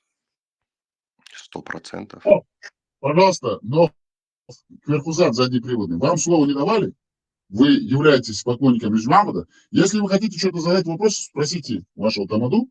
Я, если вам разрешу, вы зададите вопрос нашему гостю. А когда мужчина разговаривает, вам пидорасу латентному, под-русскому, перхоти под-русской, слово давали. Так что, еще раз говорю, засуньте свой вонючий, подлый, мерзкий язык себе в задницу и слушайте, хорошо?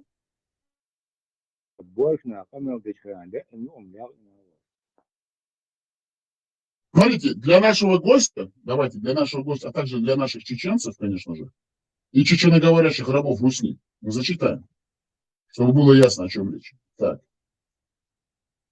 Чеченский писанный этический кодекс чести Нохчалла. Это, смотрите, Коран со всеми своими, смотрите, я сейчас вам скажу.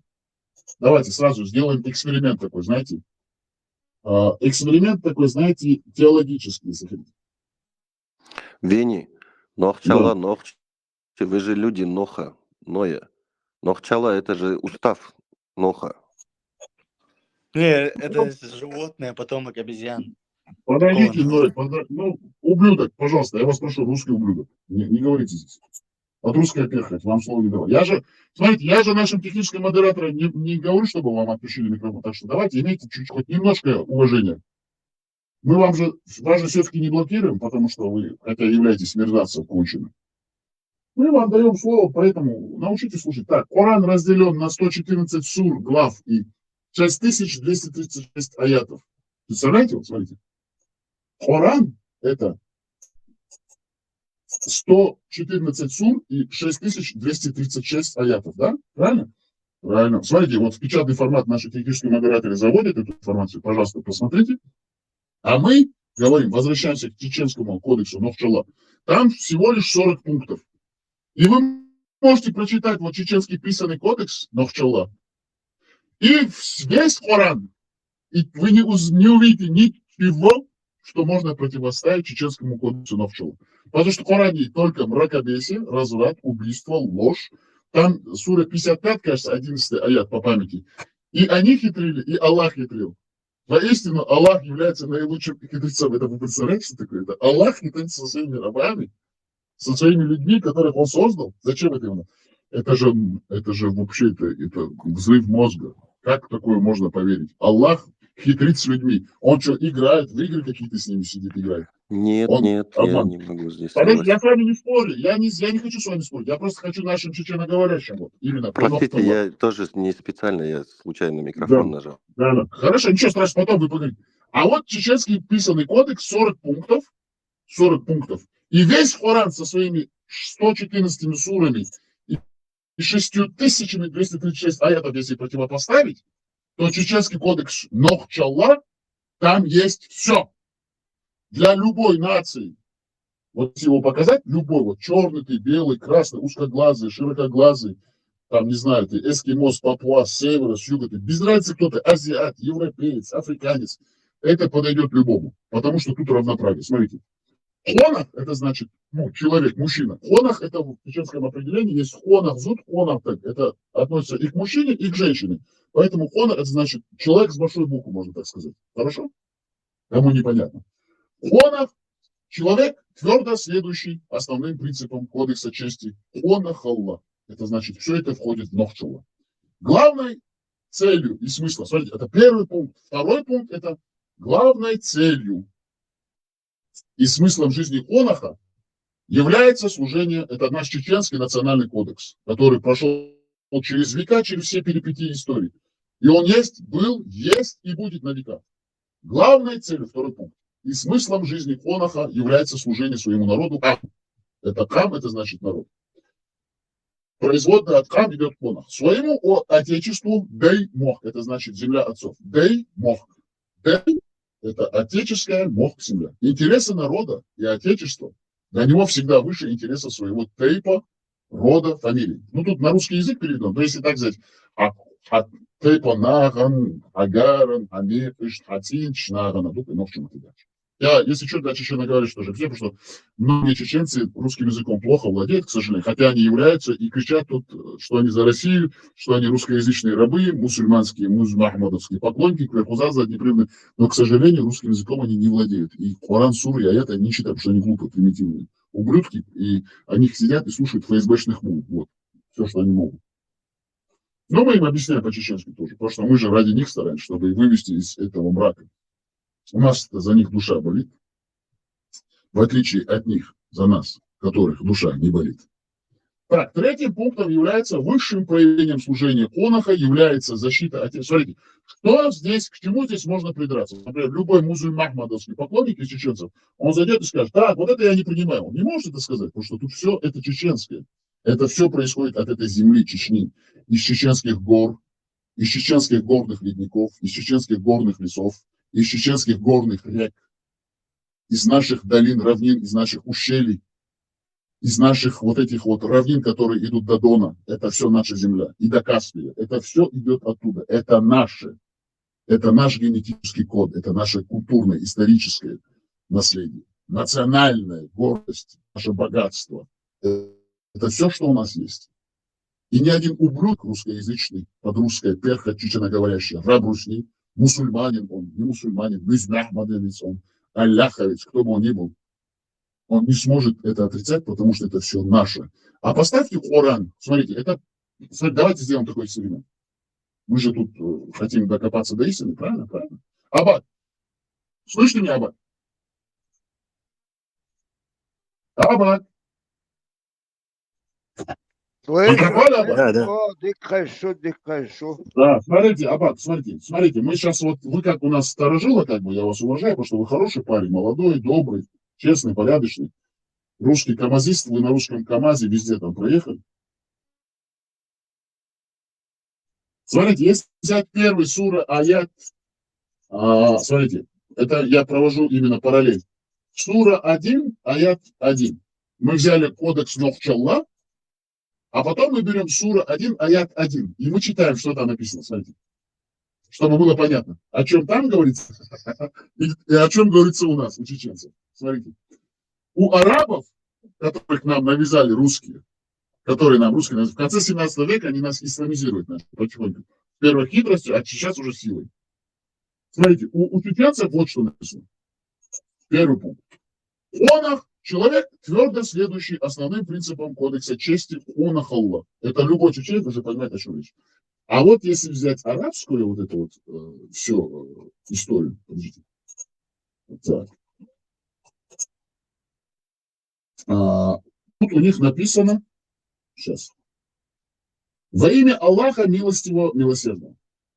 Все. Вот что это, какой там смысл вообще? Что это такое? Ну что это такое? А? Это что такое? Что это? Какой там смысл? Какой там может быть смысл вообще? Вот это, смотрите. Бисмилля фир-рахмани-рахим. Все. Во имя Аллаха милостивого. Зачем мне это нужно чеченцу, который живет в чеченских горах, на чеченских равнинах, в чеченских лесах, в чеченских равнинах, которые простираются до Каспия, до Дона, до Кабарды, Нахрена, я спрашиваю, мне это надо? Что это такое вообще? Во имя Аллаха, милостивого милосердного. Бисмилля ир-Рахманир Рахим. Просто задумайтесь над этим. Тогда как чеченский кодекс говорит, хонах, человек твердо следующий основным принципам кодекса чести хонах. Второй пункт, давайте зачитаем второй пункт. Это у нас эксперимент в прямом эфире, да? Это мы никогда еще такое не делали, просто интересно уже стало. Посмотрим. А что ж нам не поработать над этим? Так, сура 1, аят 2. Очень интересно. Хорошо. Смотрите, по-чеченски это главной целью и смыслом жизни Конаха является служение своему народу, хан, по-чеченски хан, своему отечеству даймох. Интересы народа и отечества для него всегда выше интересов своего тейпа, рода, фамилии. Высшим проявлением служения Конаха, смотрите, прошу прощения, я уже перешел на третий пункт. Так, интересы народа и отечества для него всегда выше интересов своего тейпа, рода, фамилии. Это второй пункт. Так, останавливаемся, идем, читаем Коран. Коран, да? Альхамдулиллахи раббил аламин. Переводим на русский. Ну, значит, на чеченский, потому что мы все являемся наследниками Ноха. А как мы знаем, Нох – это наш прадед, предок, пра-пра-пра. Хвала Аллаху, Господу миров. Вот я чеченец, я себе задаю вопрос, какого хера мне этот нужен Аллах? Ну, нахрена он мне нужен? Тем более Господу миров. Каких миров вообще? Что это такое? Что за сказки? Какие мира? Что он несет вообще? Я гордый чеченец, значит, хруп себе в своей чеченской одежды, хаз сайберта, килоса, хаз халкус куйхурин, охом куйхурин, хаз сайшелки, турдош, да, цей новчик, гоурантя, хаз динбац, тута ючо, да, цей сямся бирамбуш, да, цей окмиш, шлюш, учебуш, оцуна хингалш, ва, да, пиджишги цяни сей, халта мега, оцуна. Агряни, гълнеш, дамяни, гълнеш, уждаться, сямся, аппетит, халмая, да. Вот что это? Что это такое? Да, смотри, вы понимаете, Ильич, вот мне это надо, что я себе там еду, например, со стороны Терского хребта, допустим, переезжаю реку с левого берега на Терек на правый, потом переезжаю через Сунжи, еду в горы, к Шатой, к Тумкали, на границу с Грузией, до Шатили, и мне нахрен этот нужен Аллах с какой-то черный каменный истукан арабский, со своим Господом миров. Каких миров? Что он несет? Что это такое вообще? Тогда как у меня, мой чеченский кодекс говорит, главной целью и смыслом жизни Конаха является служение своему народу, хам, своему отечеству. Здесь нету страха, понимаете? Здесь меня учат, наоборот, бесстрашие. Тогда как в Коране мне говорят, чтобы я был трусом. Аллах, сразу я стою уже такой на четвереньке, хваля Аллаху, Господи миров. Тогда как здесь меня мой чеченский кодекс учит бесстрашию, смелости, уму, разуму, жить в гармонии со своим окружающим миром, со своей природой, со своей нацией и с теми людьми, которые нас окружают. Главной целью и смыслом жизни Конаха является служение своему народу хам, своему отечеству даймох. Интересы народа и отечества для него всегда выше интересов своего тейпа, рода, фамилии. Все понятно, четко. Кто тут что может добавить? Есть что возразить? Кто тут хочет возразить, сказать, что это неправильно? Давайте я слушаю вас. Давайте разбирать по пунктам. Так, вот сейчас мы дадим слово русскому православному Ахлюсуна Кверхузаду заднеприводному Ною. Пускай он скажет, что он не согласен. Где вы тут у нас? Мерзавец. Вот, кстати, у нас Нохчи, Дахчи, Бохчи, Ахчи. Так, что первый? База, Ючи. Ной, где вы тут, мерзавец? Под русская перхоть. Вы здесь? Ной. Под русская перхоть. Шнырь. أسأل Да? Говорите. Я говорю, вот я, это было несколько месяцев назад, я был в одном чате, в одном канале вот этого Шамиля Маликова, да, этого Инбитула. Короче, вот он говорил про этот кодекс, да, наш Нохчаллах Онхаллах. И вот когда мы стали также сравнивать то, что там есть, да, я начал приводить, какой вот достойный наш кодекс. И он мне, знаете, что сказал, когда ему нечего уже было сказать, когда ничего не осталось. Говорит, у нас в шариате вот ЛГБТшников как бы нужно казнить, как бы для них есть наказание, для прелюбодеев есть наказание, и прелюбодеек, соответственно. А есть ли у вас в кодексе наказание для них, для прелюбодеев, прелюбодеек и ЛГБТшников? И можете ли вы запретить кому-либо быть ЛГБТшником, потому что этого же нет в вашем кодексе, мне сказали. Потом обматерили, как обычно. Ну, это его право, что, пускай он об этом думает. У нас нету проблемы ни с гомосексуалистским сообществом, ни с лесбиянками. У нас вообще эта тема на повестке не стоит. Если у Шамиля Маликова есть влажные какие-то гомосексуальные мечты, потому что Миджмам, его пророк, которому поклоняется Кверхуза задней приводы, только об этом говорит и в Коране, во всех суратах и аятах, также во всех хадисах и во всех научных трудах, все великие исламские умы, мыслители только об этом говорят, то у нас, у чеченцев, об этом нет речи, нам это не интересно. Если Шамилю Маликову это интересно, пускай он и ходит и разбирается с этими своими влажными мечтами, заднеприводными. И тогда приходи, моя жена отсутствует, она не дома, Бог видит, а я здесь, вот вообще не здесь. Да.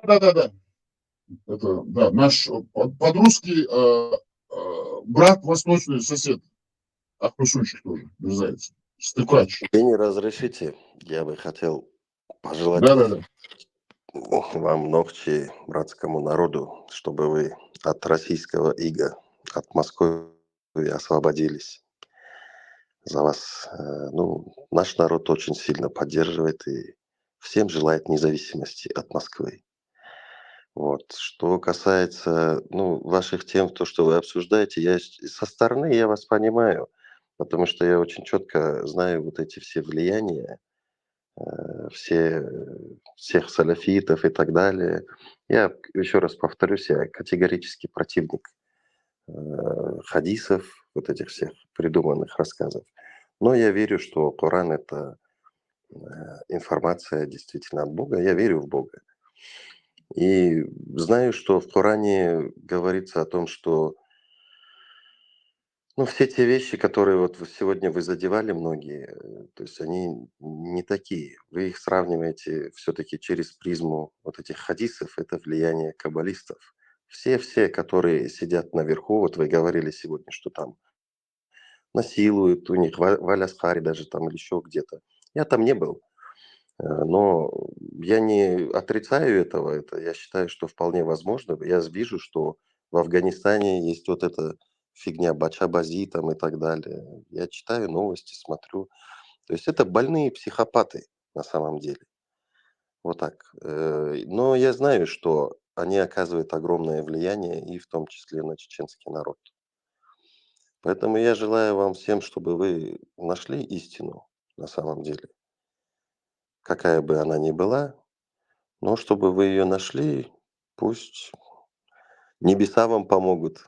Если вы не верите в Аллаха, пусть вам помогут небеса. Будем лучше верить вашему ингрианскому вашему казахскому Брат святому.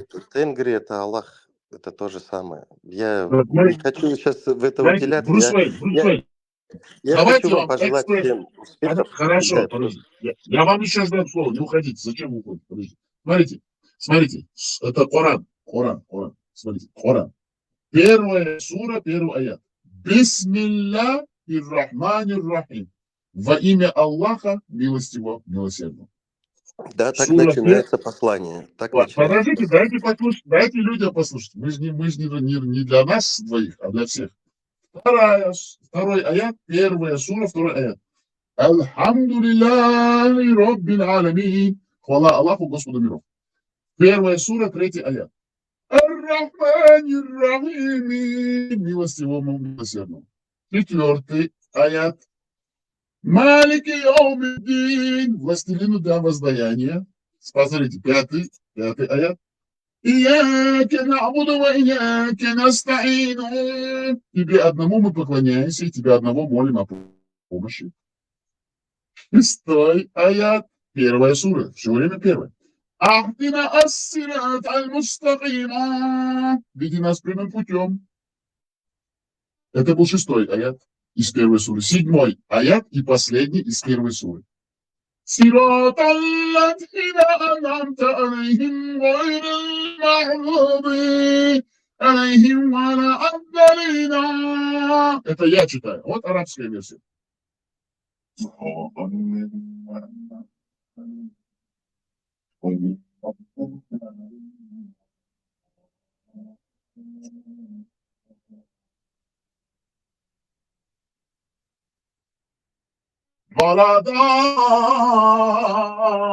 Баладалин. Да пошел он в задницу этот прав. Смотрите, а чеченский кодекс это 7, смотрите, это 7 аятов из первой суры.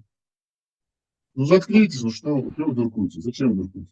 Смотрите, давайте 7 чеченских пунктов прочитаем. Это просто священный Коран. Там что сказано? Ничего там не сказано. Абсолютно. Вот чеченцу простому там ничего нету полезного. Тогда как наш чеченский кодекс? Давайте прочитаем 7 пунктов. Конах. Человек – это следующий основным принципом кодекса чести конхла. Это первый пункт. Второй пункт. Главной целью и смыслом жизни конаха является служение своему народу, хам, своему отечеству, да и мох. Интересы народа и отечества для него всегда выше интересов своего тейпа, рода, фамилии. Третий пункт. Высшим проявлением служения конаха является защита отечества от нашествия врага, смерть в справедливой войне или при защите своей чести и достоинства предпочтительно для конаха, чем жизнь без чести и позоре. Вот этот третий пункт уже, вот эти все рабы русские, под русское, перхоть, им это просто как кость в горле. А русским это вообще все, это просто ломает всю эту имперскую русскую, вот эту православную ахлусу, а также вот эту русскую имперскую идеологию, что мы должны быть равны. Потому что этот третий пункт просто он вот дает чеченцам такую силу, волю к свободе, что русским просто как кровь из носа надо, чтобы мы стали мусульманами. Потому что вот вы видели 7 аятов, ничего там нету полезного, только вот похваление Аллаха, там, а тут третий пункт, слушай внимательно. Высшим проявлением служения конаха является защита отечества от нашествия врага. Кто наш враг? Это русня и русские. Смерть в справедливой войне не джихад какой-то ради выдуманной гури и какого-то 8-уровневого рая, куда нас даже не запустят, только с позволения желания Аллаха, и где придут какие-то алимы и скажут, ваша кровь, она не так ценна, как наши чернила, потому что если бы не было нас, алимов, вы бы не знали бы, вы бы не узнали бы всю святость и чистоту ислама. И они зайдут в ворота Пердауждина, самый высший рай. А тут у нас, у чеченцев, смерть в справедливой войне не каких-то ради выдуманных целей, или при защите своей чести и достоинства предпочтительно для конаха, чем жизнь и бесчестие в позоре. Вот Зелимхан Хан, вот Зелимхан Харачевский, вот поэтому он кодексу и прожил свою жизнь. И такие, как он. Четвертый пункт. Служение Отечеству. Конах имеет право заниматься любым видом деятельности. Чеченец не должен себе ни в чем себя ущемлять. Тогда как в исламе ты постоянно себя ущемляешь. Тебе нельзя делать это, тебе нельзя делать то, тебе нельзя сказать то, ты не можешь выйти и сказать это, ты не можешь какую-то профессию, потому что все там запрещено в исламе. Все харам, все запрещено. Тогда как чеченец, служение Отечеству, конах имеет право заниматься любым видом деятельности, кроме тех, которые могут заставить его поступиться принципами кодекса чести или уронить личное достоинство. Смотрите, какая свобода действия у чеченцев. Какая свобода действия у чеченцев. Какой дух свободы в каждом пункте, в каждом слове. Чеченец просто заряд свободы и этой энергии, и этой мотивации, а также этой движущей силой к свободе. Он говорит, чеченец себе, любому чеченцу, он говорит, ты можешь делать все, чтобы быть свободным. Вперед. Пятое. Созидательный труд не только не унижает, а наоборот возвышает достоинство конаха. Труд во благо Отечества, как, смотрите, культивируется труд, в мирное время является таким же долгом, как и защита своей страны во время.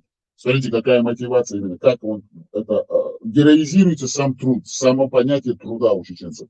Не как у арабов, там надо куда-то напасть, отрубить голову, пойти захватить какие-то женщин, изнасиловать, взять какого-то мальчика, в задницу его иметь, жениться на 4 женщин, весь смысл там, пойти куда-то воевать, чтобы попасть в какой-то рай, 72 гури, какие-то беспонтовые, там еще какой-то базар с этими пидорастами, этими трансвеститами пятничными.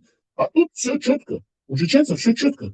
Смотрите, я уже сколько процитировал сур и аят, и ни один он не подходит к чеченцам. Тогда как здесь созидательный труд не только не унижает, а наоборот возвышает достоинство онаха.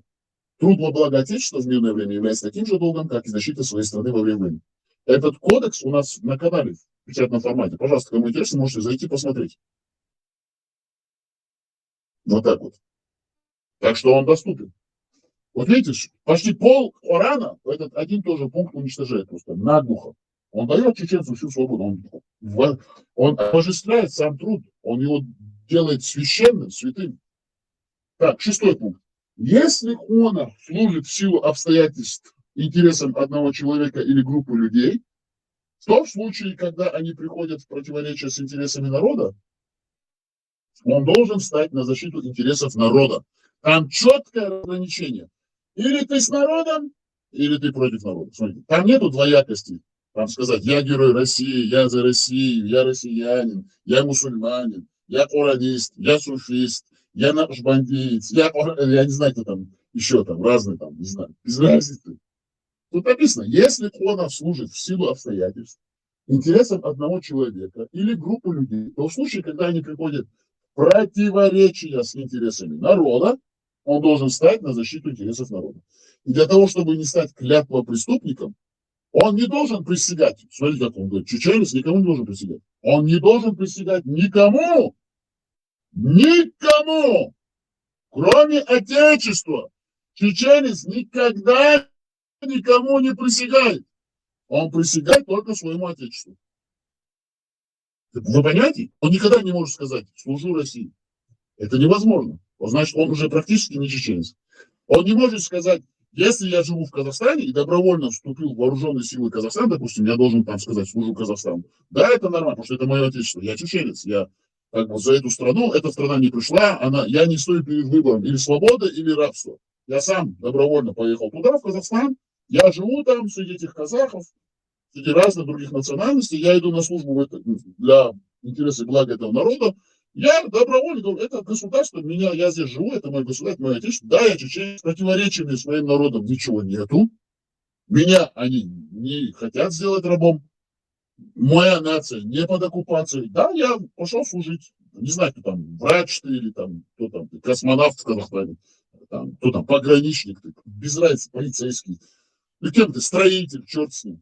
И просто говоришь, да, я служу Казахстану, это моя страна, и все. Но тут четко же говорится, смотрите, если honor, тут нету двоякости, понимаете? Тут все четко, это не Коран, где там тавсиры по 10 штук, там еще идут, там хадисы, там один аят, там непонятно что. Тут четко все. Если honor... Братья Нохчи, ассалам алейкум. У меня очень поздно, я, к сожалению, не Все, могу. все, никаких проблем. Приходите к нам свободно. Я Марш-лайн. желаю вам Желаем вам удачи, найти счастья, истину. любви. Да-да. Взаимно, взаимно. Да-да, Всего все, хорошего. приходи, когда хотите, мы вас всегда встретим. Если honor служит в силу обстоятельств интересам одного человека или группы людей, то в случае, когда они приходят в противоречие с интересами народа, он должен встать на защиту интересов народа.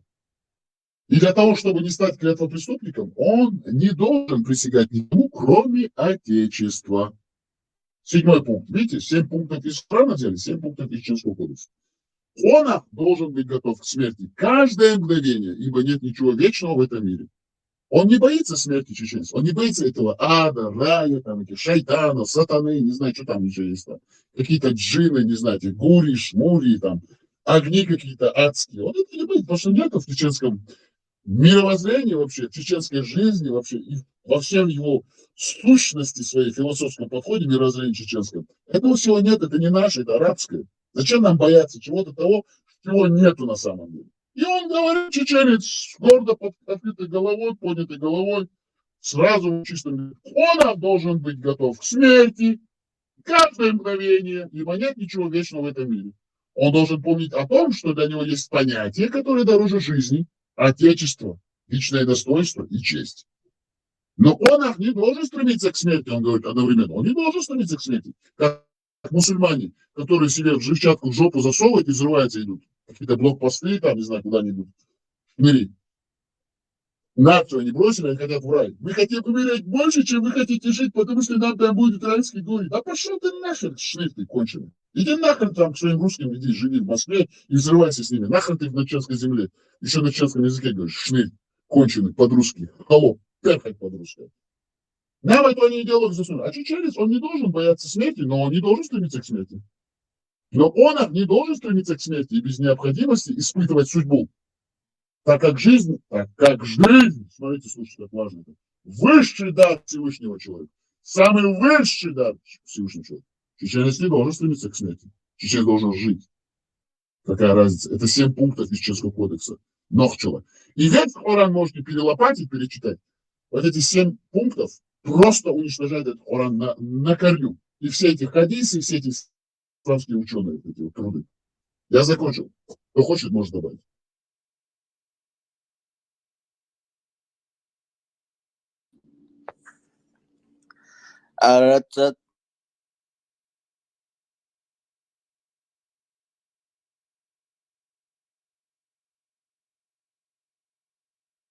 Адон Авчи, можете говорить.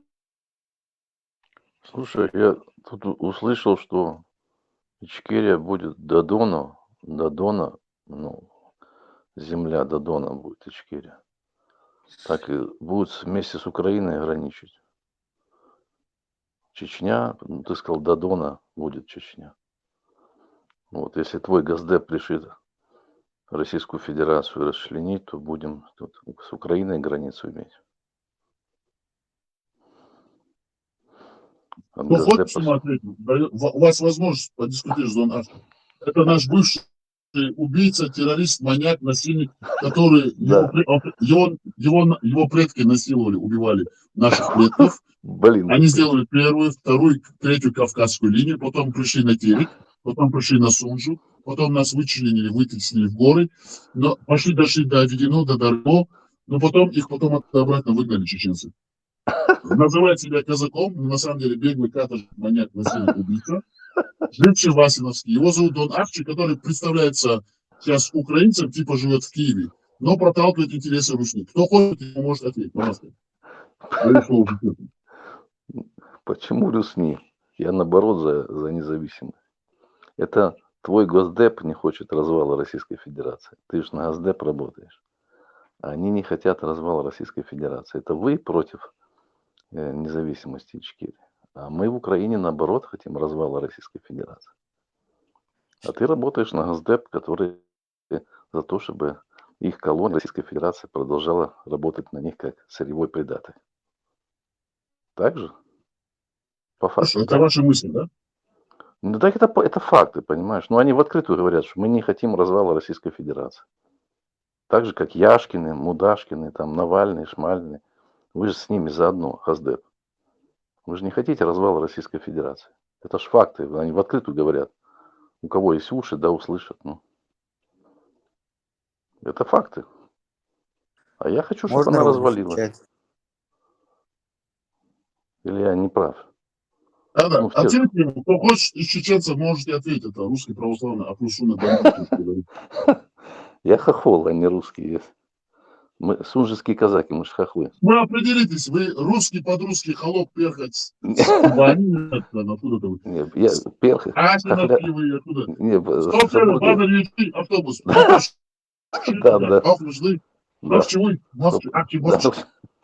Супер, вы знаете. Там поселок Калина, Старая Сунжа, знает моего отца, он там всем шабашки делал, сваривал, отопление и так далее. Это мой папа там. Всем ездил, на мотороллере всем делал. Это мой отец, кто жил там, поселок Калинина, Старая Сунжа, вот кто там на мотороллере, там дядька ездил, это мой отец, он вам всем там отопление делал. Вот. Иногда я ему помогал. Все хорошо, ладно. Кто-нибудь хочет ему ответить? Вот, называй меня, знаешь, это хохлядский перхоть. Не, под-русский перхоть. Зачем мне? Я хохлов не трогаю. Серьезно? А я хохол. Вы же нас хохлами называли, сунжских казаков. Мы же хохлы, выходцы с Кубани. Мы не называли хохлов никогда. Не, Собурдяс называли. Уважаем, любим, называли. Мы украинцев, подождите, украинцев мы любим, ценим, уважаем и поддерживаем. в борьбе за независимость против русского террористического образования под названием России и против таких вот всех разбойников, маньяков, убийц, насилий, которые себя называют казаками, так называемыми. Хотя казаками вы никогда не были. Казачество было в Запорожской сечи, Екатерина II полностью их вырезала и создала так называемое Донское казачество. Это Гребенские, это Гребенские, Кизлярские, они там в основном... Это исторический факт или нет?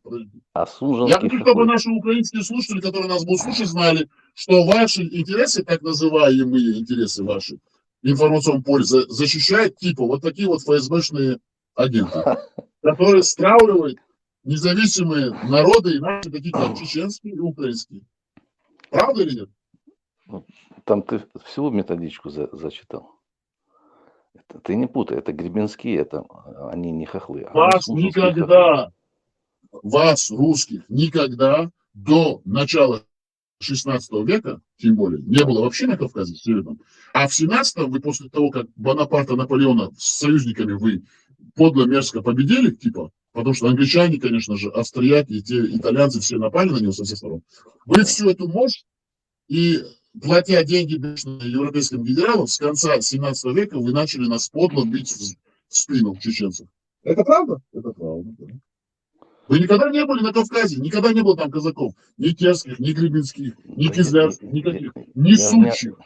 Потому что вы сучьи дети, понимаете вы или нет? Я лично к вам не обращаюсь, я вас не оскорбляю, но вы сучьи дети. Потому что вас меняли на сук.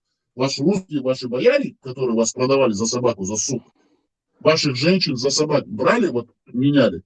Вы никогда не было, вообще казаков не было в русском этносе. Это Запорожская сечь. Это украинцы, козак. Вы подло подставили и вместе с турками, сделав союз, вы полностью их вырезали и уничтожили. Вот так вы это все сделали. И последнего казака вы на острове Хортица казнили вместе с турками, мерзавцами. Турки такие же мерзавцы, подлые, мерзкие, исламские турки и русские православные, ахлусуна, мусульмане русские. Вы все в союзе работаете против всех свободных наций. Вы подлые мерзкие имперцы. Те типа мусульмане, поклонники Мухаммада, а вы типа поклонники Иски, сына Джабраила, Иски Джабраиловича, который сура 19, аят 7. Джабрали пришел и к моряшке, короче говоря, от него появился Иски. Вы мерзавцы. Да. Слушай, а ты историю знаешь, почему Гитлер донских казаков признал арийской народом, потому что это остготские племена, а москалей этих, ну там, где уже Тамбов, Саратов, он их считал как вообще это третий сорт. А донских казаков признал арийским народом. А Екатерина немцев поселяла в Поволжье рядом с нами, с донскими казаками, у меня отец с Дона. Потому что мы арийский народ. Украинцы тоже там. Вы рабский народ, вы сучье племя. Какое племя? Какой ты свободный человек? Вы сучье племя, вы рабы. Что ты не рассказываешь? Вы мерзавцы. Да. А что же ногчи поддержали советскую власть? Никогда вас никто не поддерживал. Вы всегда обманывались. Били ножом в спину. Ингуши и ногчи поддержали советскую власть в войне против нас. Да. А потом советская власть Поешь хорошо ты. Поешь хорошо. Продолжай. Чувство юмора молодец. Наверное, поэтому нас выслали, да? Казахские степи. Ну, вас выслали, это как бы советская власть вас так отблагодарила и выслала. А нас оставили, потому что, ну, как бы там такая была национальная политика, надо было кому-то работать там на заводах, там в сельском хозяйстве и так далее. А вас выслали, потому что, ну, как бы вот они вас так отблагодарили, понимаете? Хотя на вас вешали то, что вы немцев ждали. Половину моего народа уничтожили в благодарность. Да, я это знаю. Я за то, чтобы геноцид... Смотрите, ваш Иска, смотрите, Иска, вы же казаки, вы же христиане тоже, да? Вот русские православные мусульмане, а вы поклонники Иски. И все вы вместе с турками. Сура 19, аят... Подождите, дайте прочитать. Сура 19, аят 17. Потому что вы посредством религии всегда обманываете чеченцев. Мы вас зачитаем.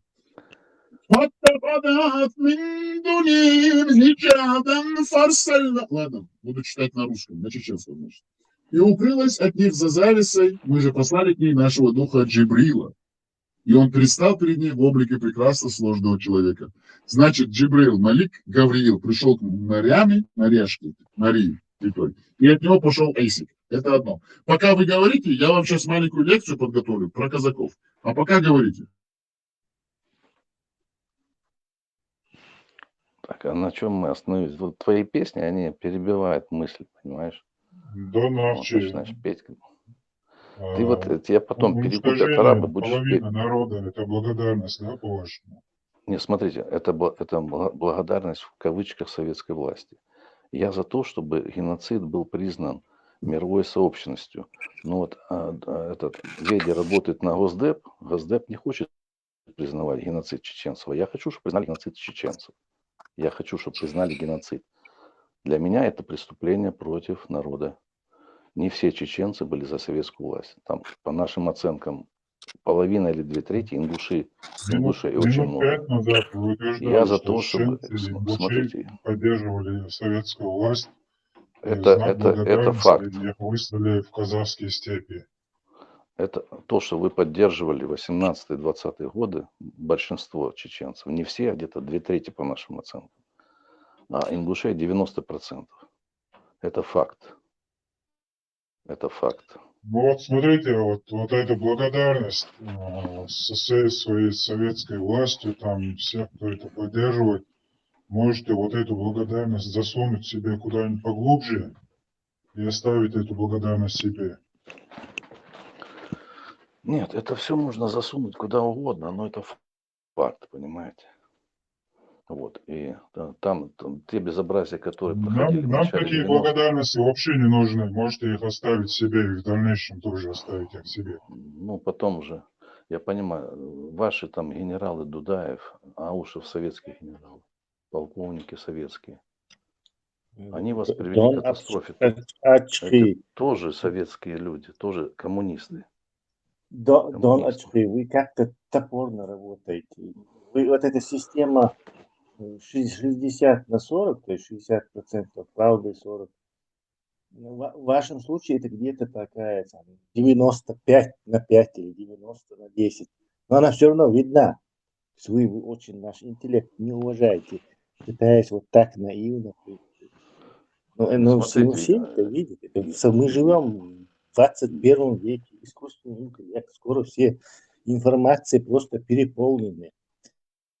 Вал информации, люди просто даже думать не успевают, настолько это новая информация. Короче. Вот это не получится, эта работа, она слишком, топорная. смотрите, Это мне выше 90/10. Не будет это работать.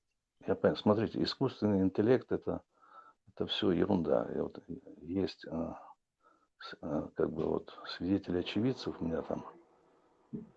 Предки, они свидетели. Я свидетель, очевидец многих процессов. А там можно лапшу навешать этим баранам, любой искусственный интеллект, ссылаться на искусственный интеллект, понимаете? Искусственный интеллект, я ссылаюсь как на то, что сейчас мы находимся в совершенно другой информационной фазе. Она совершенно отличается от того, что когда вы сочиняете, вот на этом Дудаеве вы сыпетесь. Вот эти 10%, они какие-то, не знаю, вот именно, почему вы именно это взяли. Вот надо так все говорить правду, вот в этом месте мы соврем. Какова цель? Вот непонятная. Причем здесь Дудаев? Ну, потому что Дудаев коммунист, он советский генерал. Так же, Какой как бы он Аушев. был коммунист, напали на чеченцев, выселяли, это все империя делала. Она и сейчас это делает. Дудаев там не играет никакого значения. Единственное, что можно упрекать Дудаева, что он с точки зрения, русских, там, казаков, имперцев, кого угодно, что он не согласился подписать и войти в состав России. Вот федеральный договор, как все остальные, там, как Ингушетия, как Кабарда, как Осетия, как Дагестан, который сейчас в Украине пачками погибает. Вот единственное, это его можно. Вот поэтому какая-то бессмыслица. Вот надо вас внимательно послушать, посмотреть, что еще там, где там я еще вот зарыта собака вот с этими 10%. Так, идет Дудаев. Все нормально, все правильно, честно признается, там, вы геноцид, не геноцид, вы там играете роль этого своего, все нормально. Но вот где-то в этих 10% или 5% кроется какая-то дуля, которую вы нам подсовываете, короче, и мы вот так чешем, короче, затылки, думаем, вот Дудаев раз поймали, мы тут, над Дудаева он пытается каким-то образом там негативно вести. Не, наплевать на Дудаева, плохой, нехороший. Мы, чеченцы, как бы за свои национальные интересы. Дудаев это не есть национальный интерес чеченцев. Хороший он, плохой он, это абсолютно нашей ситуации, именно вот тут с нормальными чеченцами не играет никакого значения. Я с вами согласен, я просто привел как пример. Но наши, брат во Христе, православный, давайте про казаков. Вы же лжец, мы сейчас вашу ложь будем разбивать на корню. Я сейчас еще... Не, подождите, мне некогда сейчас. Мне Госдеп сказал, чтобы я завершал эфир, а деньги мне заплатили, я должен работать. Да. Смотрите, Запорожская сечь образована, первое, появляется сообщение, в 1492 году, уничтожена в 14 августа 1775 года. Хорошо, читаем. Что такое Запорожская сечь и какие казаки, и то, что вы рассказываете, Гребенские, Тески, вы же мерзавцы, вы же оккупанты, какие вы там, вас никогда там не было вообще, вы рассказываете тут нам людям сказки. Вы были всегда на правом береге Дона, вы за Дон никогда не заходили на левый берег, понимаете вы? Потому что Дон под Азовское море, а вы были на правом берегу, а на левом берегу чеченцы были. Вы никогда не были на левом берегу. Ну, пришли. Тем более, казаки, вы беглые каторжники, беглые русские мужики, которые бежали от своих бояр, каторжники, разбойники, вы бежали за Дон, на левый берег, а там вас чеченцы привечали и давали вам такие же права, как у нас. Думали, что вы люди. А вы, оказывается, не люди, когда пошли и взяли в московскому тюрьму, предали все. И привели русских солдат. Можно? Так, давайте зачитаем. Слушай, я за то, чтобы Чечня обратно... Хорошо, сейчас дайте зачитаю, а потом вы будете говорить. Потому что нас украинцы слушают, мы должны украинцам тоже донести право. Потому что есть такие русские ФСБшные деятели, как Карпенко, на русско-чешском языке, проститутка. Золкин, Залупкин по-русски, даже переводить не надо. Все. Вы за украинцев вы несете как бы информационное как бы бремя. Вы русские, подрусские бандиты, агенты русские, которые через ФСБ и через своих кураторов ФСБшных, которые находятся в СБУ, делаете все, что Украина не побила. Вы размываете украинские национальные интересы, так же, как в Грузии, так же, как в Молдавии. Вы же мерзавцы. Мы вас будем выявлять и доносить чистым военным сбройным силам Украины, а также всем национал-патриотам Украины, западенцам и другим, что вы мерзавцы, русскоязычные педерасты, которые подрывают национально-государственную независимость украинского государства изнутри. А мы будем это все доносить. Ну, давай будемо розмовляти українською мовою. Запорожская сечь. Возникновение украинского казачества, Запорожская сечь. Так. Первые письма. Пожалуйста, послушайте, мы же вам даем слово, вы тоже имеете Ну, ты скажешь, что я русскоязычный, давай... Да, хорошо, имейте совесть, вы слушайте, вы хотя бы образование какое-то будет, информированность. Образуете, ну, информированы будете. Ну, пожалуйста, Дон Ахчи, ну, зачем вы это делаете? Вы же взрослый мужчина. Перестаньте. Запорожская сечь. Возникновение украинского казачества, Запорожская сечь. Первые письменные упоминания об украинских казаках, появляются в 1492 году. Но резкий рост численности казачества приходится на 15 век. Казачество возникло в южноукраинских землях, на территории от Среднего Поднепровья и почти до Днестра, южной окраины Киевщины, Борцлавщины, Подолья. Эти земли назывались Диким полем. После нашествия монголо-татар, а затем в результате частых нападений Крымского ханства, ваших братьев русских братьев, вот этих турков, педерастов тоже заднеприводных, поклонников Мухаммада, предателей, которые всегда всех предают, никогда они за свободу не выступают. Они чеченцев всегда продавали русским. А также русские продавали чеченцев туркам. И на нас они делали всегда вот эти свои выгодные, взаимовыгодные отношения. Друг другу пользу приносили. Так, читаем дальше. Поднепровье после Днестра, южная окраина Киевщины, Братславны, Подолье, эти земли назывались Диким полем. После нашествия монголо-татар, а затем в результате частых нападений Крымского ханства, земли обезлюдили и оставались незаселенными. Центром казачества стало Запорожье. Степи за порогами Днепра. Причина возникновения. Наличие в украинском обществе отдельных прослоек свободных людей, которые заняли промежуточное положение между незаможною шляхтой, шляхта с украинского рода, но это была знать польская, и крестьянством. Усиление социального и религиозного притеснения, закрепощение крестьянства, крестьяне и мещане убегали от феодальных повинностей и государственных налогов. Постоянная военная опасность со стороны Крымского ханства и кочевых татарских орд, в отдельных случаях организаторская роль местных пограничных землевладельцев и правительственных чиновников. Казачество пополнялись выходцами из разных слоев населения: крестьян, мещан, шляхты. Казаки пользовались хозяйственными угодьями, занимались промыслами, принимали участие в самоуправлении. Для обороны от турецко-татарской агрессии казаки объединялись в военные отряды. Они сами наносили удары по татарам и туркам, спускаясь по Днепру на своих больших лодках, чайках. Нападали на татарские гарнизоны, турецкие галеры и крепости. Основная масса казаков пополнялась за счет украинцев. Были среди них и белорусы, молдаване, случались поляки, татары, сербы, немцы, французы, итальянцы, испанцы, представители других этносов. Однако такие случаи имели одиночный характер. В 1552-1556 годах Каневский и черкасский староста Дмитрий Байда, Вишневецкий, объединяет казаков, создавая за порогами Днепра на острове Малая Хортица казацкий центр Запорожскую сечь. Впоследствии сечь неоднократно изменяла место своего расположения. Название Запорожская сечь распространилось на все объединенное вокруг сечи казачество. Запорожская сечь стала зародышем новой украинской казацкой государственности. Ее как государственное образование характеризуют такие признаки.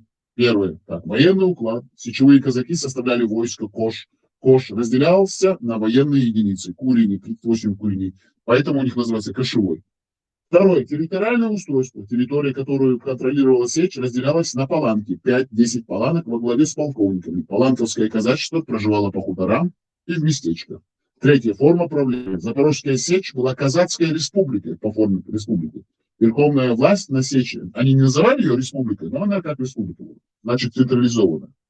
Верховная власть на сечи принадлежала казацкой раде, это значит как парламент, принимать участие в которой имели право все казаки. Казацкая рада избирала старшину, кошевого атамана.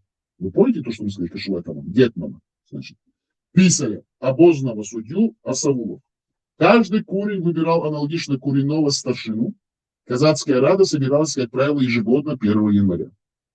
Четвертое. Правовая система. Употреблялось обычное казацкое право, сложившееся в 15-м, середине 16 веках. Казаки были равны перед законом, равны в праве пользоваться землей. Видите, какие они были свободны? Они не присягали царю.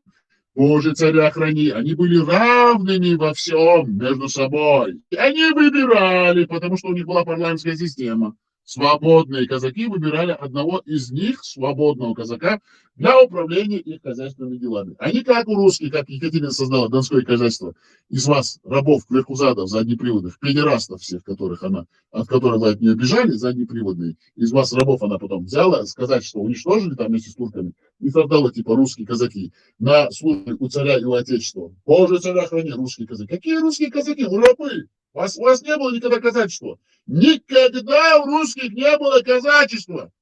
Вы все своровали, вы украинцев своровали казачество. Мерзавцы подлые.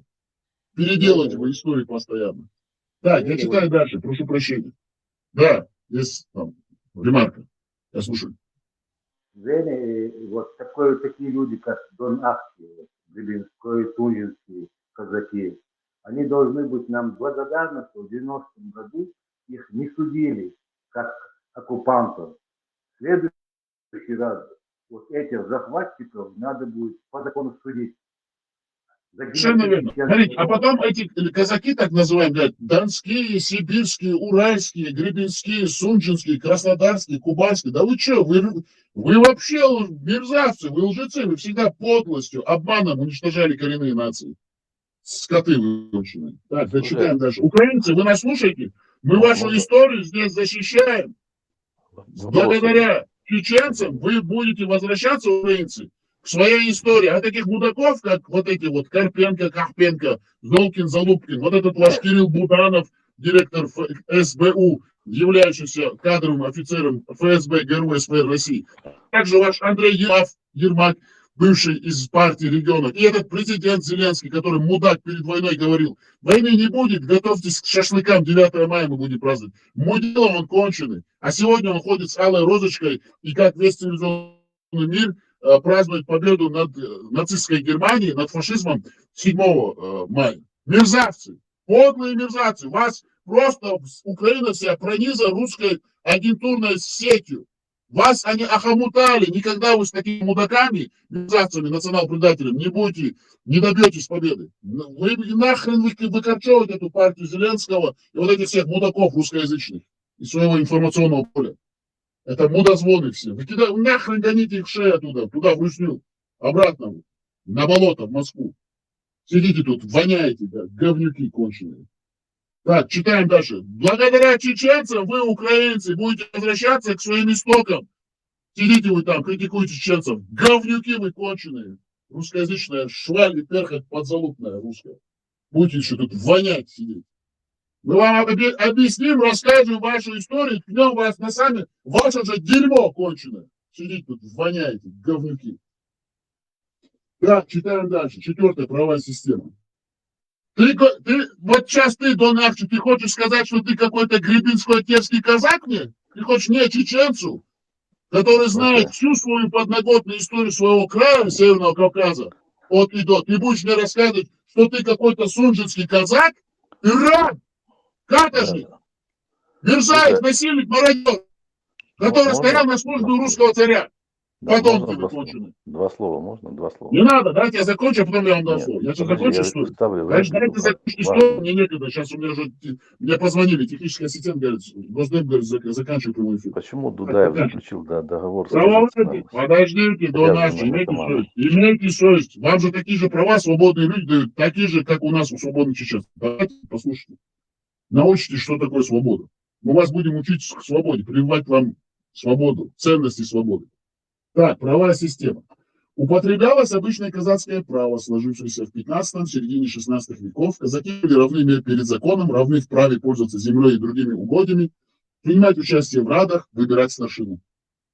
Запорожская сечь, как государственное образование, как социальная организация, имела ярко выраженный демократический характер. Это объясняется тем, что, во-первых, Запорожскую сечь создал сам народ, воплотив в ней свой свободолюбивый характер и идеалы общественной жизни. Во-вторых, чтобы выжить в условиях постоянной внешней угрозы со стороны Крыма, Турции, Речи Посполитой, это значит Польши, казачеству нужно было внутреннее согласие и стабильность, которые обеспечивались демократическим порядком.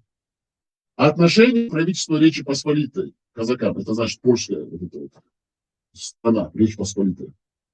Следом за казаками в Южной степи проникают официальные власти, литовские, польские, украинские магнаты и шляхта. Правительство Речи Посполитой стремилось взять казаков под свой контроль, чтобы использовать их в своих государственных интересах. Для защиты своих владений от татар и турков, противостояние в то время уже посягания на Москвы, как мы видим, никогда у Москвы, у Русни не было во власти Крымское ханство, не было Крымского полуострова. Там были вот эти вот Крымлы, на самом деле. Ну, это ответвление от турков. Но без разницы, это нас не интересует. Никогда там России не было. Никогда. И кто может сегодня говорить возвращение в родной Дианы, Крымский полуостров? Да мы такие вот все конченые рабы. Никогда Крым вашим не был. И не будет, мерзавцы. Лгуны, лжецы, убийцы, насильники, маньяки, мародеры. Крым це Україна. Крым це Чтобы Украина. использовать их в своих государственных интересах для защиты Крым своих це владений от Россия. татар и туров. Да заткнитесь, пожалуйста, тут под русским ехать. Крым це Все, Украина. давайте сейчас закончу. Подождите. С этой целью, с Москвой, с этой целью в 1572 году польский король принял на военную службу 300 казаков. Он их не принял, они сами пошли ему служить. Тут просто так говорят. Они были вписаны в реестр, в список, откуда и получили название реестра казаков. Это неправда, просто они пошли ему служить на деньги. Они как уже... Потому что тогда в Польше нужны были солдаты, они пошли служить. Они, на конец 16 века реестр был увеличен до 3000 последующем его численность изменялась. Реестровые казаки, как они говорят, которые были на службе, пользовались особенными привилегиями, получали землю, плату деньгами. Они могли оседать, в Польше. Освобождались от налогов и повинностей, имели собственное самоуправление. Казаки, так называемые на службе в Польше, должны были также контролировать тех казаков, которые не были на службе у Польши. Но это уже им начало не нравиться, потому что становилось больше казаков, которые служили Польше, получали деньги, и они начали обогащаться по сравнению с теми, которые были в Запорожской сечи. Это начало их разделять. Это то, что делала Россия со всеми свободными людьми. Польша же тоже была в то время такой империей зарождающейся. Подавлять антипольские, антифеодальные движения. Но казаки на службе у Польши сами часто принимали участие в казацко-селянских антипольских восстаниях, совершали самостоятельные внешнеполитические акции, отстаивали право на самоуправление. Усиление Польши социального, национального и религиозного гнета, укрепление украинских сил привело к активизации в Украине антифеодального и освободительного движения. Главными силами этого движения стало крестьянство и казачество. Опричники. В первой половине XVI века в Западной Украине, Галичина, Закарпатье, Буковина ширится движение опричников. Народных мстителей впервые упоминается в 1529 году. В то время эта сторона Украины была под польским гнетом. Казацко-крестьянские восстания конца XVI века. В конце XVI века чрезвычайно широкого размаха приобрели два казацко-селянских восстания. Восстание в 1591-1593 году под предводительством гетмана служивых казаков на службе у Польши Крыштофа Косинского. Охватило Киевщину, Вроцлавщину, Подолье, Волынь и восстание в 1594 году, 1596 годах под предводительством сотника надворных казаков князя К. Осторожского, Северно-Наливайка охватило почти все украинские земли. Восстание Наливайка поставил под угрозу существование польской власти в Украине. Подавив восстание, польский сейм в 1597 году провозгласил казаков, запорожских казаков, врагами державы и принял решение истребить их к концу. Но решение осталось на бумаге, осуществить его уже было Польше не по силам. К тому же в начале 17 века Польша увязла в почти непрерывных войнах с Москвой и Турцией и нуждалась в помощи казаков. Вас использовали, казаков, именно украинских, запорожских. Гетманство П. Конашевича Сагайдачного 1616-1622 года. Много усилий для мирного развития отношений с Польшей приложил Петр Конашевич Сагайдачный. Поэтому в украинском морфлоте Черноморском было военный корабль Сагайдачный. Во главе с ним казаки осуществили несколько успешных походов против татар и турок. Особенную славу получил поход на Кафу, Феодосию в 1616. Видите, Кафа – это историческое название, которое русские переименовали Феодосию. А на самом деле это Кафа.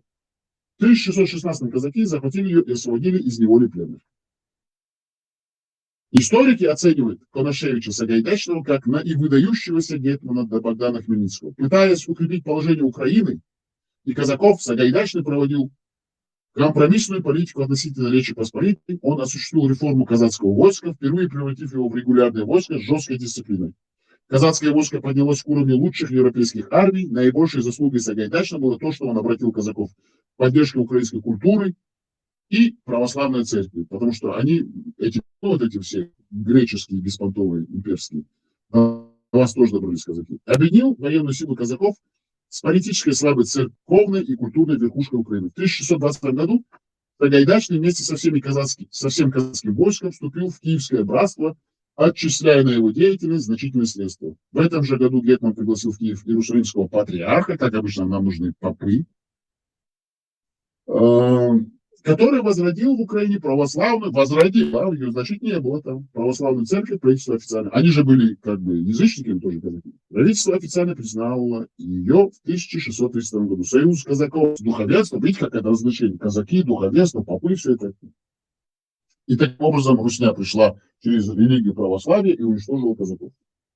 Союз казаков с духовенством был на пользу национальным интересам. На самом деле они не были на пользу. Способствовал оформлению идейной программы казачества. В 1620 году началась война между Турцией и Речью Посполитой. Речь Посполитая оказалась на грани потери государственной независимости.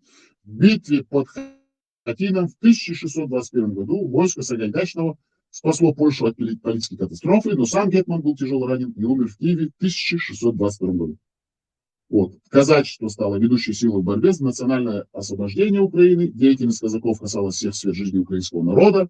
Они защищали украинские земли, осваивали южные степи, поддерживали украинскую культуру, участвовали в антифеодальных выступлениях, несли главный вклад в освобождение Украины из-под власти Речи Посполитой. Казаки создали Запорожскую сечь, которая стала важным этапом формирования украинской государственности и истоком украинской державы. Где здесь идет речь о России?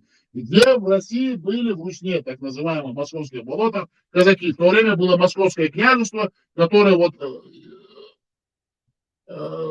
ограничивалось русским золотым, так называемым беспонтовым черной дырой, ну как и назвать, русским кольцом. Вот такая вот вся история. Правильно. Да, Правильно. все. С Москвой. Донские казаки воевали с Московией. Правильно. Рабы каторжники. Так, есть что добавить? Донские казаки воевали с Москвой. Хорошо, ладно, у вас есть что добавить еще, кроме этого? У меня это там кто скажет, чего Дудаев заключил договор Поставьте в это Дудаев уже умер. Уже Дудаев давно. Может кто-то скажет, зачем он Кто первый? Кто первый был заключен, кто чего? Ходица. Чего ты ошуега? Пока бой. Сладкие булочки. Хорошо. Ладно, дорогие друзья, я вас прошу прощения. Нам позвонили уже сегодня 5 раз в Госдеп, сказали, деньги уже все, как бы. Дудаев заключил договор с Корицыным о дружбе. Завершайте прямой эфир. На этом мы сегодняшний наш Ряженым прямой эфир атаманом завершаем. Благодарим всех наших участников, слушателей, активных и простых слушателей за ваше участие. Огромная вам благодарность. Заходите сюда, мы будем обсуждать любые темы, начиная от Русской Православной Церкви до Русского Православного Ахлусуна Ислама, а также истории Украины, если надо, Русни, Московских болот и всех других историй других стран, а также все те события, которые происходят на сегодняшний день на мировой арене и все эти политические события, которые происходят на данный момент.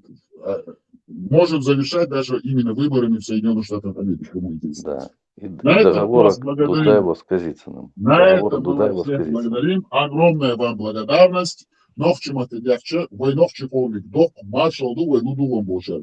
Дог уэльёха хрит са магати нохчимате ряд, войдош Дат нохчу материя, нохчу решарда, зачем вырчали, войн маршал хышун, войн силал хышун, войн бахам хышун, хаз ирс эту бож, гоши дизе дешлара луш, хаз цадага арда ула кыш амчука, даешь дуашнуш, массу аур, войн пайдадош, арда ахар хышун, ирс эту бож, арда ахар хышун, войн дамула, чутя шику, я цутя вой, болдешту, адик яшу, марш аль, далдик на гоша тугулу.